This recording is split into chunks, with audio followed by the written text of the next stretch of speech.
The Rover. After entering at break of day the inner roadstead of the port of Toulon, exchanging several loud hails with one of the guard boats of the fleet, which directed him where he was to take up his berth, Master Gunner Peyrol let go the anchor of the sea-worn and battered ship in his charge, between the arsenal and the town, full view of the principal quay.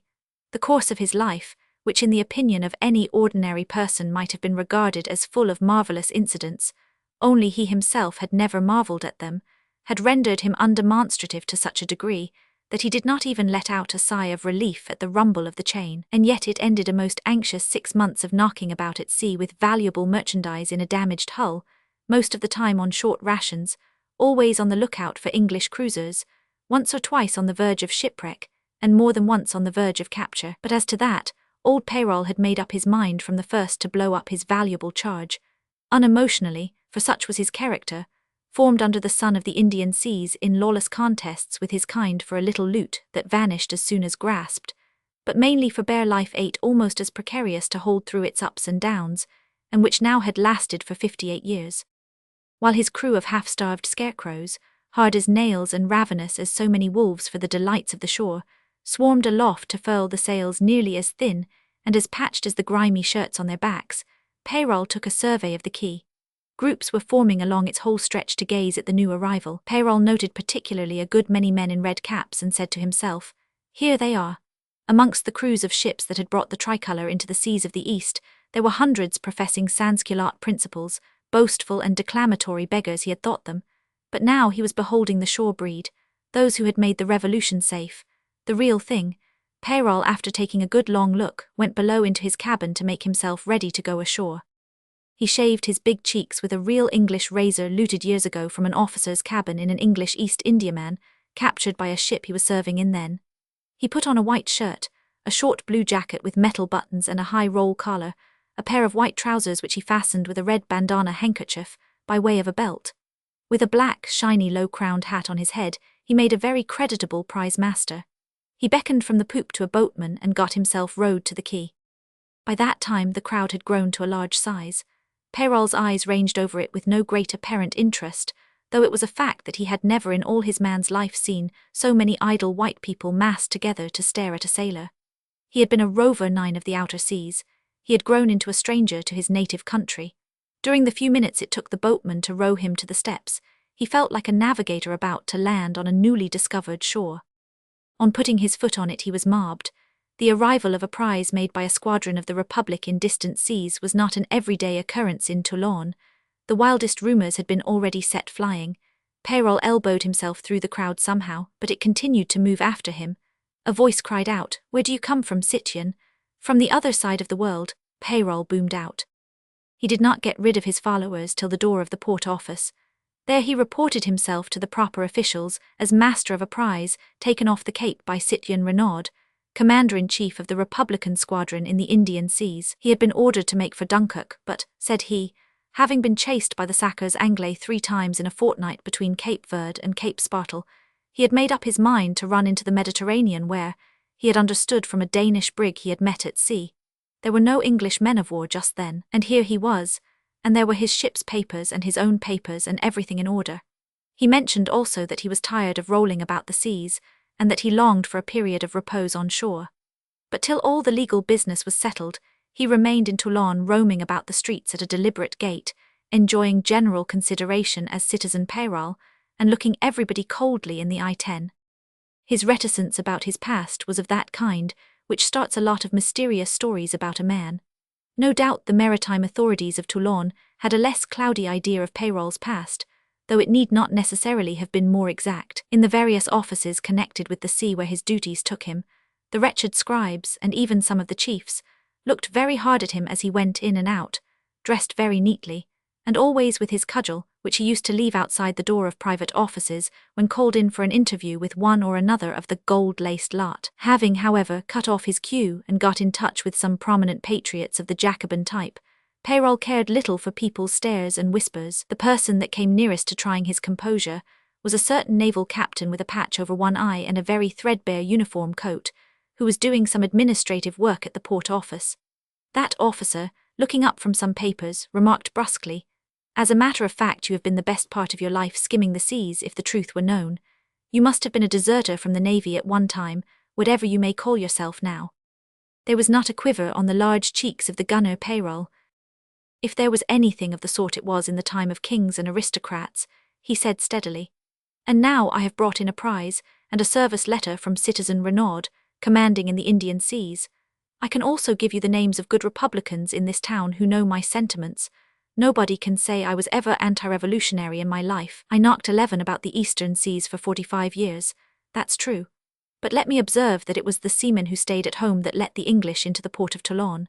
He paused for a moment and then added, when one thinks of that, citoyen commandant, any little slips I and fellows of my kind may have made 5,000 leagues from here and 20 years ago, cannot have much importance in these times of equality and fraternity. As to fraternity, remarked the post captain in the shabby coat, the only one you are familiar with is the Brotherhood of the Coast, I should say. Everybody in the Indian Ocean, except milksops and youngsters, had to be, said the untroubled citizen Peyrol. And we practiced republican principles long before a republic was thought of, for the brothers of the coast were all equal and elected their own chiefs. They were an abominable lot of lawless ruffians, remarked the officer venomously, leaning back in his chair. You will not dare to deny that. Citizen Peyrol refused to take up a defensive attitude. He merely mentioned in a neutral tone that he had delivered his trust to the port office all right, and as to his character, he had a certificate of civism from his section. He was a patriot and entitled to his discharge. After being dismissed by a nod, he took up his cudgel outside the door and walked out of the building with the calmness of rectitude. His large face of the Roman type betrayed nothing to the wretched quill drivers who whispered on his passage. As he went along the streets, he looked as usual everybody in the eye, but that very same evening he vanished 12 from Toulon. It wasn't that he was afraid of anything. His mind was as calm as the natural set of his florid face. Nobody could know what his 40 years or more of sea life had been, unless he told them himself, and of that he didn't mean to tell more than what he had told the inquisitive captain with the patch over one eye. But he didn't want any bother for certain other reasons, and more than anything else, he didn't want to be sent perhaps to serve in the fleet now fitting out in Toulon. So at dusk, he passed through the gate on the road to Fréjus in a high two-wheeled cart, belonging to a well-known farmer whose habitation lay that way. His personal belongings were brought down and piled up on the tailboard of the cart by some ragamuffin patriots whom he engaged in the street for that purpose. The only indiscretion he committed was to pay them for their trouble with a large handful of assignats. From such a prosperous seaman, however, this generosity was not so very compromising. He himself got into the cart over the wheel, with such slow and ponderous movements, that the friendly farmer felt called upon to remark, "Ah, we are not so young as we used to be, you and one." "I have also an awkward wound," said Citizen Peyrol, sitting down heavily. And so from farmer's cart to farmer's cart, getting lifts all along, jogging in a cloud of dust between stone walls and through little villages well known to him from his boyhood's days, in a landscape of stony hills, pale rocks, and dusty green of olive trees, Citizen Peyrol went on unmolested till he got down clumsily in the yard of an inn on the outskirts of the town of Hyères. The sun was setting to his right. Near a 13 clump of dark pines, with blood-red trunks in the sunset, Peyrol perceived a rutty track branching off in the direction of the sea. At that spot, Citizen Peyrol had made up his mind to leave the high road. Every feature of the country with the darkly wooded rises, the barren flat expanse of stones and sombre bushes to his left, appealed to him with a sort of strange familiarity, because they had remained unchanged since the days of his boyhood. The very cartwheel tracks scored deep into the stony ground had kept their physiognomy, and far away, like a blue thread, there was the sea of the Hyères roadstead with a lumpy indigo swelling still beyond, which was the island of Porquerolles. He had an idea that he had been born on Porquerolles, but he really did not know. The notion of a father was absent from his mentality. What he remembered of his parents was a tall, lean, brown woman in rags who was his mother, but then they were working together at a farm which was on the mainland. He had fragmentary memories of her shaking down olives, picking stones out of a field, or handling a manure fork like a man, tireless and fierce, with wisps of greyish hair flying about her bony face, and of himself running barefooted in connection with a flock of turkeys, with hardly any clothes on his back. At night, by the farmer's favour, they were permitted to sleep in a sort of ruinous byre built of stones, and with only half a roof on it, lying side by side on some old straw on the ground. And it was on a bundle of straw that his mother had tossed ill for 2 days, and had died in the night. In the darkness, her silence, her cold face had given him an awful scare.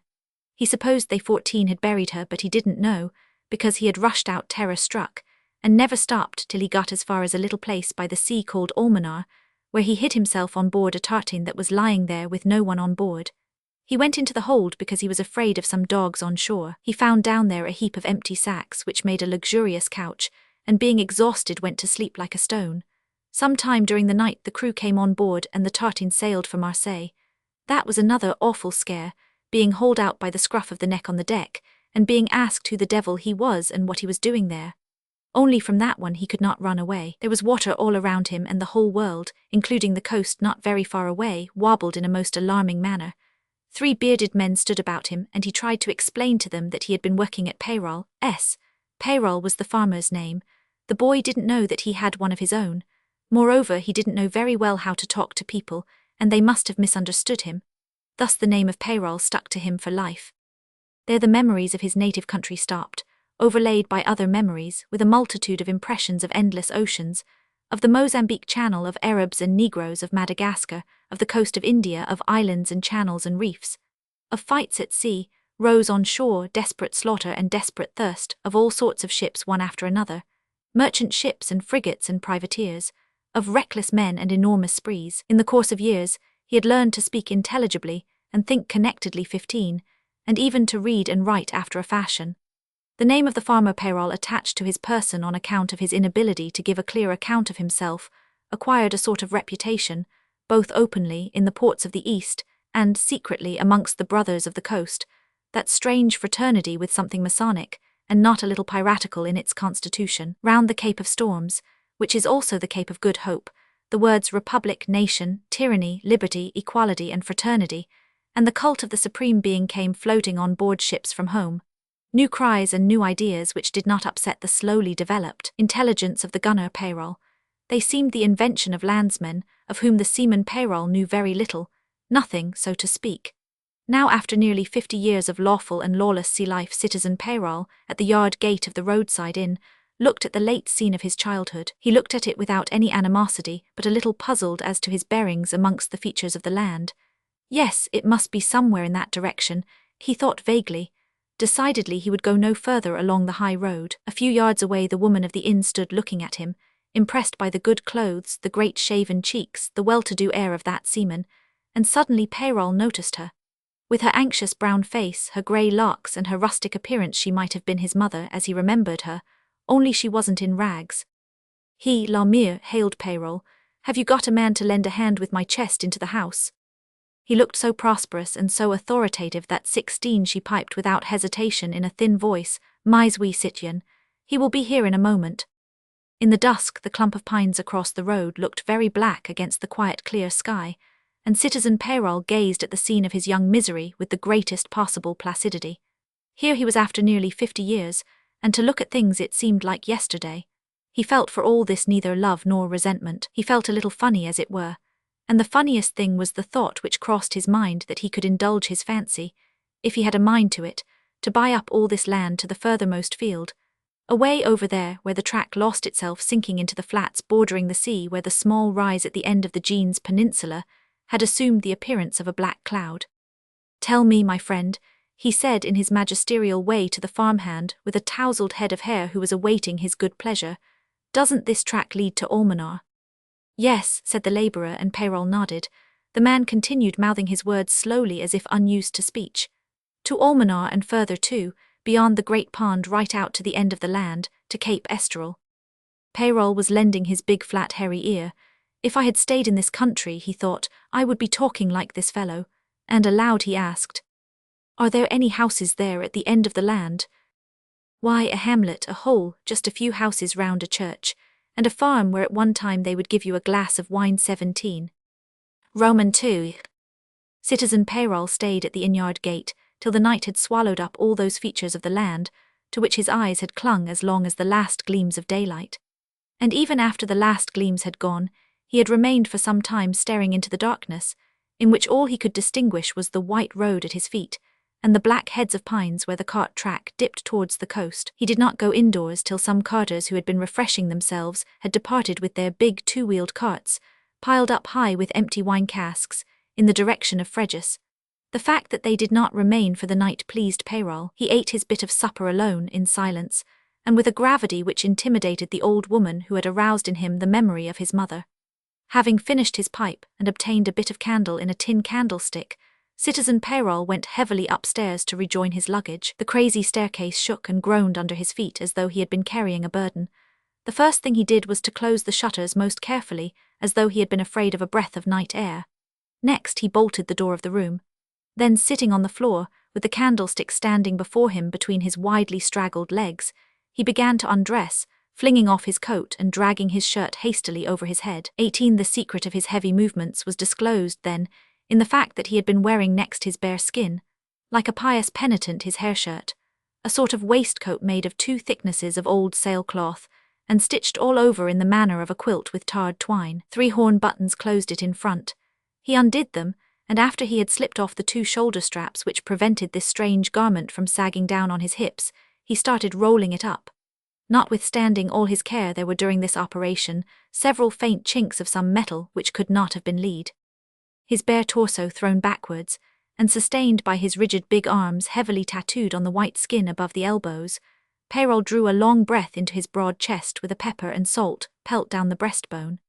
And not only was the breast of Citizen Peyrol relieved to the fullest of its athletic capacity, but a change had also come over his large physiognomy, on which the expression of severe stolidity had been simply the result of physical discomfort. It isn't a trifle to have to carry girt about your ribs and hung from your shoulders a mass of mixed foreign coins equal to 60 or 70,000 francs in hard cash, while as to the paper money of the Republic, Peyrol had had already enough experience of it to estimate the equivalent in cartloads. 1,000 of them, perhaps 2,000, enough in any case to justify his flight of fancy, while looking at the countryside in the light of the sunset, that what he had on him would buy all that soil from which he had sprung. Houses, woods, vines, olives, vegetable gardens, rocks and salt lagoons, in fact the landscape 19 including the animals in it, but Peyrol did not care for the land at all. He did not want to own any part of the solid earth for which he had no love. All he wanted from it was a quiet nook, an obscure corner out of men's sight where he could dig a hole unobserved. That would have to be done pretty soon, he thought. One could not live for an indefinite number of days with a treasure strapped round one's chest. Meantime, an utter stranger in his native country, the landing on which was perhaps the biggest adventure in his adventurous life, he threw his jacket over the rolled-up waistcoat and laid his head down on it after extinguishing the candle. The night was warm.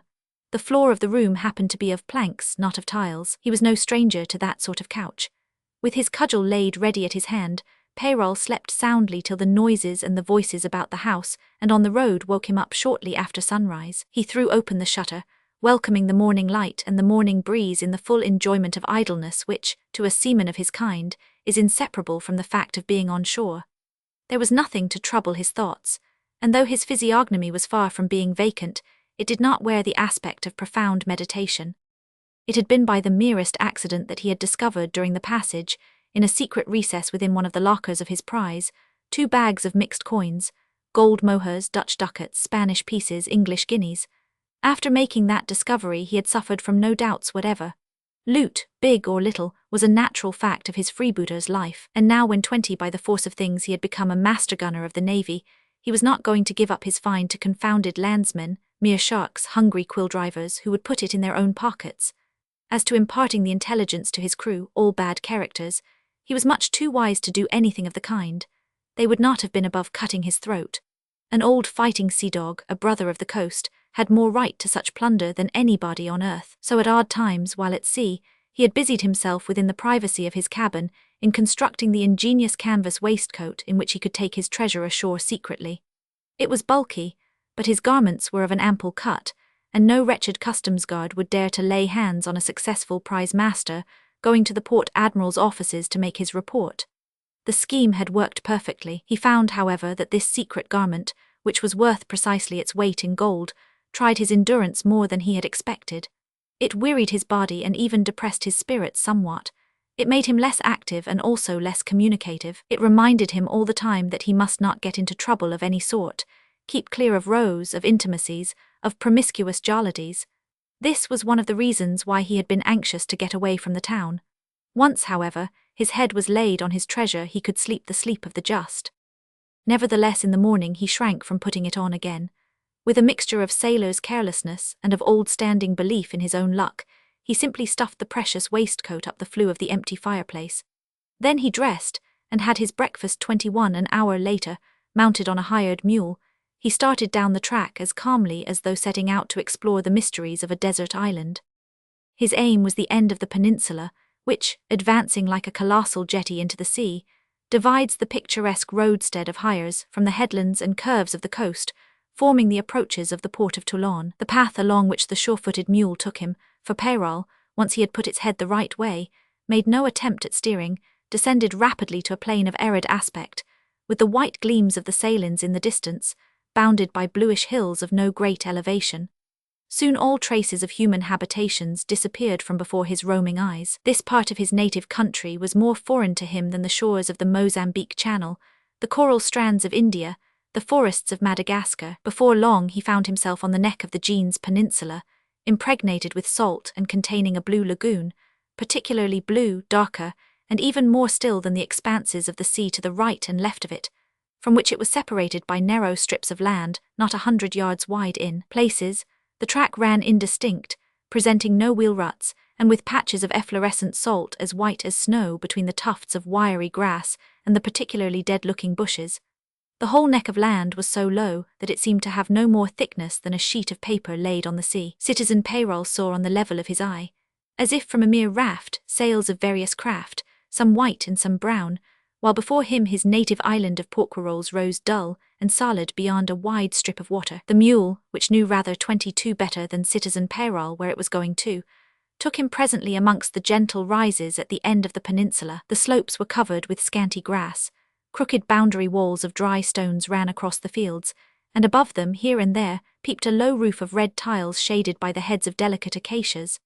At a turn of the ravine appeared a village with its few houses, mostly with their blind walls to the path, and at first no living soul in sight. 3 tall platines, very ragged as to their bark and very poor as to foliage, stood in a group in an open space, and Citizen Peyrol was cheered up by the sight of a dog sleeping in the shade.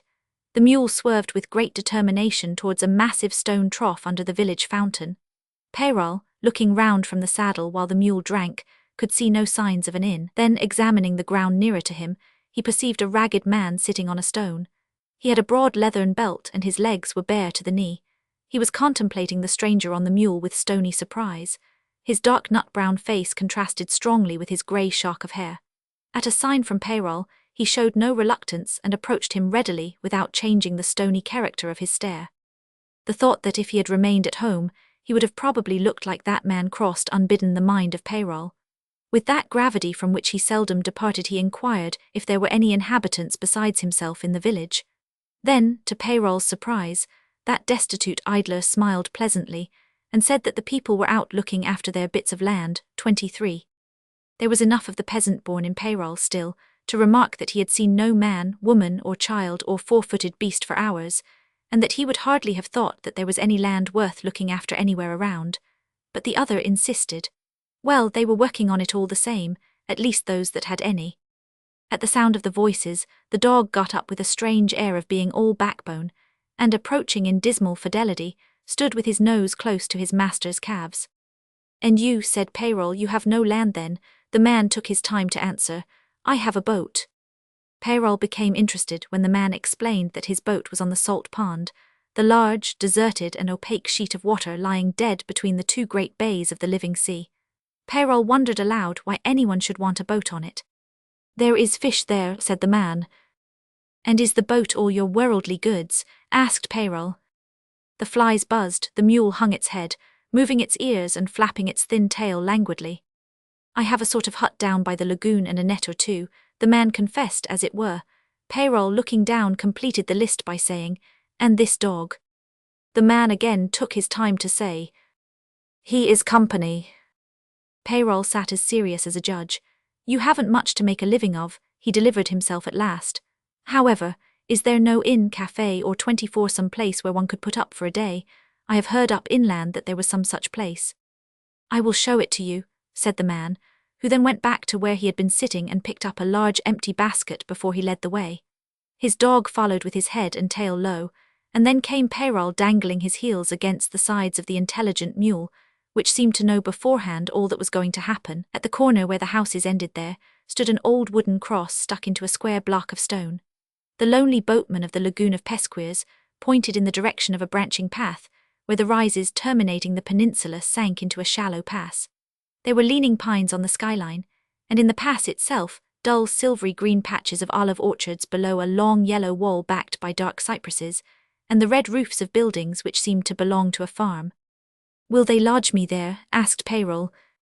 "I don't know, they will have plenty of room, that's certain. There are no travellers here, but as for a place of refreshment, it used to be that. You have only got to walk in. If he isn't there, the mistress is sure to be there to serve you. She belongs to the place. She was born on it, we know all about her." "What sort of woman is she?" asked Citizen Peyrol, who was very favourably impressed by the aspect of the place. "Well, you are going there, you shall soon see. She is young." "And the husband?" asked Peyrol, who, looking 25 down into the other's steady upward stare, detected a flicker in the brown, slightly faded eyes. "Why are you staring at me like this? I haven't got a black skin, have I?" The other smiled, showing in the thick pepper and salt growth on his face, as sound a set of teeth as Citizen Peyrol himself. There was in his bearing something embarrassed, but not unfriendly, and he uttered a phrase from which Peyrol discovered that the man before him, the lonely hirsute, sunburnt and bare-legged human being at his stirrup, nourished patriotic suspicions as to his character, and this seemed to him outrageous. He wanted to know in a severe voice whether he looked like a confounded landsman of any kind. He swore also without, however, losing any of the dignity of expression inherent in his type of features and in the very modelling of his flesh. "For an aristocrat you don't look like one, but neither do you look like a farmer or a peddler or a patriot. You don't look like anything that has been seen here for years and years and years. You look like one, I dare hardly say what. You might be a priest." Astonishment kept Peyrol perfectly quiet on his mule. "Do I dream?" he asked himself mentally. "You aren't mad?" he asked aloud. "Do you know what you are talking about? Aren't you ashamed of yourself?" "All the same," persisted the other innocently, "it is much less than 10 years ago since I saw one of them of the sort they call bishops, who had a face exactly like yours." Instinctively, Peyrol passed his hand over his face. 26, what could there be in it? Peyrol could not remember ever having seen a bishop in his life. The fellow stuck to his point, for he puckered his brow and murmured, "Others too, I remember perfectly. It isn't so many years ago. Some of them skulk amongst the villages yet, for all the chasing they got from the patriots." The sun blazed on the boulders and stones and bushes in the perfect stillness of the air. The mule, disregarding with republican austerity the neighbourhood of a stable within less than 120 yards, dropped its head, and even its ears, and dozed as if in the middle of a desert. The dog, apparently changed into stone at his master's heel, seemed to be dozing too with his nose near the ground. Peyrol had fallen into a deep meditation, and the boatman of the lagoon awaited the solution of his doubts without eagerness, and with something like a grin within his thick beard. Peyrol's face cleared. He had solved the problem, but there was a shade of vexation in his tone. "Well, it can't be helped," he said. "I learned to shave from the English. I suppose that's what's the matter." At the name of the English, the boatman pricked up his ears. "One can't tell where they are all gone to," he murmured. "Only 3 years ago they swarmed about this coast in their big ships. You saw nothing but them, and they were fighting all round Toulon on land. Then in a week or two, crack, nobody, cleared out devil knows where. But perhaps you would know 27. "Oh yes," said Peyrol. "I know all about the English, don't you worry your head." "I am not troubling my head. It is for you to think about what's best to say when you speak with him up there. I mean the master of the farm." "He can't be a better patriot than I am, for all my shaven face," said Peyrol. "That would only seem strange to a savage like you." With an unexpected sigh, the man sat down at the foot of the cross, and immediately his dog went off a little way and curled himself up amongst the tufts of grass. "We are all savages here," said the forlorn fisherman from the lagoon. "But the master up there is a real patriot from the town. If you were ever to go to Toulon and ask people about him, they would tell you. He first became busy purveying the guillotine when they were purifying the town from all aristocrats. That was even before the English came in. After the English got driven out, there was more of that work than the guillotine could do. They had to kill traitors in the streets, in cellars, in their beds. The corpses of men and women were lying in heaps along the quays. There were a good many of his sort that got the name of drinkers of blood. Well, he was one of the best of them. I'm only just telling you. Peyrol nodded. That will do me all right, he said, and before he could pick up the reins and hit it with his heels, the mule, as though it had just waited for his words, started off along the path. In less than 5 minutes, Peyrol was dismounting in front of a low, long addition to a tall farmhouse with very few windows, and flanked by walls of stones, 28 enclosing not only the yard, but apparently a field or two also. A gateway stood open to the left, but Peyrol dismounted at the door, through which he entered a bare room, with rough whitewashed walls and a few wooden chairs and tables, which might have been a rustic café. He tapped with his knuckles on the table. A young woman with a fichu round her neck, and a striped white and red skirt with black hair and a red mouth, appeared in an inner doorway. Bonjour, citoyenne, said Peyrol. She was so startled by the unusual aspect of this stranger that she answered him only by a murmured bonjour, but in a moment she came forward and waited expectantly. The perfect oval of her face, the colour of her smooth cheeks, and the whiteness of her throat forced from the citizen Peyrol a slight hiss through his clenched teeth. I am thirsty, of course, he said, but what I really want is to know whether I can stay here. The sound of a mule's hoofs outside caused Peyrol to start, but the woman arrested him. She is only going to the shed, she knows the way. As to what you said, the master will be here directly. Nobody ever comes here, and how long would you want to stay? The old rover of the seas looked at her searchingly. To tell you the truth, citoyenne, it may be in a manner of speaking forever. She smiled in a bright flash of teeth, without gaiety or any change in her restless eyes, that roamed about the empty room as though Peyrol had come in attended by a mob of shades. 29. It's like me, she said. I lived as a child here.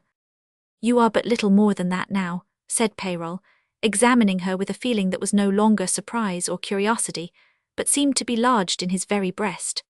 Are you a patriot? She asked, still surveying the invisible company in the room. Peyrol, who had thought that he had done with all that damned nonsense, felt angry and also at a loss for an answer. I am a Frenchman, he said bluntly. Arlette called out an aged woman's voice through the open inner door. What do you want? She answered readily. There's a saddled mule come into the yard. All right, the man is here. Her eyes, which had steadied, began to wander again all round and about the motionless Peyrol. She moved a step nearer to him and asked in a low, confidential tone, Have you ever carried a woman's head on a pike? Peyrol, who had seen fights, massacres on land and sea, towns taken by assault by savage warriors who had killed men in attack and defence, found himself at first bereft of speech by this simple question, and next moved to speak bitterly. No, I have heard men boast of having done so. They were mostly braggarts with craven hearts, but what is all this to you? She was not listening to him, the edge of her white even teeth pressing her lower lip, her eyes never at rest. Peyrol remembered suddenly the sans-culotte, the 30 blood drinker, her husband. Was it possible? Well, perhaps it was possible, he could not tell. He felt his utter incompetence. As to catching her glance, you might just as well have tried to catch a wild seabird with your hands. And altogether she was like a seabird, not to be grasped. But Peyrol knew how to be patient with that patience that is so often a form of courage. He was known for it. It had served him well in dangerous situations. Once it had positively saved his life. Nothing but patience. He could well wait now. He waited. And suddenly, as if tamed by his patience, this strange creature dropped her eyelids, advanced quite close to him and began to finger the lapel of his coat, something that a child might have done. Peyrol all but gasped with surprise, but he remained perfectly still. He was disposed to hold his breath. He was touched by a soft, indefinite emotion, and as her eyelids remained lowered till her black lashes seemed to lie like a shadow on her pale cheek, there was no need for him to force a smile. After the first moment he was not even surprised.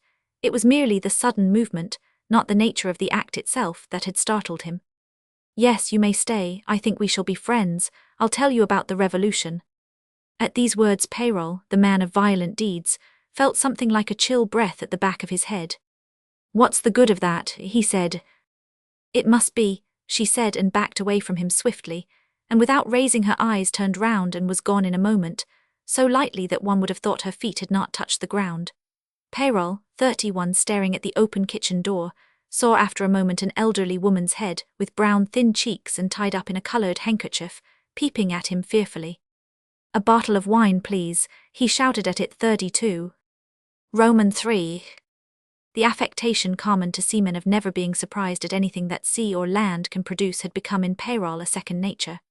Having learned from childhood to suppress every sign of wonder before all extraordinary sights and events, all strange people, all strange customs, and the most alarming phenomena of nature, as manifested, for instance in the violence of volcanoes or the fury of human beings, he had really become indifferent, or only perhaps utterly inexpressive. He had seen so much that was bizarre or atrocious, and had heard so many astounding tales, that his usual mental reaction before a new experience was generally formulated in the words, "Jn vu by n daughters." The last thing which had touched him with the panic of the supernatural had been the death under a heap of rags of that gaunt, fierce woman, his mother.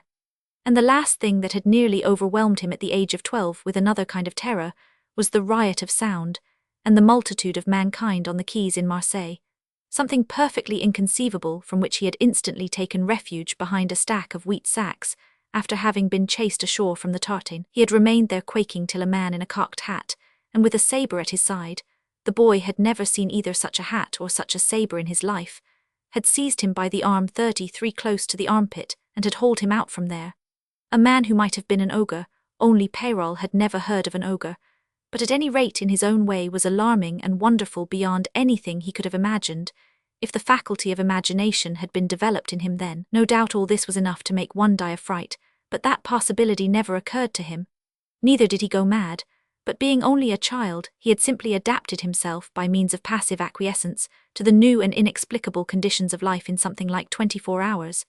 After that initiation, the rest of his existence, from flying fishes to whales and on to black men and coral reefs, to decks running with blood, and thirst in open boats, was comparatively plain sailing. By the time he had heard of a revolution in France and of certain immortal principles causing the death of many people from the mouths of seamen and travellers and year-old gazettes coming out of Europe, he was ready to appreciate contemporary history in his own particular way.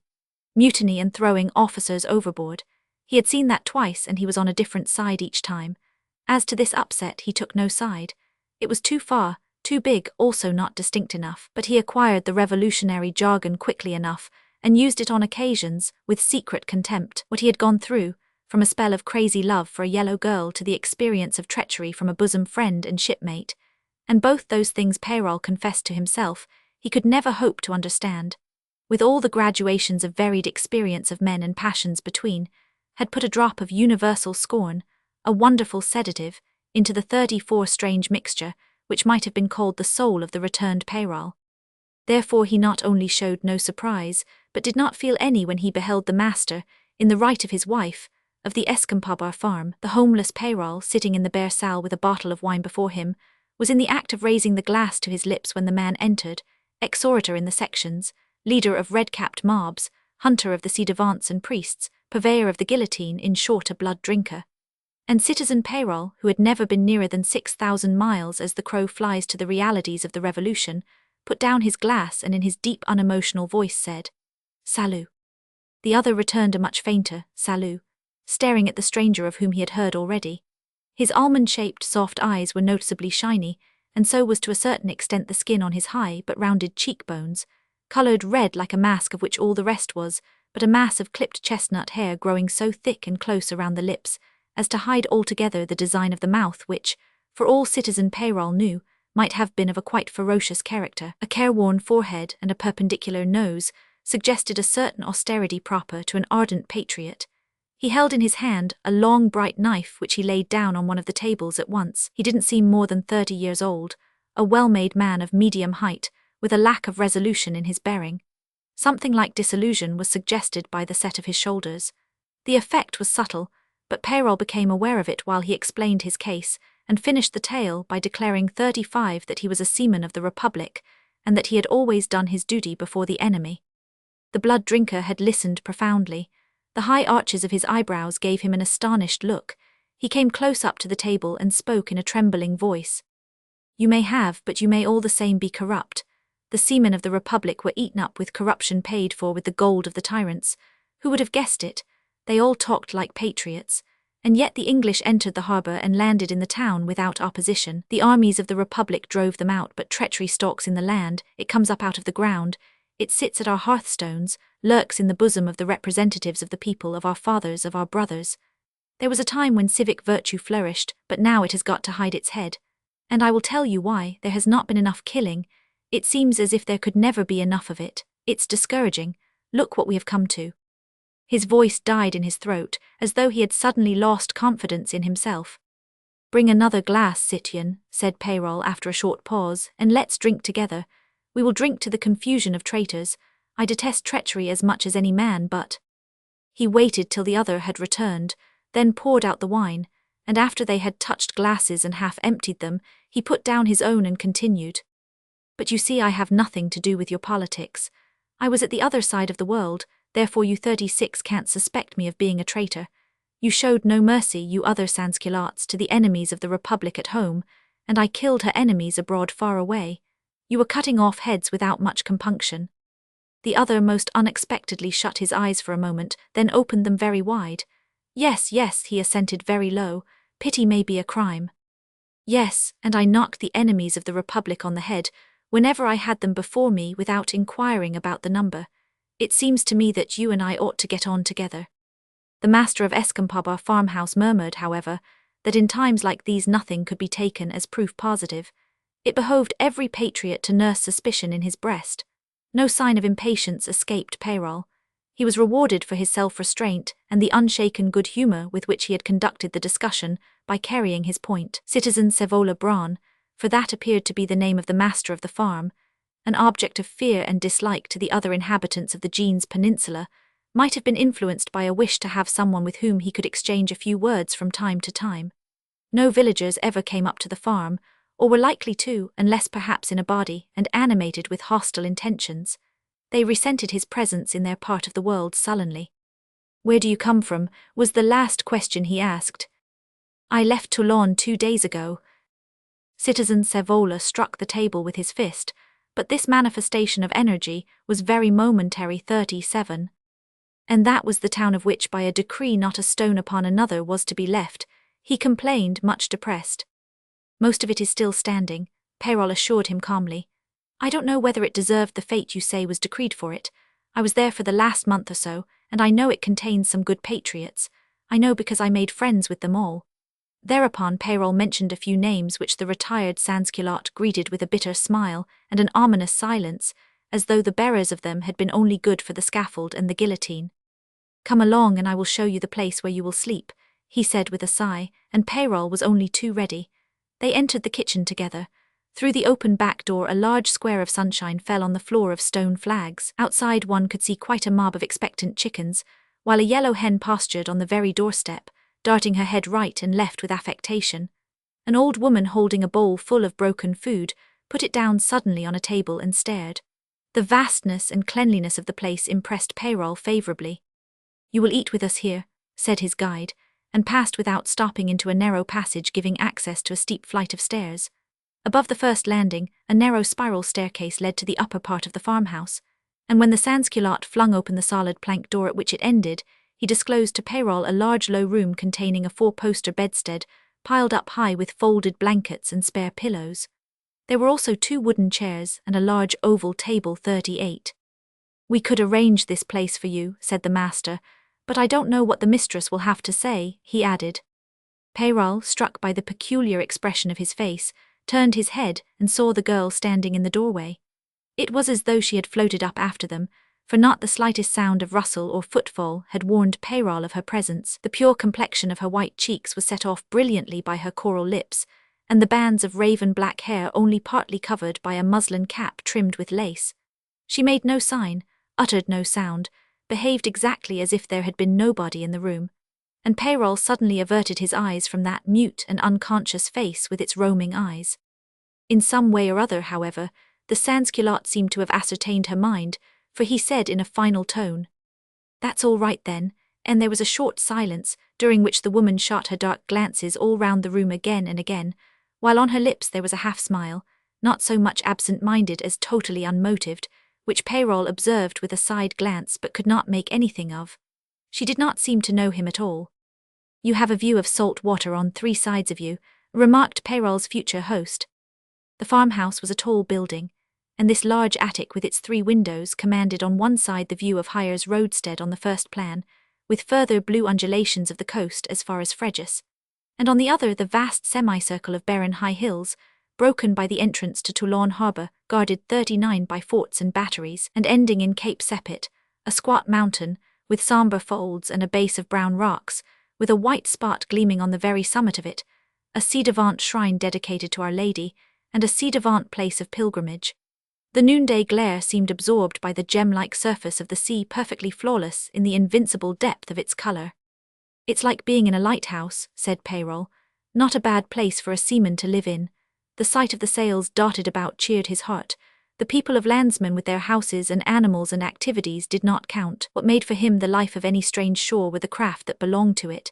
Canoes, catamarans, ballahus, prows, launches, mere dugouts, or even rafts of tied logs with a bit of mat for a sail from which naked brown men fished along stretches of white sand crushed under the tropical skyline, sinister in its glare and with a thundercloud crouching on the horizon. But here he beheld a perfect serenity, nothing sombre on the shore, nothing ominous in the sunshine. The sky rested lightly on the distant and vaporous outline of the hills, and the immobility of all things seemed poised in the air like a gay mirage. On this tideless sea several tartines lay becalmed in the petite pass between Peyrol and Cape Estrel, yet theirs was not the stillness of death, but of light slumber, the immobility of a smiling enchantment, of a Mediterranean fair day, breathless sometimes, but never without life. Whatever enchantment Peyrol had known in his wanderings, it had never been so remote from all thoughts of strife and death, so full of smiling security, making all his past appear forty to him like a chain of lurid days and sultry nights. He thought he would never want to get away from it, as though he had obscurely felt that his old Rover's soul had been always rooted there. Yes, this was the place for him, not because expediency dictated, but simply because his instinct of rest had found its home at last. He turned away from the window and found himself face to face with the sans-culotte, who had apparently come up to him from behind, perhaps with the intention of tapping him on the shoulder, but who now turned away his head. The young woman had disappeared.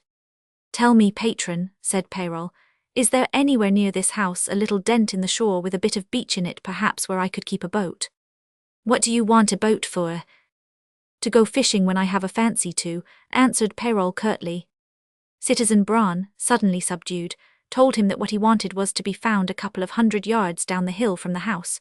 The coast, of course, was full of indentations, but this was a perfect little pool, and the Toulon blood-drinker's almond-shaped eyes became strangely sombre as they gazed at the attentive Peyrol. "A perfect little pool," he repeated, opening from a cove that the English knew well. He paused.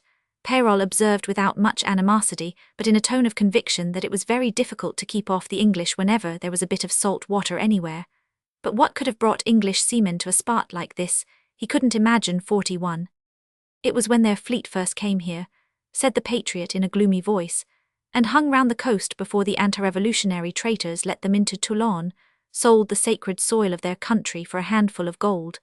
Yes, in the days before the crime was consummated, English officers used to land in that cove at night and walk up to this very house."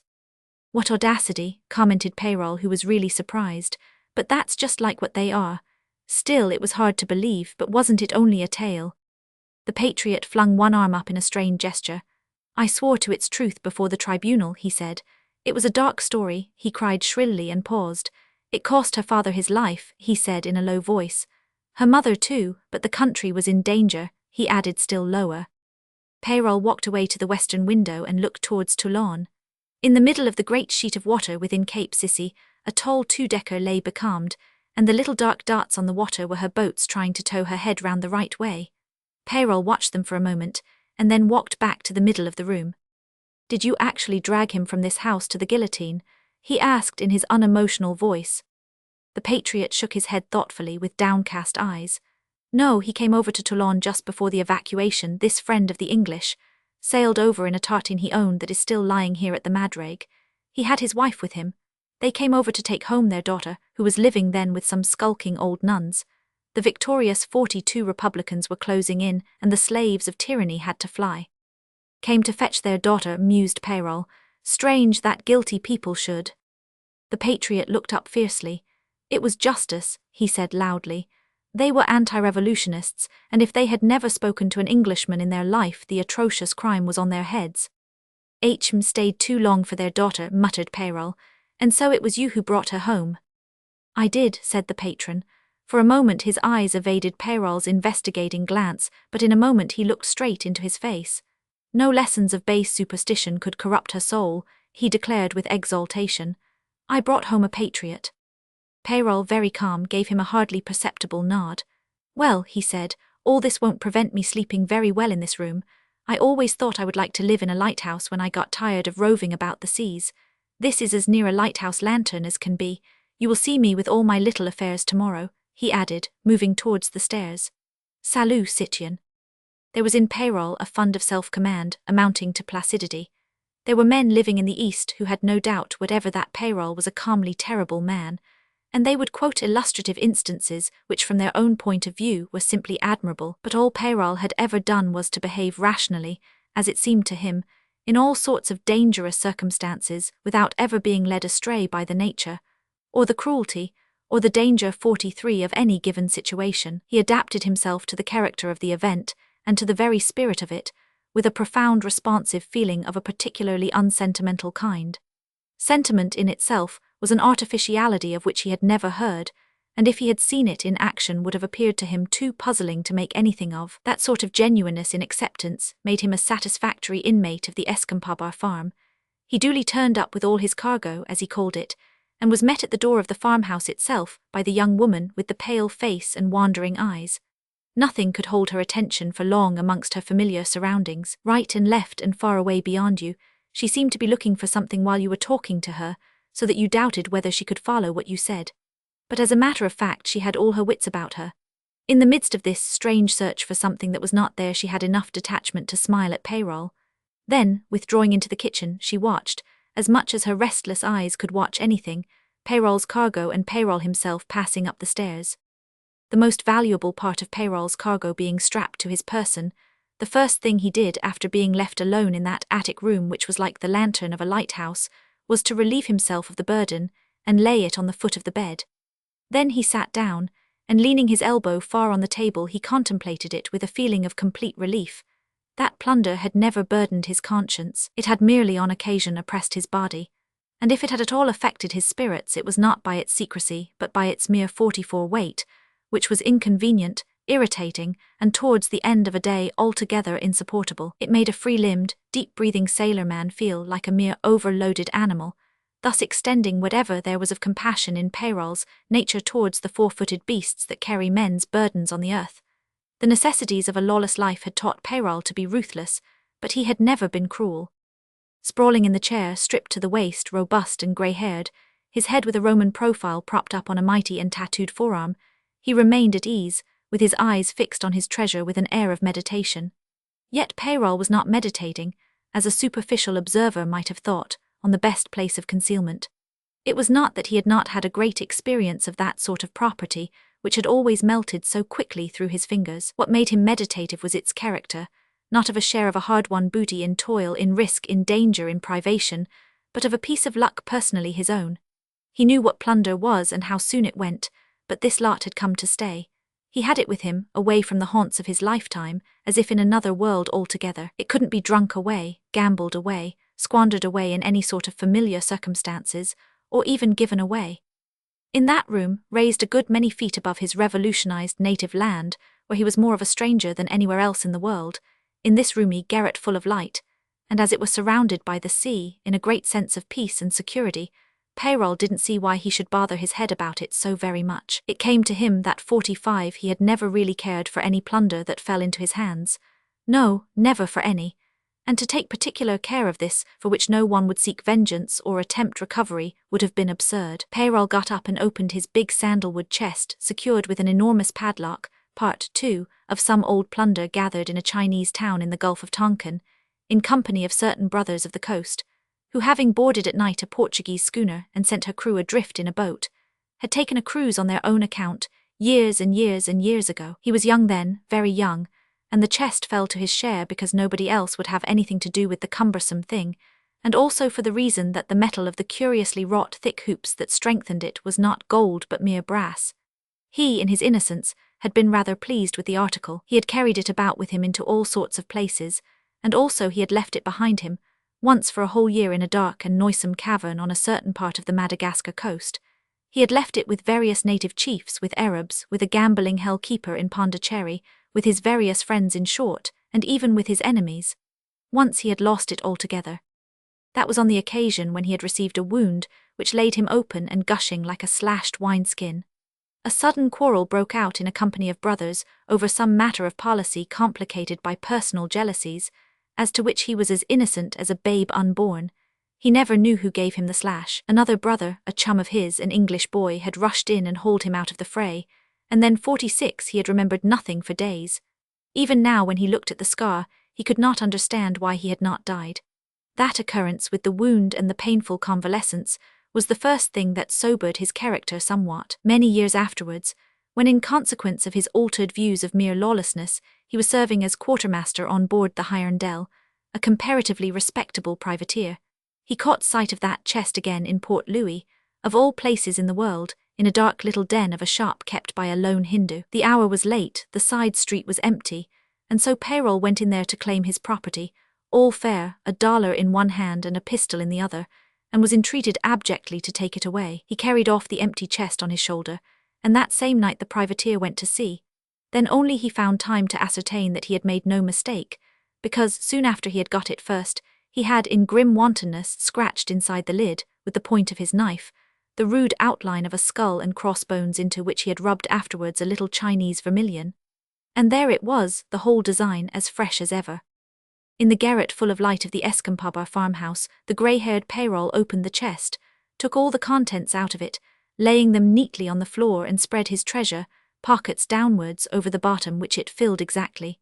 Busy on his knees, he repacked the chest, a jumper or two, a fine cloth jacket, a remnant piece of Madapalam muslin, costly stuff for which he had no use in the world, a quantity of fine white shirts. Nobody would dare to rummage in his chest, he thought, with the 47 assurance of a man who had been feared in his time. Then he rose, and looking round the room and stretching his powerful arms, he ceased to think of the treasure, of the future, and even of tomorrow, in the sudden conviction that he could make himself very comfortable there. 48. Roman 4.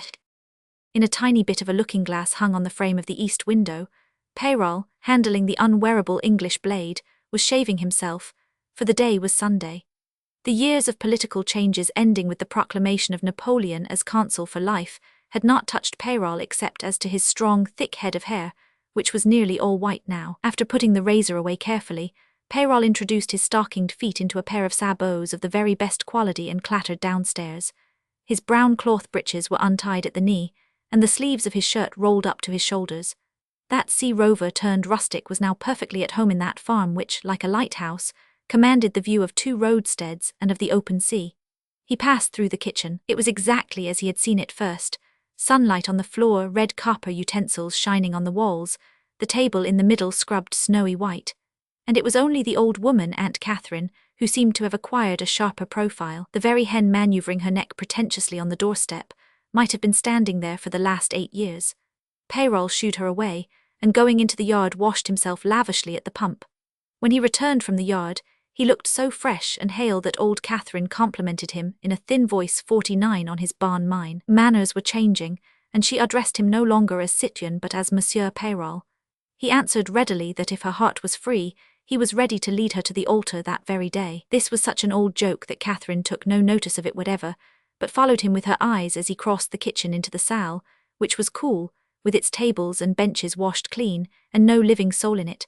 Peyrol passed through to the front of the house, leaving the outer door open.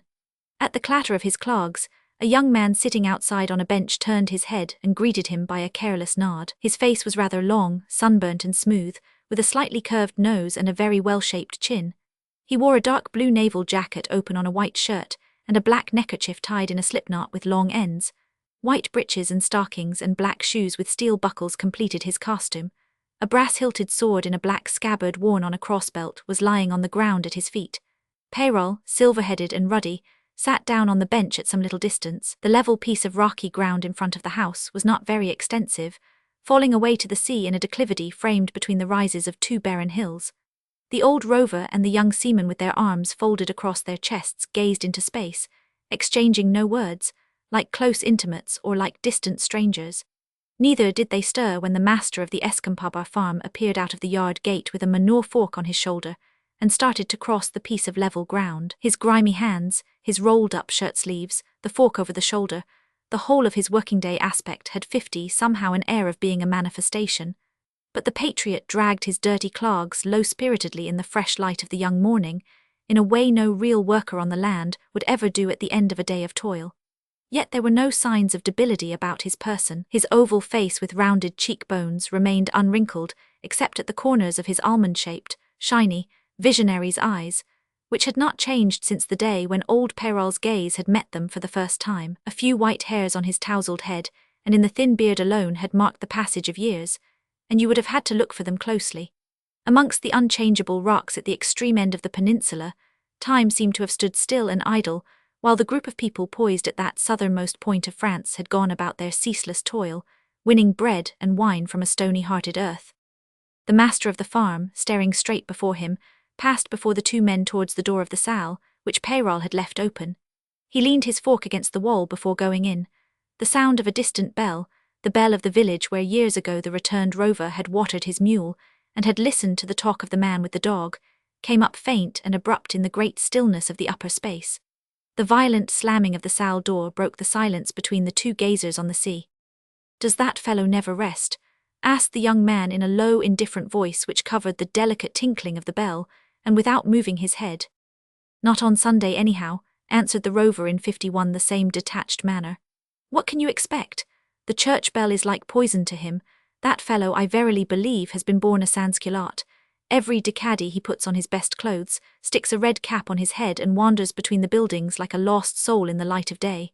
A Jacobin, if ever there was one. Yes, there is hardly a hamlet in France where there isn't a sans-culotte or two, but some of them have managed to change their skins if nothing else. This one won't change his skin, and as to his inside, he never had anything in him that could be moved. Aren't there some people that remember him in Toulon? It isn't such a long time ago, and yet," Peyrol turned slightly towards the young man, "and yet to look at him." The officer nodded, and for a moment his face wore a troubled expression which did not escape the notice of Peyrol, who went on speaking easily. "Some time ago, when the priests began to come back to the parishes, that fellow, Peyrol jerked his head in the direction of the salle door, would you believe it? Started for the village with a sabre hanging to his side and his red cap on his head. He made for the church door. What he wanted to do there I don't know. It surely could not have been to say the proper kind of prayers. Well, the people were very much elated about their reopened church, and as he went along some woman spied him out of a window and started the alarm. There, look, the Jacobin, the sans-culotte, the blood drinker, look at him." Out rushed some of them, and a man or two that were working in their home patches vaulted 52 over the low walls. Pretty soon there was a crowd, mostly women, each with the first thing she could snatch up, stick, kitchen knife, anything. A few men with spades and cudgels joined them by the water trough. He didn't quite like that. What could he do? He turned and bolted up the hill like a hare. It takes some pluck to face a mob of angry women. He ran along the cart track without looking behind him, and they after him, yelling, a mort le buveur de sang." He had been a horror and an abomination to the people for years, what with one story and another, and now they thought it was their chance. The priest over in the presbytery hears the noise, comes to the door. One look was enough for him. He is a fellow of about 40, but a wiry, long-legged beggar and agile. What? He just tucked up his skirts and dashed out, taking short cuts over the walls and leaping from boulder to boulder like a blessed goat. I was up in my room when the noise reached me there. I went to the window and saw the chase in full cry after him. I was beginning to think the fool would fetch all those furies along with him up here, and that they would carry the house by boarding and do for the lot of us, when the priest cut in just in the nick of time. He could have tripped Savola as easy as anything, but he lets him pass and stands in front of his parishioners with his arms extended. That did it. He saved the patron all right. What he could say to quiet them I don't know, but these were early days and they were very fond of their new priest. He could have turned them round his little finger. I had my head and shoulders out of the window. It was interesting enough. They would have massacred all 53, the accursed lot, as they used to call us down there.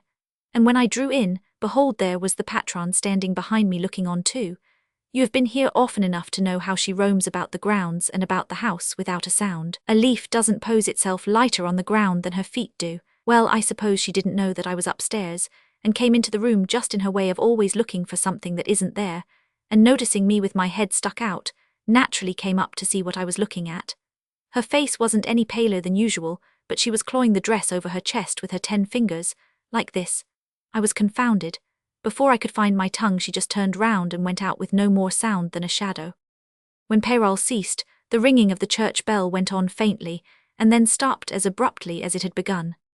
"Talking about her shadow," said the young officer indolently. "I know her shadow." Old Peyrol made a really pronounced movement. "What do you mean?" he asked. "Where?" "I have got only one window in the room where they put me to sleep last night, and I stood at it looking out. That's what I am here for, to look out, am I not? I woke up suddenly, and being awake I went to the window and looked out." "One doesn't see shadows in the air," growled old Peyrol. "No, but you see them on the ground, pretty black too when the moon is full. It fell across this open space here from the corner of the house 54. "The patron," exclaimed Peyrol in a low voice, "impossible. Does the old woman that lives in the kitchen roam? Do the village women roam as far as this?" asked the officer composedly. "You ought to know the habits of the people. It was a woman's shadow. The moon being to the west, it glided slanting from that corner of the house and glided back again.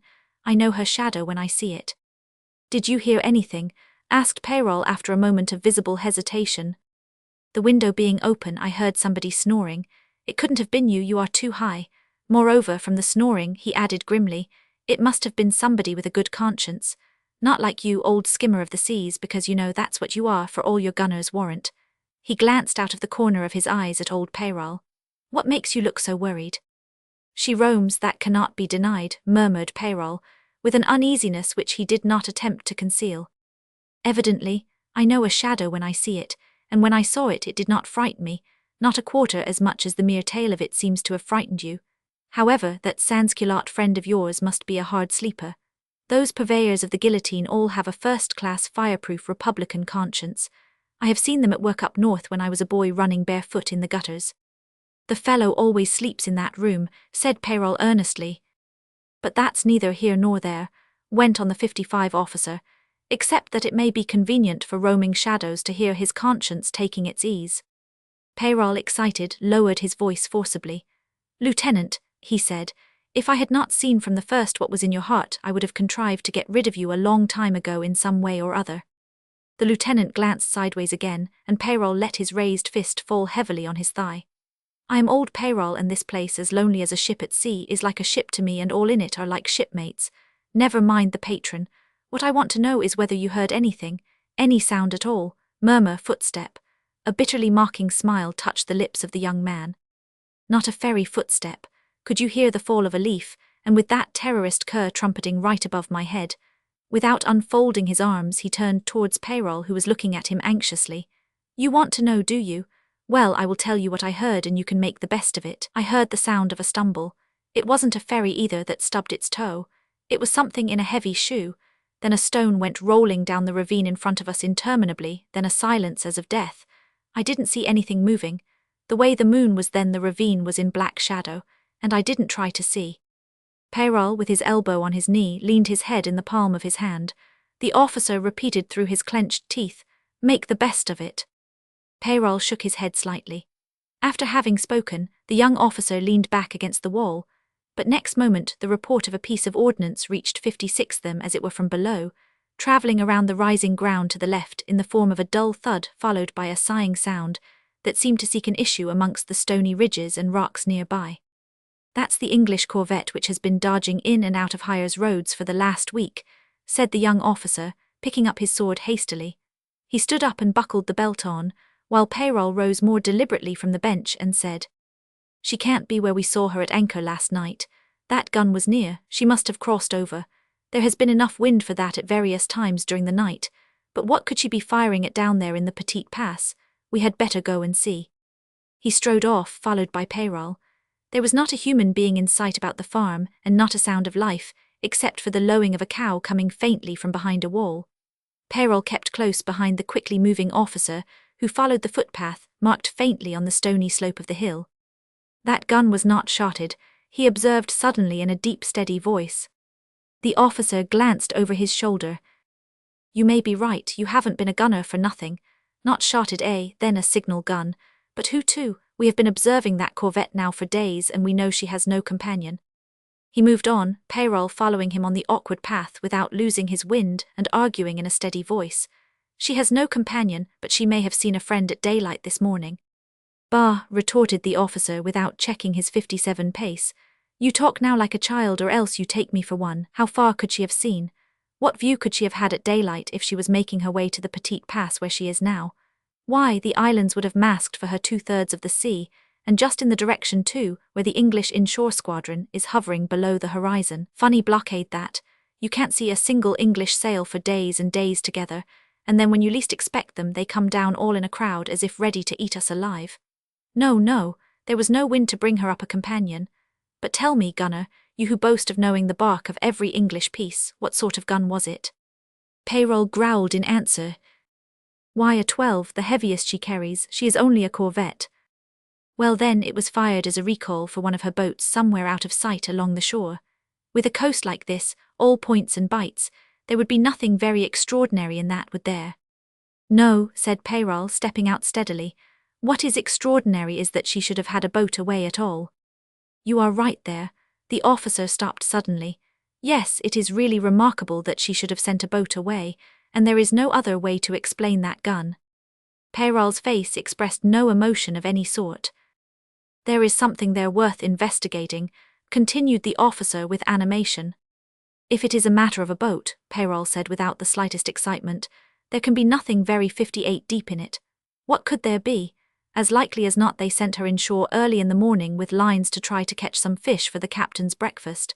Why do you open your eyes like this? Don't you know the English? They have enough cheek for anything. After uttering those words with a deliberation made venerable by his white hair, Peyrol made the gesture of wiping his brow, which was barely moist. Let us push on, said the lieutenant abruptly. Why hurry like this? Argued Peyrol without moving. Those heavy clogs of mine are not adapted for scrambling on loose stones. Aren't they? Burst out the officer. Well then, if you are tired you can sit down and fan yourself with your hat. Goodbye. And he strode away before Peyrol could utter a word. The path following the contour of the hill took a turn towards its sea face, and very soon the lieutenant passed out of sight with startling suddenness. Then his head reappeared for a moment, only his head, and that too vanished suddenly. Peyrol remained perplexed. After gazing in the direction in which the officer had disappeared, he looked down at the farm buildings, now below him but not at a very great distance. He could see distinctly the pigeons walking on the roof ridges. Somebody was drawing water from the well in the middle of the yard. The patron, no doubt, but that man who at one time had the power to send so many luckless persons to their death did not count for old Peyrol. He had even ceased to be an offence to his sight and a disturber of his feelings. By himself he was nothing. He had never been anything but a 59 creature of the universal bloodlust of the time. The very doubts about him had died out by now in old Peyrol's breast. The fellow was so insignificant that had Peyrol in a moment of particular attention discovered that he cast no shadow, he would not have been surprised. Below there he was reduced to the shape of a dwarf lugging a bucket away from the well. But where was she? Peyrol asked himself, shading his eyes with his hand. He knew that the patron could not be very far away because he had a sight of her during the morning, but that was before he had learned she had taken to roaming at night. His growing uneasiness came suddenly to an end when, turning his eyes away from the farm buildings, where obviously she was not, he saw her appear, with nothing but the sky full of light at her back, coming down round the very turn of the path which had taken the lieutenant out of sight. Peyrol moved briskly towards her. He wasn't a man to lose time in idle wonder, and his sabots did not seem to weigh heavy on his feet. The fermière, whom the villagers down there spoke of as Arlette as though she had been a little girl, but in a strange tone of shocked awe, walked with her head drooping and her feet, as Peyrol used to say, touching the ground as lightly as falling leaves. The clatter of the clogs made her raise her black, clear eyes that had been smitten on the very verge of womanhood by such sights of bloodshed and terror, as to leave in her a fear of looking steadily in any direction for long, lest she should see coming through the empty air some mutilated vision of the dead. Peyrol called it trying not to see something that was not there, and this evasive yet frank mobility 60 was so much a part of her being that the steadiness with which she met his inquisitive glance surprised old Peyrol for a moment. He asked without beating about the bush, "Did he speak to you?" She answered with something airy and provoking in her voice, which also struck Peyrol as a novelty. He never stopped. He passed by as though he had not seen me, and then they both looked away from each other. "Now, what is it you took into your head to watch for at night?" She did not expect that question. She hung her head and took a pleat of her skirt between her fingers, embarrassed like a child. "Why should I not?" she murmured in a low shy note, as if she had two voices within her. "What did Catherine say?" She was asleep, or perhaps only lying on her back with her eyes shut. "Does she do that?" asked Peyrol with incredulity. "Yes," Arlette gave Peyrol a queer, meaningless smile with which her eyes had nothing to do. "Yes, she often does. I have noticed that before. She lies there trembling under her blankets till I come back." "What drove you out last night?" Peyrol tried to catch her eyes, but they eluded him in the usual way, and now her face looked as though it couldn't smile. "My heart," she said. For a moment Peyrol lost his tongue and even all power of motion, the fermière having lowered her eyelids. All her life seemed to have gone into her coral lips, vivid and without a quiver, 61 in the perfection of their design, and Peyrol, giving up the conversation with an upward fling of his arm, hurried up the path without looking behind him. But once round the turn of the path, he approached the lookout at an easier gait. It was a piece of smooth ground below the summit of the hill. It had quite a pronounced slope, so that a short and robust pine growing true out of the soil yet leaned well over the edge of the sheer drop of some 50 feet or so. The first thing that Peyrol's eyes took in was the water of the Petite Pass, with the enormous shadow of the Porquerolles Island darkening more than half of its width at this still early hour. He could not see the whole of it, but on the part his glance embraced there was no ship of any kind. The lieutenant, leaning with his chest along the inclined pine, addressed him irritably. "Squat, do you think there are no glasses on board the Englishman?" Peyrol obeyed without a word, and for the space of a minute or so presented the bizarre sight of a rather bulky peasant with venerable white locks crawling on his hands and knees on a hillside for no visible reason. When he got to the foot of the pine, he raised himself on his knees. The lieutenant, flattened against the inclined trunk, and with a pocket glass glued to his eye, growled angrily. "You can see her now, can't you?" Peyrol in his kneeling position could see the ship now. She was less than a quarter of a mile from him up the coast, almost within hailing effort of his powerful voice. His unaided eyes could follow the movements of the men on board like dark dots about her decks. 62, she had drifted so far within Cape Esterel that the low projecting mass of it seemed to be in actual contact with her stern. Her unexpected nearness made Peyrol draw a sharp breath through his teeth. The lieutenant murmured, still keeping the glass to his eye. "I can see the very epaulets of the officers on the quarter deck 63. V." As Peyrol and the lieutenant had surmised from the report of the gun, the English ship which the evening before was lying in Hyers Roads had got under way after dark. The light airs had taken her as far as the Petite Pass in the early part of the night, and then had abandoned her to the breathless moonlight, in which, bereft of all motion, she looked more like a white monument of stone, dwarfed by the darkling masses of land on either hand, than a fabric famed for its swiftness in attack or in flight. Her captain was a man of about 40, with clean-shaven, full cheeks and mobile thin lips which he had a trick of compressing mysteriously before he spoke, and sometimes also at the end of his speeches. He was alert in his movements and nocturnal in his habits. Directly he found that the calm had taken complete possession of the night, and was going to last for hours, Captain Vincent assumed his favourite attitude of leaning over the rail. It was then some time after midnight, and in the pervading stillness the moon, riding on a speckless sky, seemed to pour her enchantment on an uninhabited planet. Captain Vincent did not mind the moon very much. Of course it made his ship visible from both shores of the Petite Pass, but after nearly a year of constant service in command of the extreme lookout ship of Admiral Nelson, 64N's blockading fleet, he knew the emplacement of almost every gun of the shore defences. Where the breeze had left him, he was safe from the biggest gun of the few that were mounted on Porquerolles. On the Jean's side of the pass, he knew for certain there was not even a pop gun mounted anywhere.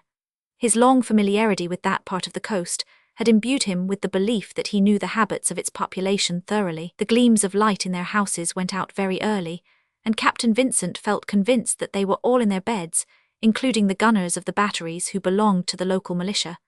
Their interest in the movements of H-1000's 22-gun sloop Amelia had grown stale by custom. She never interfered with their private affairs, and allowed the small coasting craft to go to and fro unmolested. They would have wondered if she had been more than 2 days away. Captain Vincent used to say grimly that the Hyers roadstead had become like a second home to him. For an hour or so Captain Vincent mused a bit on his real home, on matters of service and other unrelated things, then getting into motion in a very wide-awake manner. He superintended himself the dispatch of that boat, the existence of which had been acutely surmised by Lieutenant Reel, and was a matter of no doubt whatever to old Peyrol. As to her mission, it had nothing to do with catching fish for the captain's breakfast. It was the captain's own gig, a very fast-pulling boat. She was already alongside with her crew in her when the officer, who was going in charge, was beckoned to by the captain. He had a cutlass at his side and a brace of pistols in his belt, and their 65 was a business-like air about him that showed he had been on such service before. "This calm will last a good many hours," said the captain. "In this tideless sea you are certain to find the ship very much where she is now, but closer inshore. The attraction of the land, you know." "Yes, sir, the land does attract." "Yes, well, she may be allowed to put her side against any of these rocks. There would be no more danger than alongside a quay with a sea like this. Just look at the water in the pass, Mr. Bolt, like the floor of a ballroom. Pull close along shore when you return. I'll expect you back at dawn." Captain Vincent paused suddenly. A doubt crossed his mind as to the wisdom of this nocturnal expedition. The hammerhead of the peninsula, with its sea face invisible from both sides of the coast, was an ideal spot for a secret landing. Its lonely character appealed to his imagination, which in the first instance had been stimulated by a chance remark of Mr. Bolt himself. The fact was that the week before, when the Amelia was cruising off the peninsula, Bolt, looking at the coast, mentioned that he knew that part of it well. He had actually been ashore there a good many years ago, while serving with Lord Howe's fleet. He described the nature of the path, the aspect of a little village on the reverse slope, and had much to say about a certain farmhouse where he had been more than once, and had even stayed for 24 hours at a time on more than one occasion. This had aroused Captain Vincent's curiosity. He 66 sent for Bolt and had a long conversation with him. He listened with great interest to Bolt's story, how one day a man was seen from the deck of the ship in which Bolt was serving then, waving a white sheet or tablecloth amongst the rocks at the water's edge. It might have been a trap, but as the man seemed alone and the shore was within range of the ship's guns, a boat was sent to take him off. "And that, sir," Bolt pursued impressively, "was, I verily believe, the very first communication that Lord Howe had from the Royalists in Toulon." Afterwards Bolt described to Captain Vincent the meetings of the Toulon Royalists with the officers of the fleet. From the back of the farm he, Bolt himself, had often watched for hours the entrance of the Toulon harbour on the lookout for the boat bringing over the Royalist emissaries. Then he would make an agreed signal to the advanced squadron, and some English officers would land on their side and meet the Frenchmen at the farmhouse. It was as simple as that. The people of the farmhouse, husband and wife, were well-to-do, good class altogether, and staunch Royalists. He had got to know them well. Captain Vincent wondered whether the same people were still living there. Bolt could see no reason why they shouldn't be. It wasn't more than 10 years ago, and they were by no means an old couple. As far as he could make out, the farm was their own property. He, Bolt, knew only very few French words at that time. It was much later, after he had been made a prisoner and kept inland in France till the Peace of Amiens, that he had picked up a smattering of the lingo. His captivity had done away with his 67 feeble chance of promotion. He could not help remarking, Bolt was a master's mate still. Captain Vincent, in common with a good many officers of all ranks in Lord Nelson's fleet, had his misgivings about the system of distant blockade from which the Admiral apparently would not depart. Yet one could not blame Lord Nelson. Everybody in the fleet understood that what was in his mind was the destruction of the enemy, and if the enemy was closely blockaded, he would never come out to be destroyed. On the other hand, it was clear that as things were conducted, the French had too many chances left them to slip out unobserved and vanish from all human knowledge for months. Those possibilities were a constant worry to Captain Vincent, who had thrown himself with the ardour of passion into the special duty with which he was entrusted. Oh, for a pair of eyes fastened night and day on the entrance of the harbour of Toulon. Oh, for the power to look at the very state of French ships and into the very secrets of French minds. But he said nothing of this to Bolt. He only observed that the character of the French government was changed, and that the minds of the royalist people in the farmhouse might have changed too, since they had got back the exercise of their religion. Bolt's answer was that he had had a lot to do with royalists in his time, on board Lord Howe's fleet, both before and after Toulon was evacuated. All sorts, men and women, barbers and noblemen, sailors and tradesmen, almost every kind of royalist one could think of, and his opinion was that a royalist never changed. As to the place itself, he only wished the captain had seen it 68, it was the sort of spot that nothing could change. He made bold to say that it would be just the same 100 years hence. The earnestness of his officer caused Captain Vincent to look hard at him. He was a man of about his own age, but while Vincent was a comparatively young captain, Bolt was an old master's mate. Each understood the other perfectly. Captain Vincent fidgeted for a while and then observed abstractedly that he was not a man to put a noose round a dog's neck, let alone a good seaman's. This cryptic pronouncement caused no wonder to appear in Bolt's attentive gaze. He only became a little thoughtful before he said in the same abstracted tone that an officer in uniform was not likely to be hanged for a spy. The service was risky, of course. It was necessary for its success that, assuming the same people were there, it should be undertaken by a man well known to the inhabitants. Then he added that he was certain of being recognized, and while he enlarged on the extremely good terms he had been on with the owners of the farm, especially the farmer's wife, a comely motherly woman who had been very kind to him, and had all her wits about her, Captain Vincent, looking at the master's mate's bushy whiskers, thought that these in themselves were enough to ensure recognition. This impression was so strong that he had asked point-blank, "You haven't altered the growth of the hair on your face, Mr. Bolt, since then?" There was just a touch of indignation in Bolt's negative reply, for he was proud of his whiskers. He declared he was ready to take the most desperate chances for the service of his king and his country 69. Captain Vincent added, "For the sake of Lord Nelson too. One understood well what his lordship wished to bring about by that blockade at 60 leagues off. He was talking to a sailor, and there was no need to say any more." Did Bolt think that he could persuade those people to conceal him in their house on that lonely shore end of the peninsula for some considerable time? Bolt thought it was the easiest thing in the world. He would simply go up there and renew the old acquaintance, but he did not mean to do that in a reckless manner. It would have to be done at night, when of course there would be no one about. He would land just where he used to before, wrapped up in a Mediterranean sailor's cloak. He had one of his own, over his uniform, and simply go straight to the door at which he would knock. 10 to 1 the farmer himself would come down to open it. He knew enough French by now, he hoped, to persuade those people to conceal him in some room having a view in the right direction. And there he would stick day after day on the watch, taking a little exercise in the middle of the night, ready to live on mere bread and water if necessary, so as not to arouse suspicion amongst the farmhands. And who knows if, with the farmer's help, he could not get some news of what was going on actually within the port. Then from time to time he could go down in the dead of night, signal to the ship and make his report. Bolt expressed the hope that the Amelia would remain as much as possible in sight of the coast. It would cheer him up to see her about. Captain Vincent naturally assented. He pointed out to Bolt, however, that his post would become most important exactly when the ship had 70 been chased away or driven by the weather off her station, as could very easily happen. You would be then the eyes of Lord Nelson's fleet, Mr. Bolt. Think of that. The actual eyes of Lord Nelson's fleet. After dispatching his officer, Captain Vincent spent the night on deck. The break of day came at last, much paler than the moonlight which it replaced, and still no boat, and again Captain Vincent asked himself if he had not acted indiscreetly. Impenetrable and looking as fresh as if he had just come up on deck, he argued the point with himself till the rising sun clearing the ridge on Peyrol's island flashed its level rays upon his ship with her dew-darkened sails and dripping rigging. He roused himself then to tell his first lieutenant to get the boats out to tow the ship away from the shore.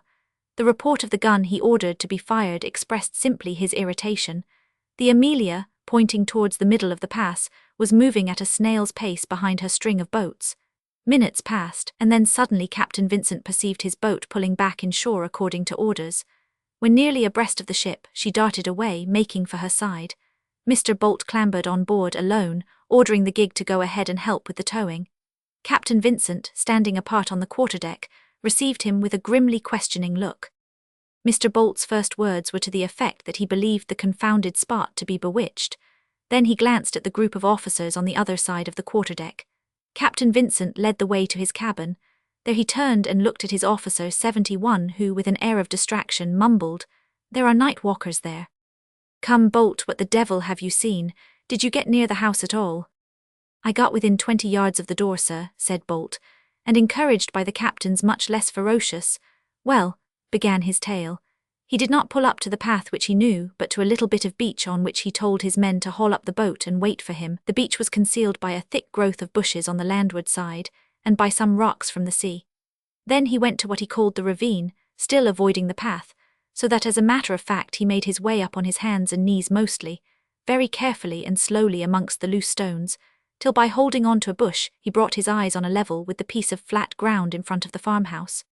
The familiar aspect of the buildings, totally unchanged from the time when he had played his part in what appeared as a most successful operation at the beginning of the war, inspired Bolt with great confidence in the success of his present enterprise, vague as it was, but the great charm of which lay, no doubt, in mental associations with his younger years. Nothing seemed easier than to stride across the 40 yards of open ground and rouse the farmer whom he remembered so well, the well-to-do man, a grave, sagacious royalist in his humble way.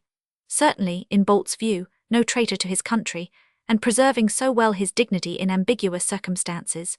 To Bolt's simple vision, neither that man nor his wife could have changed 72. In this view of Arlette's parents, Bolt was influenced by the consciousness of there having been no change in himself. He was the same Jack Bolt, and everything around him was the same as if he had left the spot only yesterday. Already he saw himself in the kitchen which he knew so well, seated by the light of a single candle before a glass of wine, and talking his best French to that worthy farmer of sound principles. The whole thing was as well as done. He imagined himself a secret inmate of that building, closely confined indeed, but sustained by the possible great results of his watchfulness, in many ways more comfortable than on board the Amelia, and with the glorious consciousness that he was, in Captain Vincent's phrase, the actual physical eyes of the fleet. He didn't, of course, talk of his private feelings to Captain Vincent. All those thoughts and emotions were compressed in the space of not much more than a minute or two while, holding on with one hand to his bush, and having got a good foothold for one of his feet, he indulged in that pleasant anticipatory sense of success. In the old days the farmer's wife used to be a light sleeper. The farmhands which he remembered lived in the village or were distributed in stables and outhouses did not give him any concern. He wouldn't need to knock heavily. He pictured to himself the farmer's wife sitting up in bed, listening, then rousing her husband, who as likely as not would take the gun standing against the dresser downstairs and come to the door. And then everything would be all right, but perhaps, yes, it was just as likely the farmer would simply open the window and hold a parley. That 73 really was most likely, naturally. In his place Bolt felt he would do that very thing. Yes, that was what a man in a lonely house in the middle of the night would do most naturally, and he imagined himself whispering mysteriously his answers up the wall to the obvious questions, Army, Bolt, Ouvres moi, Vive le Roi, or things of that sort, and in sequence to those vivid images, it occurred to Bolt that the best thing he could do would be to throw small stones against the window shutter, the sort of sound most likely to rouse a light sleeper. He wasn't quite sure which window on the floor above the ground floor was that of those people's bedroom, but there were anyhow only 3 of them. In a moment he would have sprung up from his foothold onto the level if, raising his eyes for another look at the front of the house, he had not perceived that one of the windows was already open. How he could have failed to notice that before, he couldn't explain. He confessed to Captain Vincent in the course of his narrative that this open window, sir, checked me dead. In fact, sir, it shook my confidence, for you know, sir, that no native of these parts would dream of sleeping with his window open. It struck me that there was something wrong there, and I remained where I was. That fascination of repose, of secretive friendliness, which houses present at night, was gone. By the power of an open window, a black square in the moonlighted wall, the farmhouse took on the aspect of a man-trap. Bolt assured Captain Vincent that the window would not have stopped him. He would have gone on all the same, though with an uncertain mind. But while 74 he was thinking it out, there glided without a sound before his irresolute eyes from somewhere a white vision, a woman. He could see her black hair flowing down her back, a woman whom anybody would have been excused for taking for a ghost. I won't say that she froze my blood, sir, but she made me cold all over for a moment. Lots of people have seen ghosts, at least they say so, and I have an open mind about that. She was a weird thing to look at in the moonlight. She did not act like a sleepwalker either. If she had not come out of a grave, then she had jumped out of bed. But when she stole back and hid herself round the corner of the house, I knew she was not a ghost. She could not have seen me. There she stood in the black shadow watching for something, or waiting for somebody, added Bolt in a grim tone. She looked crazy, he conceded charitably. One thing was clear to him. There had been changes in that farmhouse since his time. Bolt resented them, as if that time had been only last week. The woman concealed round the corner remained in his full view, watchful, as if only waiting for him to show himself in the open, to run off screeching and rouse all the countryside. Bolt came quickly to the conclusion that he must withdraw from the slope. On lowering himself from his first position, he had the misfortune to dislodge a stone. This circumstance precipitated his retreat. In a very few minutes he found himself by the shore. He paused to listen. Above him, up the ravine and all round amongst the rocks, everything was perfectly still. He walked along in the direction of his boat. There was nothing for it but to get away quietly and perhaps. 75. Yes, Mr. Bolt, I fear we shall have to give up our plan, interrupted Captain Vincent at that point. Bolt's assent came reluctantly, and then he braced himself to confess that this was not the worst. Before the astonished face of Captain Vincent, he hastened to blurt it out. He was very sorry, he could in no way account for it, but he had lost a man. Captain Vincent seemed unable to believe his ears. "What do you say, lost a man out of my boat's crew?" He was profoundly shocked. Bolt was correspondingly distressed.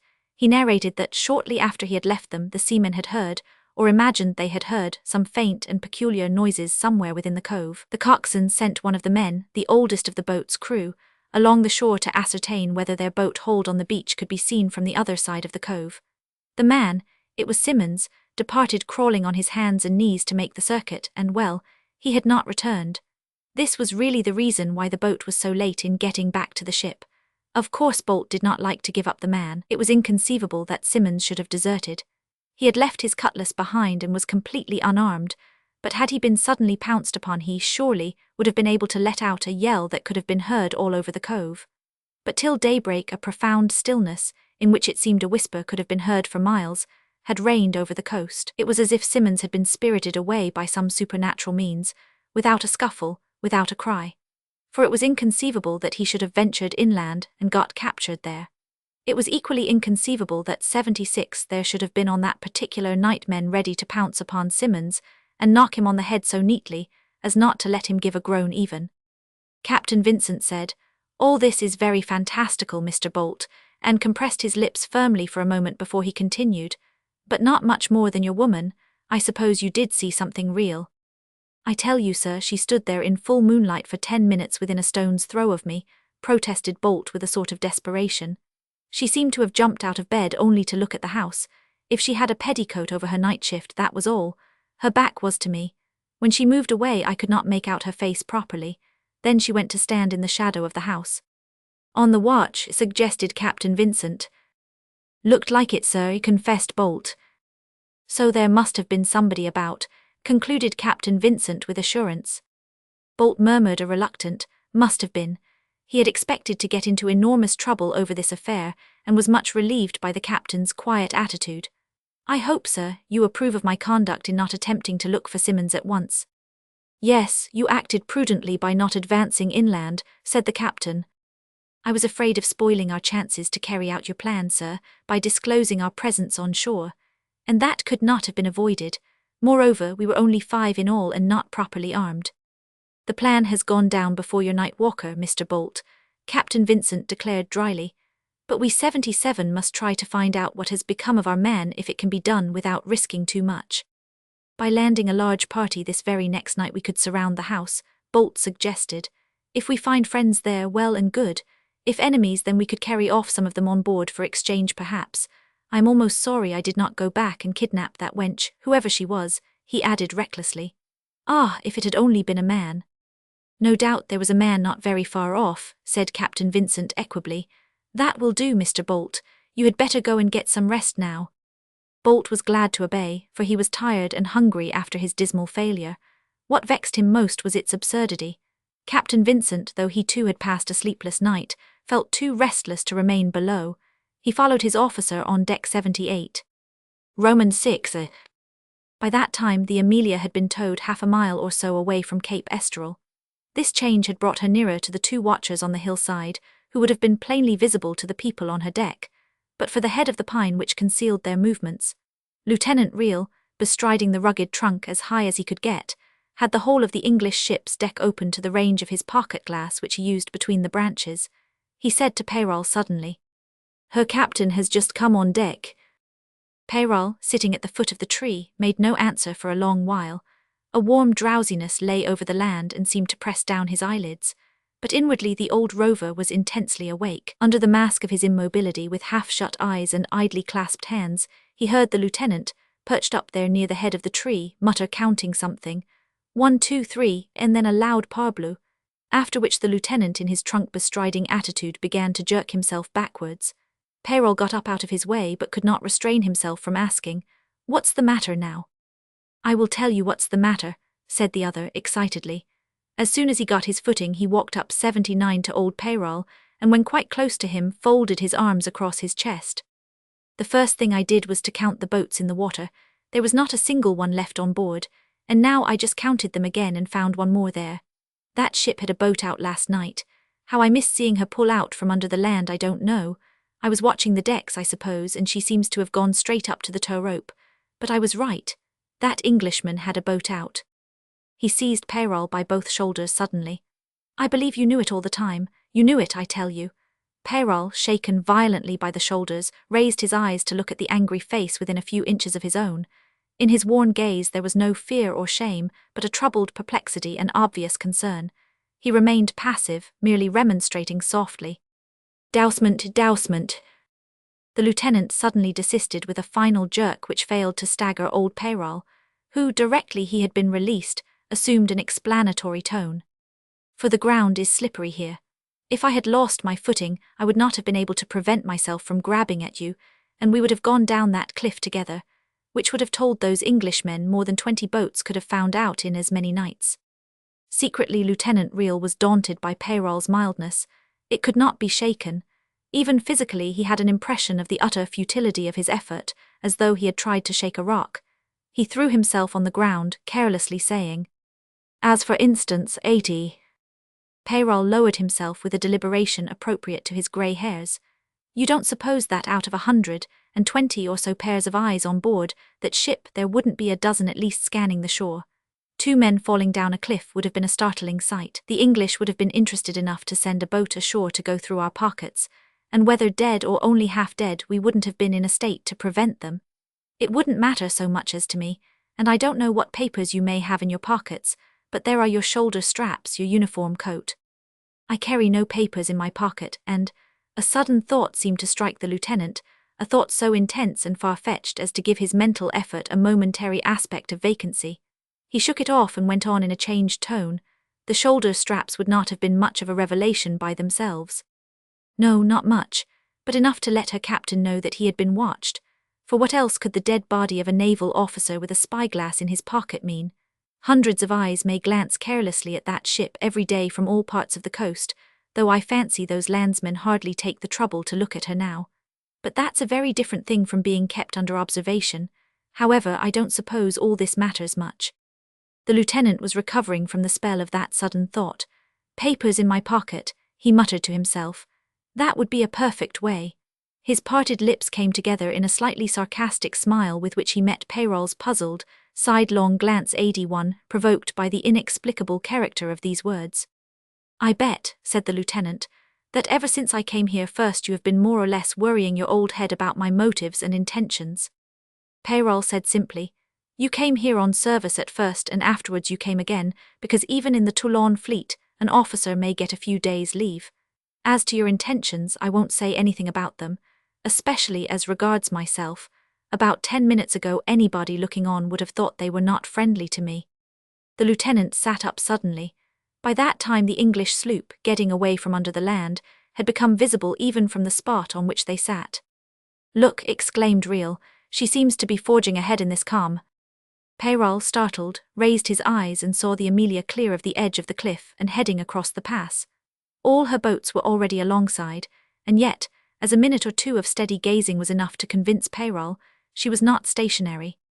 "She moves, there is no denying that, she moves. Watch the white speck of that house on Porquerolles. There, the end of her jibboom touches it now. In a moment her head sails will mask it to us." "I would never have believed it," muttered the lieutenant after a pause of intent gazing. "And look, Peyrol, look, there is not a wrinkle on the water." Peyrol, who had been shading his eyes from the sun, let his hand fall.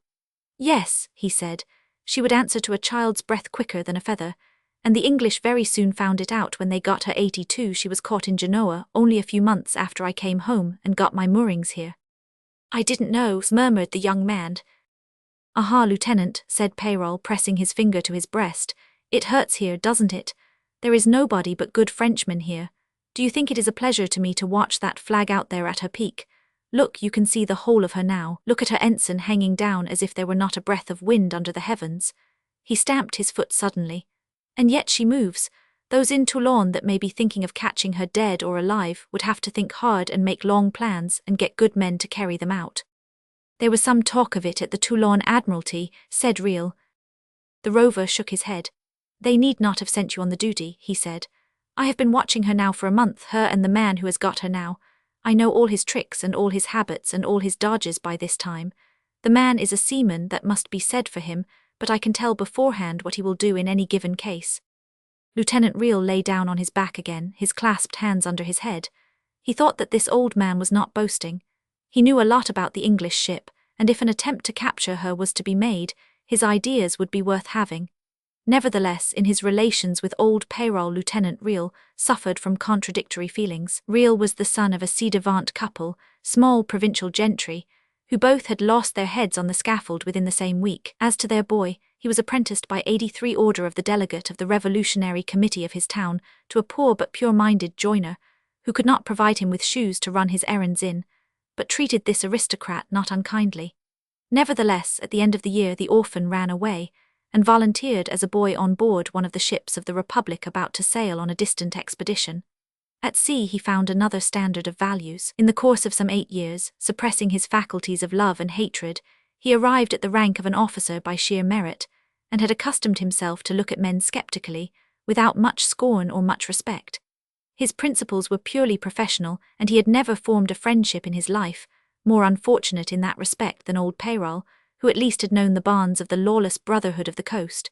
He was, of course, very self-contained. Peyrol, whom he had found unexpectedly settled on the peninsula, was the first human being to break through that schooled reserve which the precariousness of all things had forced on the orphan of the Revolution.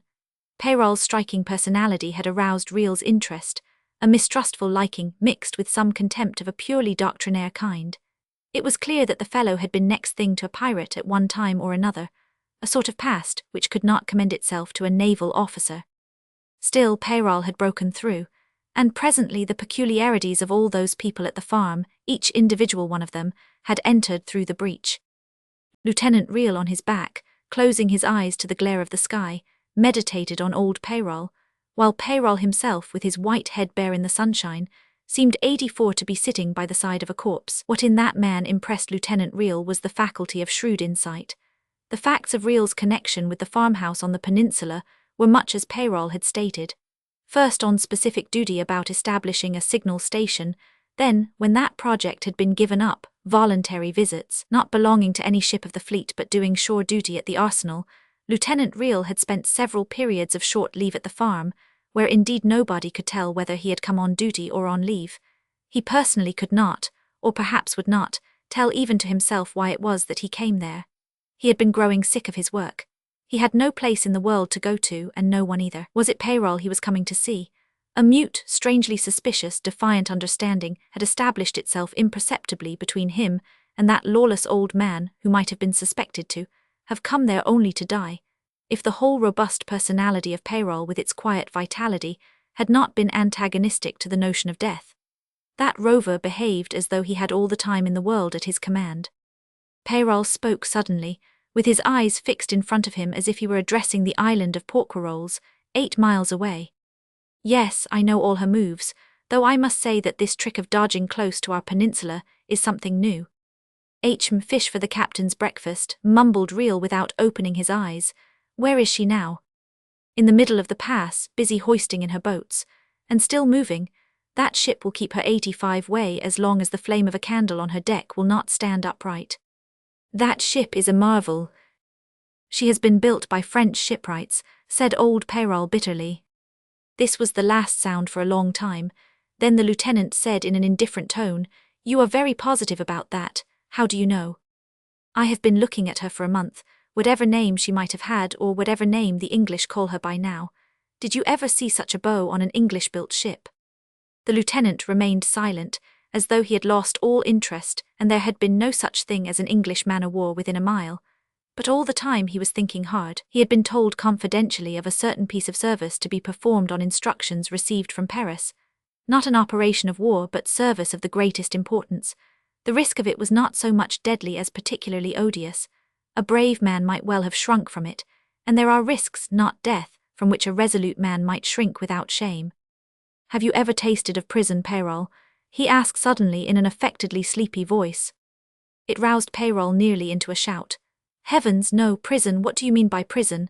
I have been a captive to savages," he added, calming down, "but that's a very old story.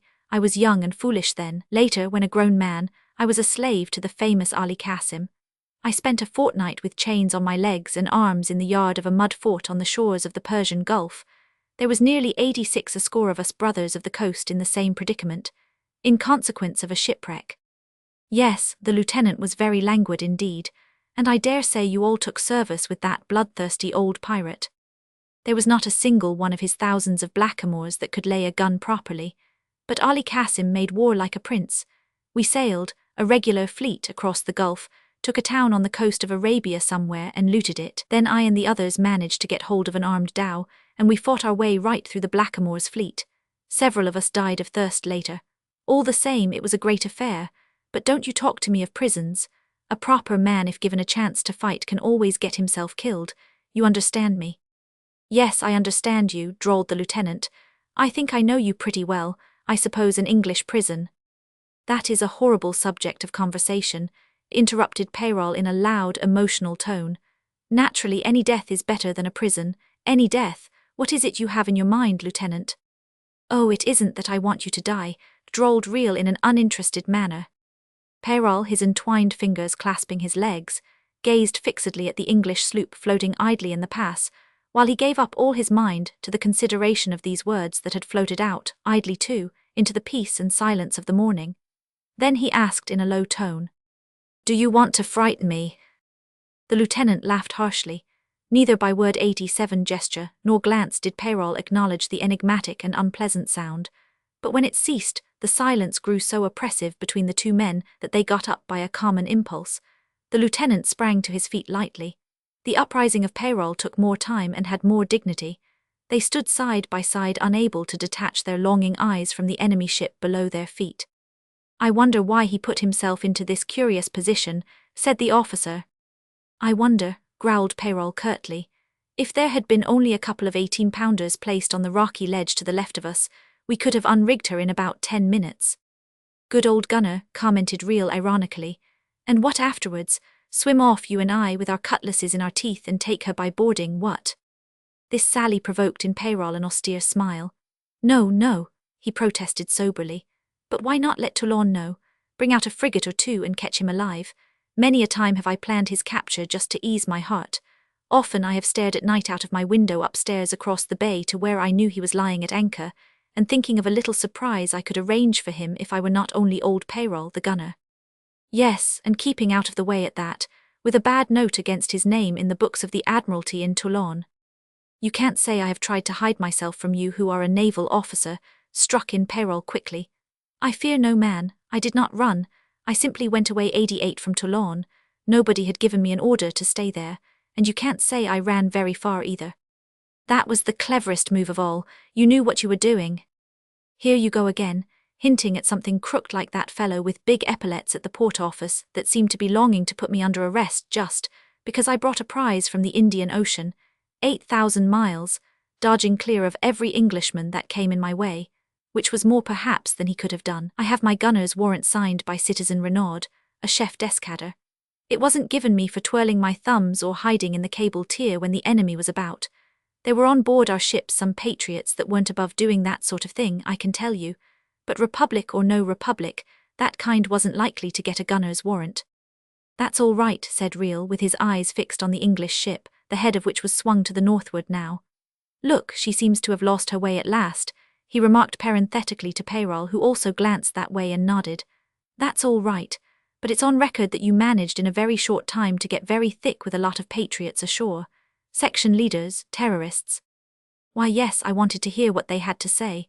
They talked like a drunken crew of scallywags that had stolen a ship, but at any rate it wasn't such as they that had sold the port to the English. They were a lot of bloodthirsty landlubbers. I did get out of town as soon as I could. I remembered I was born around here. I knew no other bit of France, and I 89 didn't care to go any further. Nobody came to look for me." "No, not here. I suppose they thought it was too near. They did look for you a little, but they gave it up. Perhaps if they had persevered and made an admiral of you, we would not have been beaten at Aboukir." At the mention of that name, Peyrol shook his fist at the serene Mediterranean sky. "And yet we were no worse men than the English," he cried, "and there are no such ships as ours in the world. You see, Lieutenant, the Republican Guard of these talkers would never give us seamen a chance of fair play." The lieutenant looked round in surprise. "What do you know about a Republican Guard?" he asked, What on earth do you mean? I have heard of and seen more guards than you could ever dream of in a long night's sleep in every corner of the earth, in the very heart of forests, which is an inconceivable thing.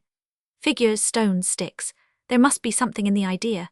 And what I meant, he continued in a resentful tone, is that their Republican Guard, which is neither stick nor stone, but seems to be some kind of lubber, has never given us seamen a chief like that one the soldiers have got ashore. Lieutenant Reel looked at Peyrol with unsmiling attention, then remarked quietly, "Well, the guard of the aristocrats is coming back again, and it looks as if he were bringing an emperor along with him. You've heard something of that, you people in the farmhouse, haven't you?" "No," said Peyrol. "I have heard no talk of a 90 emperor, but what does it matter? Under one name or another a chief can be no more than a chief, and that general whom they have been calling consul is a good chief. Nobody can deny that." After saying those words in a dogmatic tone, Peyrol looked up at the sun and suggested that it was time to go down to the farmhouse, pour manger la soup. With a suddenly gloomy face, Reel moved off, followed by Peyrol. At the first turn of the path they got the view of the Escampabar buildings with the pigeons still walking on the ridges of the roofs, of the sunny orchards and yards without a living soul in them. Peyrol remarked that everybody, no doubt, was in the kitchen waiting for his and the lieutenant's return. He himself was properly hungry. "And you, Lieutenant?" The lieutenant was not hungry. Hearing this declaration made in a peevish tone, Peyrol gave a sagacious movement of his head behind the lieutenant's back. Well, whatever happened, a man had to eat. He, Peyrol, knew what it was to be altogether without food, but even half rations was a poor show, very poor show for anybody who had to work or to fight. For himself, he couldn't imagine any conjuncture that would prevent him having a meal as long as there was something to eat within reach. His unwanted garrulity provoked no response, but Peyrol continued to talk in that strain as though his thoughts were concentrated on food, while his eyes roved here and there and his ears were open for the slightest sound. When they arrived in front of the house, Peyrol stopped to glance anxiously down the path to the coast, letting the lieutenant enter the café. The Mediterranean, in that part which could 91 be seen from the door of the café, was as empty of all sail as a yet undiscovered sea. The dull tinkle of a cracked bell on the neck of some wandering cow was the only sound that reached him, accentuating the Sunday peace of the farm. 2 goats were lying down on the western slope of the hill. It all had a very reassuring effect, and the anxious expression on Peyrol's face was passing away, when suddenly one of the goats leaped to its feet. The Rover gave a start and became rigid in a pose of tense apprehension. A man who is in such a frame of mind that a leaping goat makes him start cannot be happy. However, the other goat remained lying down. There was really no reason for alarm, and Peyrol, composing his features as near as possible to their usual placid expression, followed the lieutenant into the house 92. Romans 7. A single cover having been laid at the end of a long table in the salle for the lieutenant, he had his meal there while the others sat down to theirs in the kitchen, the usual strangely assorted company served by the anxious and silent Catherine. Peyrol, thoughtful and hungry, faced citizen Cevola in his working clothes, and very much withdrawn within himself. Cevola's aspect was more feverish than usual, with the red patches on his cheekbones very marked above the thick beard. From time to time, the mistress of the farm would get up from her place by the side of old Peyrol and go out into the salle to attend to the lieutenant. The other 3 people seemed unconscious of her absences. Towards the end of the meal, Peyrol leaned back in his wooden chair and let his gaze rest on the exteriorist who had not finished yet, and was still busy over his plate with the air of a man who had done a long morning's work. The door leading from the kitchen to the salle stood wide open, but no sound of voices ever came from there. Till lately Peyrol had not concerned himself very much with the mental states of the people with whom he lived. Now, however, he wondered to himself what could be the thoughts of the exteriorist patriot, that sanguinary and extremely poor creature occupying the position of master of the Escampabar farm. But 93, when citizen Cevola raised his head at last to take a long drink of wine, there was nothing new on that face which in its high colour resembled so much a painted mask. Their eyes met. "Sacre bleu," exclaimed Peyrol at last, "if you never say anything to anybody like this you will forget how to speak at last." The patriot smiled from the depths of his beard, a smile which Peyrol, for some reason, mere prejudice perhaps, always thought resembled the defensive grin of some small wild animal afraid of being cornered. "What is there to talk about?" he retorted. "You live with us, you haven't budged from here. I suppose you have counted the bunches of grapes in the enclosure and the figs on the fig tree on the west wall many times over." He paused to lend an ear to the dead silence in the salle, and then said with a slight rise of tone, "You and I know everything that is going on here." Peyrol wrinkled the corners of his eyes in a keen, searching glance. Catherine, clearing the table, bore herself as if she had been completely deaf. Her face, of a walnut colour with sunken cheeks and lips, might have been a carving in the marvellous immobility of its fine wrinkles. Her carriage was upright and her hands swift in their movements. Peyrol said, "We don't want to talk about the farm. Haven't you heard any news lately?" The patriot shook his head violently. Of public news he had a horror. Everything was lost. The country was ruled by perjurers and renegades. All the patriotic virtues were dead. He struck the table with his fist and then remained listening as though 94 the blow could have roused an echo in the silent house. Not the faintest sound came from anywhere. Citizen Savola sighed.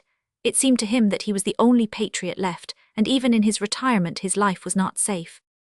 "I know," said Peyrol. "I saw the whole affair out of the window. You can run like a hare, citizen."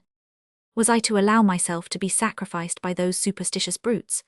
Argued Citizen Savola in a high-pitched voice, and with genuine indignation, which Peyrol watched coldly. He could hardly catch the mutter of "perhaps it would have been just as well if I had let those reactionary dogs kill me that time." The old woman washing up at the sink glanced uneasily towards the door of the salle. "No," shouted the lonely sansculotte. "It isn't possible. There must be plenty of patriots left in France. The sacred fire is not burnt out yet." For a short time he presented the appearance of a man who is sitting with ashes on his head and desolation in his heart. His almond-shaped eyes looked dull, extinguished.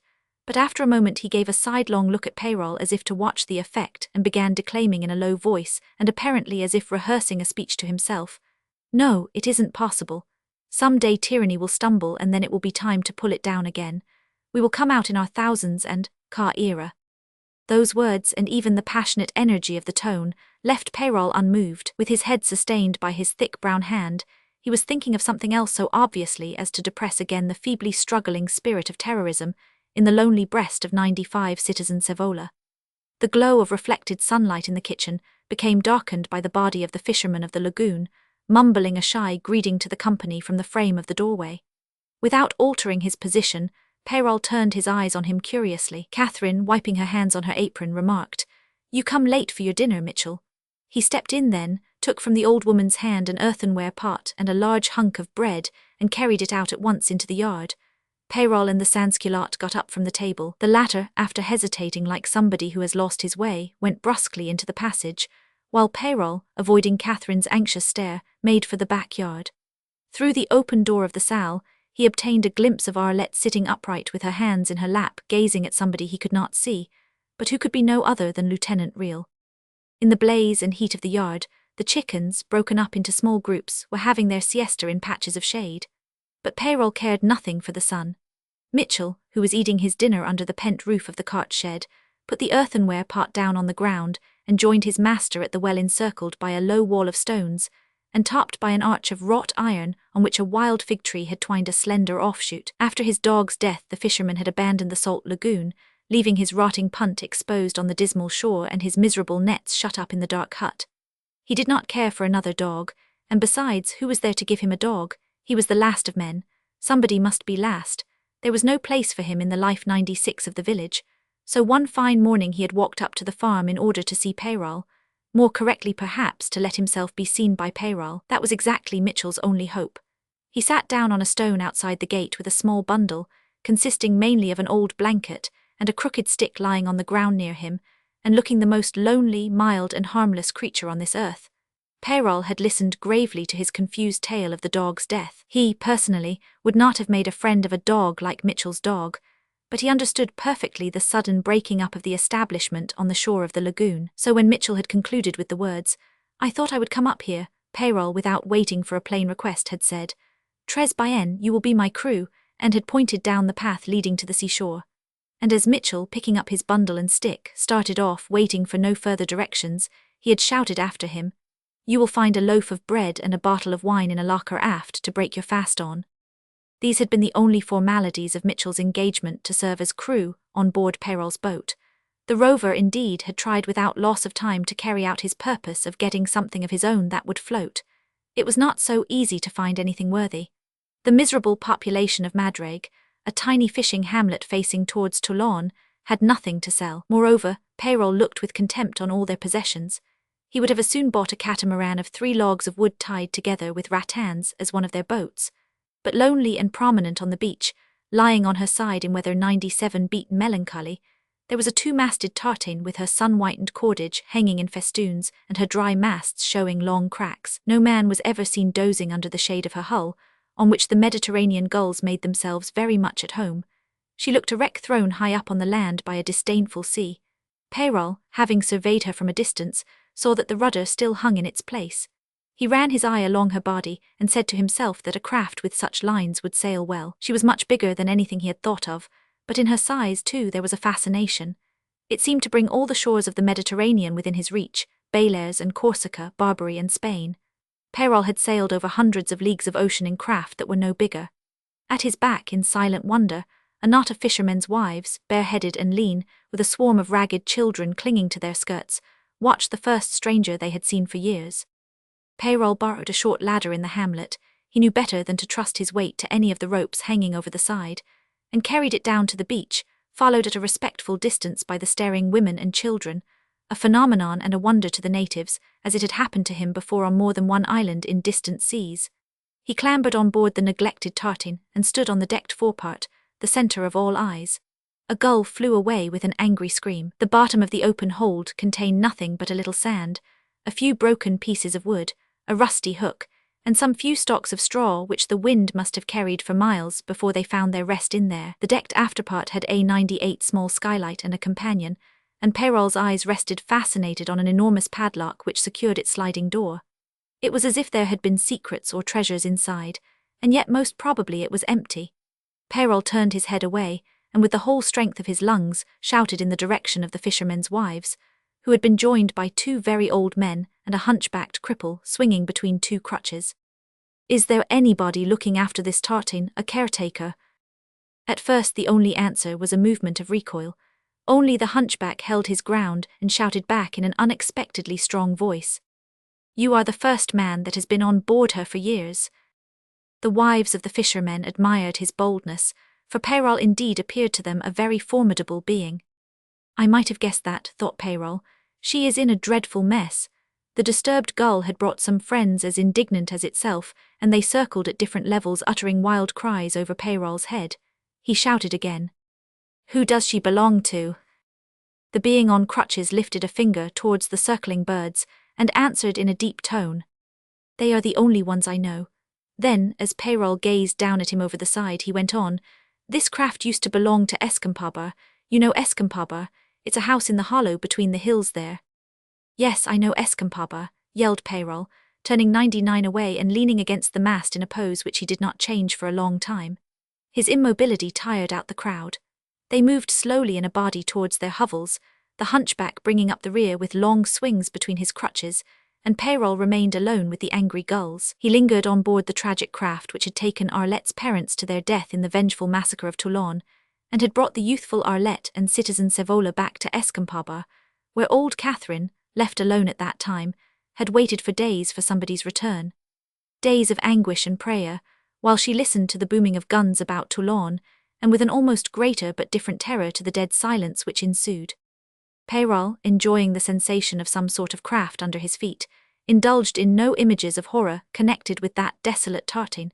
It was late in the evening before he returned to the farm, so that he had to have his supper alone. The women had retired, only the sans-culotte, smoking a short pipe out of doors, had followed him into the kitchen and asked where he had been and whether he had lost his way.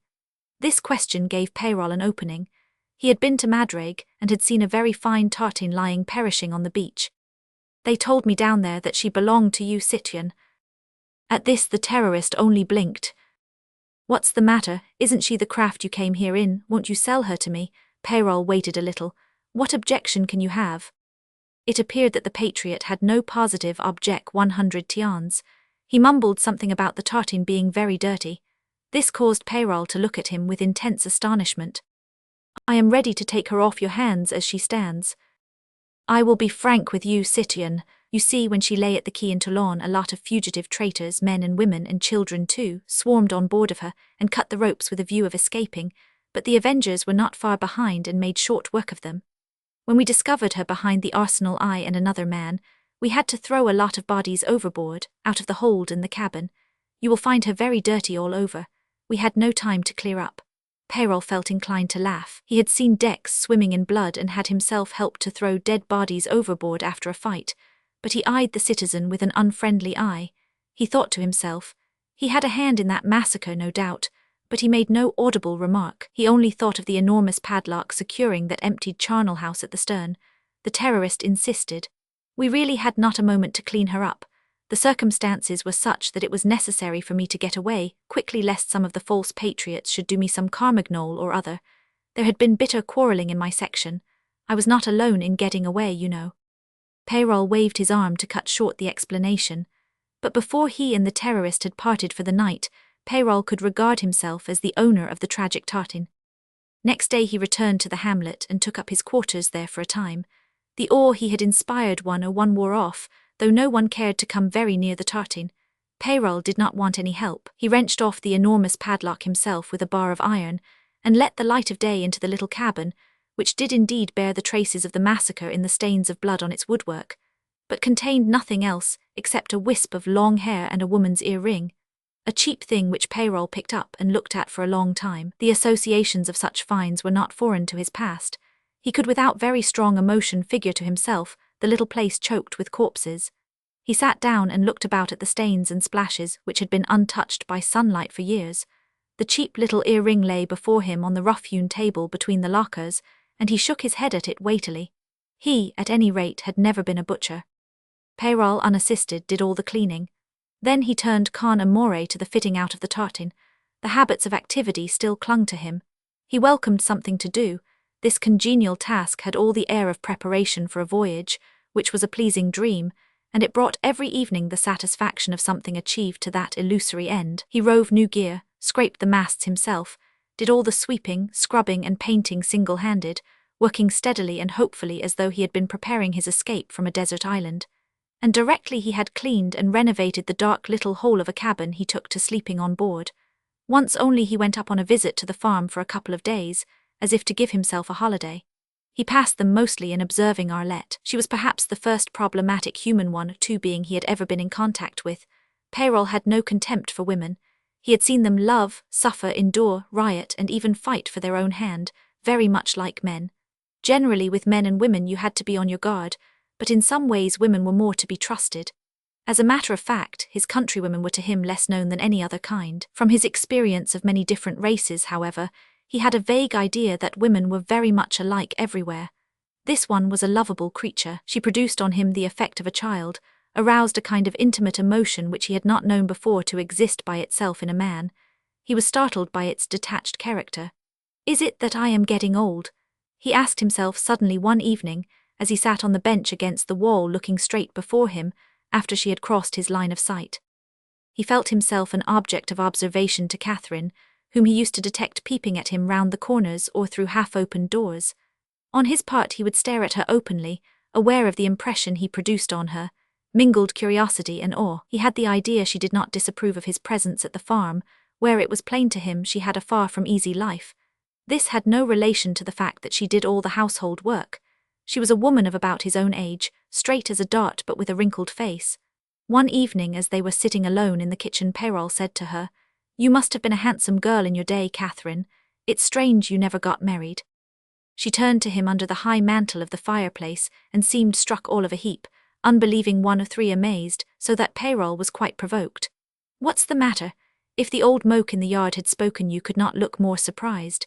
You can't deny that you were a handsome girl." She recovered from her scare to say, "I was born here, grew up here, and early in my life I made up my mind to die here." "A strange notion," said Peyrol, "for a young girl to take into her head." "It's not a thing to talk about," said the old woman, stooping to get a pot out of the warm ashes. "I did not think then," she went on with her back to Peyrol, "that I would live long. When I was 18 I fell in love with a priest." "Ah bah," exclaimed Peyrol under his breath. "That was the time when I prayed for death," she pursued in a quiet voice. "I spent nights on my knees upstairs in that room where you sleep now. I shunned everybody. People began to say I was crazy. We have always been hated by the rabble about here. They have poisonous tongues. I got the nickname of La Fiancée du Portrait. Yes, I was handsome, but who would have looked at me if I had wanted to be looked at? My only luck was to have a fine man for a brother. He understood. No word passed his lips, but sometimes when we were alone and not even his wife was by, he would lay his hand on my shoulder gently. From that time to this I have not been to church, and I never will go, but I have no quarrel with God now. There were no signs of watchfulness and care in her bearing now. She stood straight as an arrow before Peyrol and looked at him with a confident air. The one afore Rover was not yet ready to speak. He only nodded twice, and Catherine turned away to put the pot to cool in the sink. Yes, I wished to die, but I did not, and now I have got something to do, she said, sitting down near the fireplace and taking her chin in her hand. And I dare say you know what that is, she added. Peyrol got up deliberately. Well, bonsoir, he said. I am off to Madrig. I want to begin work again on the tartine at daylight. Don't talk to me about the tartine. She took my brother away forever. I stood on the shore watching her sails growing smaller and smaller. Then I came up alone to this farmhouse. Moving calmly her faded lips which no lover or child had ever kissed, old Catherine told Peyrol of the days and nights of waiting, with the distant growl of the big guns in her ears. She used to sit outside on the bench longing for news, watching the flickers in the sky, and listening to heavy bursts of gunfire coming over the water. Then came a night as if the world were coming to an end. All the sky was lighted up, the earth shook to its foundations, and she felt the house rock, so that jumping up from the bench she screamed with fear. That night she never went to bed. Next morning she saw the sea covered with sails, while a black and yellow cloud of smoke hung over Toulon. A man coming up from Madrig told her that he believed that the whole town had been blown up. She gave him a bottle of wine and he helped her to feed the stock that evening. Before going home, he expressed the opinion that there could 105 not be a soul left alive in Toulon, because the few that survived would have gone away in the English ships. Nearly a week later she was dozing by the fire when voices outside woke her up, and she beheld standing in the middle of the salle, pale like a corpse out of a grave, with a blood-soaked blanket over her shoulders and a red cap on her head, a ghastly-looking young girl in whom she suddenly recognized her niece. She screamed in her terror, "Francois, Francois!" This was her brother's name, and she thought he was outside. Her scream scared the girl, who ran out of the door. All was still outside. Once more she screamed, "Francois!" And tottering as far as the door, she saw her niece clinging to a strange man in a red cap and with a sabre by his side, who yelled excitedly, "You won't see Francois again. Vive la République!" I recognized the son Braun, went on Catherine. I knew his parents.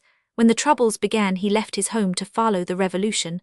I walked straight up to him and took the girl away from his side. She didn't want much coaxing. The child always loved me, she continued, getting up from the stool and moving a little closer to Peyrol. She remembered her Aunt Catherine. I tore the horrid blanket off her shoulders. Her hair was clotted with blood and her clothes all stained with it. I took her upstairs. She was as helpless as a little child. I undressed her and examined her all over. She had no hurt anywhere. I was sure of that. But of what more could I be sure? I couldn't make sense of the things she babbled at me. Her very voice distracted me. She fell asleep directly I had put her into my bed, and I 106 stood there looking down at her, nearly going out of my mind with the thought of what that child may have been dragged through. When I went downstairs I found that good-for-nothing inside the house.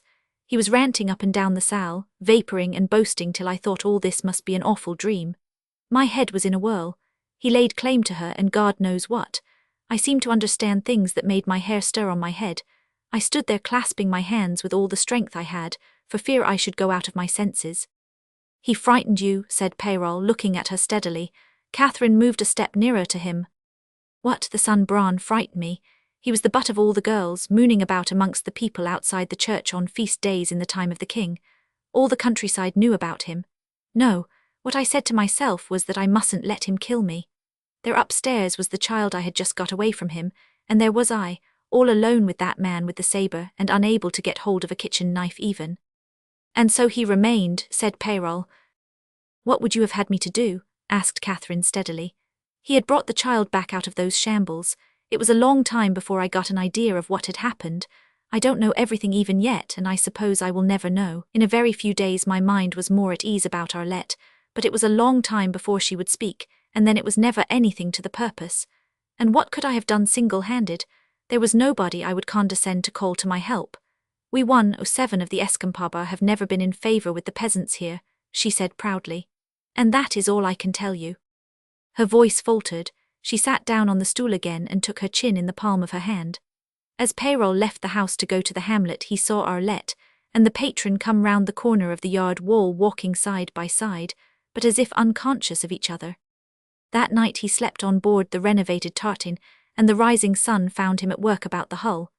By that time he had ceased to be the object of odd contemplation to the inhabitants of the hamlet, who still, however, kept up a mistrustful attitude. His only intermediary for communicating with them was the miserable cripple.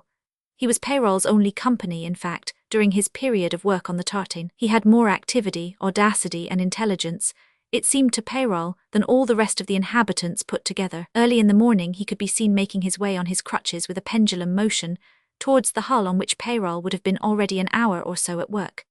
Peyrol then would throw him over a sound rope's end, and the cripple, leaning his crutches against the side of the tartan, would pull his wretched little carcass, all withered below the waist, up the rope, hand over hand, with extreme ease. There, sitting on the small foredeck with his back against the mast, and his thin, twisted legs folded in front of him, he would keep Peyrol company, talking to him along the whole length of the tartan in a strained voice, and sharing his midday meal, as of right, since it was he generally who ate the provisions slung round his neck in a quaint flat basket. Thus were the hours of labour shortened for Peyrol by shrewd remarks and bits of local gossip. How the cripple got hold of it was difficult to imagine, and the Rover had not enough knowledge of European superstitions to suspect him of flying through the night on a broomstick, like a sort of male witch, for there was a manliness in that twisted scrap of humanity which struck Peyrol from the first. His very voice was manly, and the character of his gossip was not feminine. He did indeed mention to Peyrol that people used to take him about the neighbourhood in carts for the purpose of playing a fiddle at weddings and other festive occasions, but this seemed hardly adequate, and even he himself confessed that there was not much of that sort of thing going on during the Revolution, when people didn't like to attract attention and everything was done in a hole-and-corner manner. There were no priests to officiate at weddings, and if there were no ceremonies, how could there be rejoicings? Of course children were born as before, but there were no christenings, and people got to look funny somehow or other. Their countenances got changed somehow. The very boys and girls seemed to have something on their minds. Peyrol, busy about one thing and another, listened without appearing to pay much attention to the story of the Revolution, as if to the tale of an intelligent islander on the other side of the world, talking of bloody rights and amazing hopes of some religion unknown to the rest of mankind. But there was something biting in the speech of that cripple, which confused his thoughts a little. Sarcasm was a mystery which he could not understand. On one occasion he remarked to his friend the cripple, as they sat together on the foredeck, munching the bread and figs of their midday meal, "There must have been something in it, but it doesn't seem to have done much for you people here." "To be sure," retorted the scrap of man vivaciously, "it hasn't straightened my back or given me a pair of legs like yours." Peyrol, whose trousers were rolled up above the knee because he had been washing the hold, looked at his calves complacently.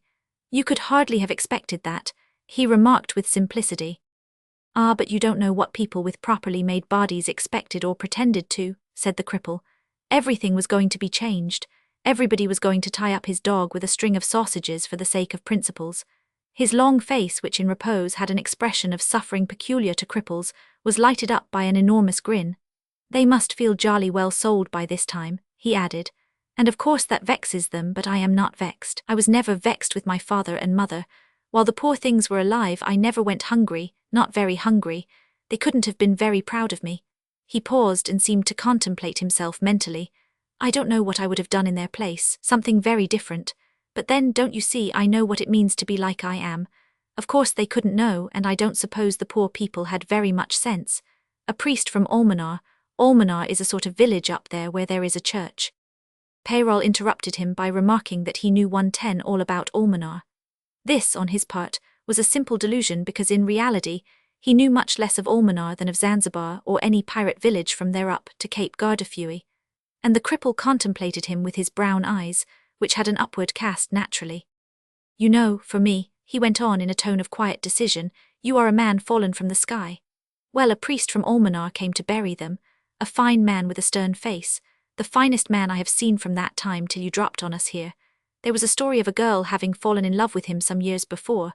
I was old enough then to have heard something of it, but that's neither here nor there. Moreover, many people wouldn't believe the tale." Peyrol, without looking at the cripple, tried to imagine what sort of child he might have been, what sort of youth. The Rover had seen staggering deformities, dreadful mutilations which were the cruel work of man, but it was amongst people with dusky skins, and that made a great difference. But what he had heard and seen since he had come back to his native land The tales, the facts, and also the faces, reached his sensibility with a particular force, because of that feeling that came to him so suddenly after a whole lifetime spent amongst Indians, Malagashes, Arabs, blackamoors of all sorts, that he belonged there to this land, and had escaped all those things by a mere hair's breadth. His companion completed his significant silence, which seemed to have been occupied with thoughts very much like his own, by saying, "All this was in the king's time. They didn't cut 111 off his head till several years afterwards. It didn't make my life any easier for me, but since those Republicans had deposed God and flung him out of all the churches, I have forgiven him all my troubles." "Spoken like a man," said Peyrol. Only the misshapen character of the cripple's back prevented Peyrol from giving him a hearty slap. He got up to begin his afternoon's work. It was a bit of inside painting, and from the foredeck the cripple watched him at it with dreamy eyes and something ironic on his lips. It was not till the sun had travelled over Cape Sissi, which could be seen across the water like dark mist in the glare, that he opened his lips to ask, "And what do you propose to do with this tartan, citoyen?" Peyrol answered simply that the tartan was fit to go anywhere now, the very moment she took the water. "You could go as far as Genoa and Naples and even further," suggested the cripple. "Much further," said Peyrol. "And you have been fitting her out like this for a voyage?" "Certainly," said Peyrol, using his brush steadily. "Somehow I fancy it will not be a long one." Peyrol never checked the to and fro movement of his brush, but it was with an effort. The fact was that he had discovered in himself a distinct reluctance to go away from the Escampabar farm. His desire to have something of his own that could float was no longer associated with any desire to wander. The cripple was right. The voyage of the renovated tartan 112 would not take her very far. What was surprising was the fellow being so very positive about it. He seemed able to read people's thoughts. The dragging of the renovated tartan into the water was a great affair. Everybody in the hamlet, including the women, did a full day's work, and there was never so much coin passed from hand to hand in the hamlet in all the days of its obscure history. Swinging between his crutches on a low sand ridge, the cripple surveyed the whole of the beach. It was he that had persuaded the villagers to lend a hand, and had arranged the terms for their assistance. It was he also who, through a very miserable-looking peddler, the only one who frequented the peninsula, had got in touch with some rich persons in Frejus who had changed for Peyrol a few of his gold pieces for current money. He had expedited the course of the most exciting and interesting experience of his life, and now planted on the sand on his 2 sticks in the manner of a beacon, he watched the last operation. The Rover, as if about to launch himself upon a track of 1,000 miles, walked up to shake hands with him and look once more at the soft eyes and the ironic smile. "There is no denying it, you are a man." "Don't talk like this to me, citoyen," said the cripple in a trembling voice. Till then, suspended between his 2 sticks and with his shoulders as high as his ears, he had not looked towards the approaching Peyrol. "This is too much of a compliment." "I tell you," insisted the Rover roughly, and as if the insignificance of mortal envelopes had presented itself to him for the first time at the end of his roving life, "I tell you that there is that in you which 113 would make a chum one would like to have alongside one in a tight place." As he went away from the cripple towards the tartan, while the whole population of the hamlet disposed around her waited for his word, some on land and some waist-deep in the water holding ropes in their hands, Peyrol had a slight shudder at the thought.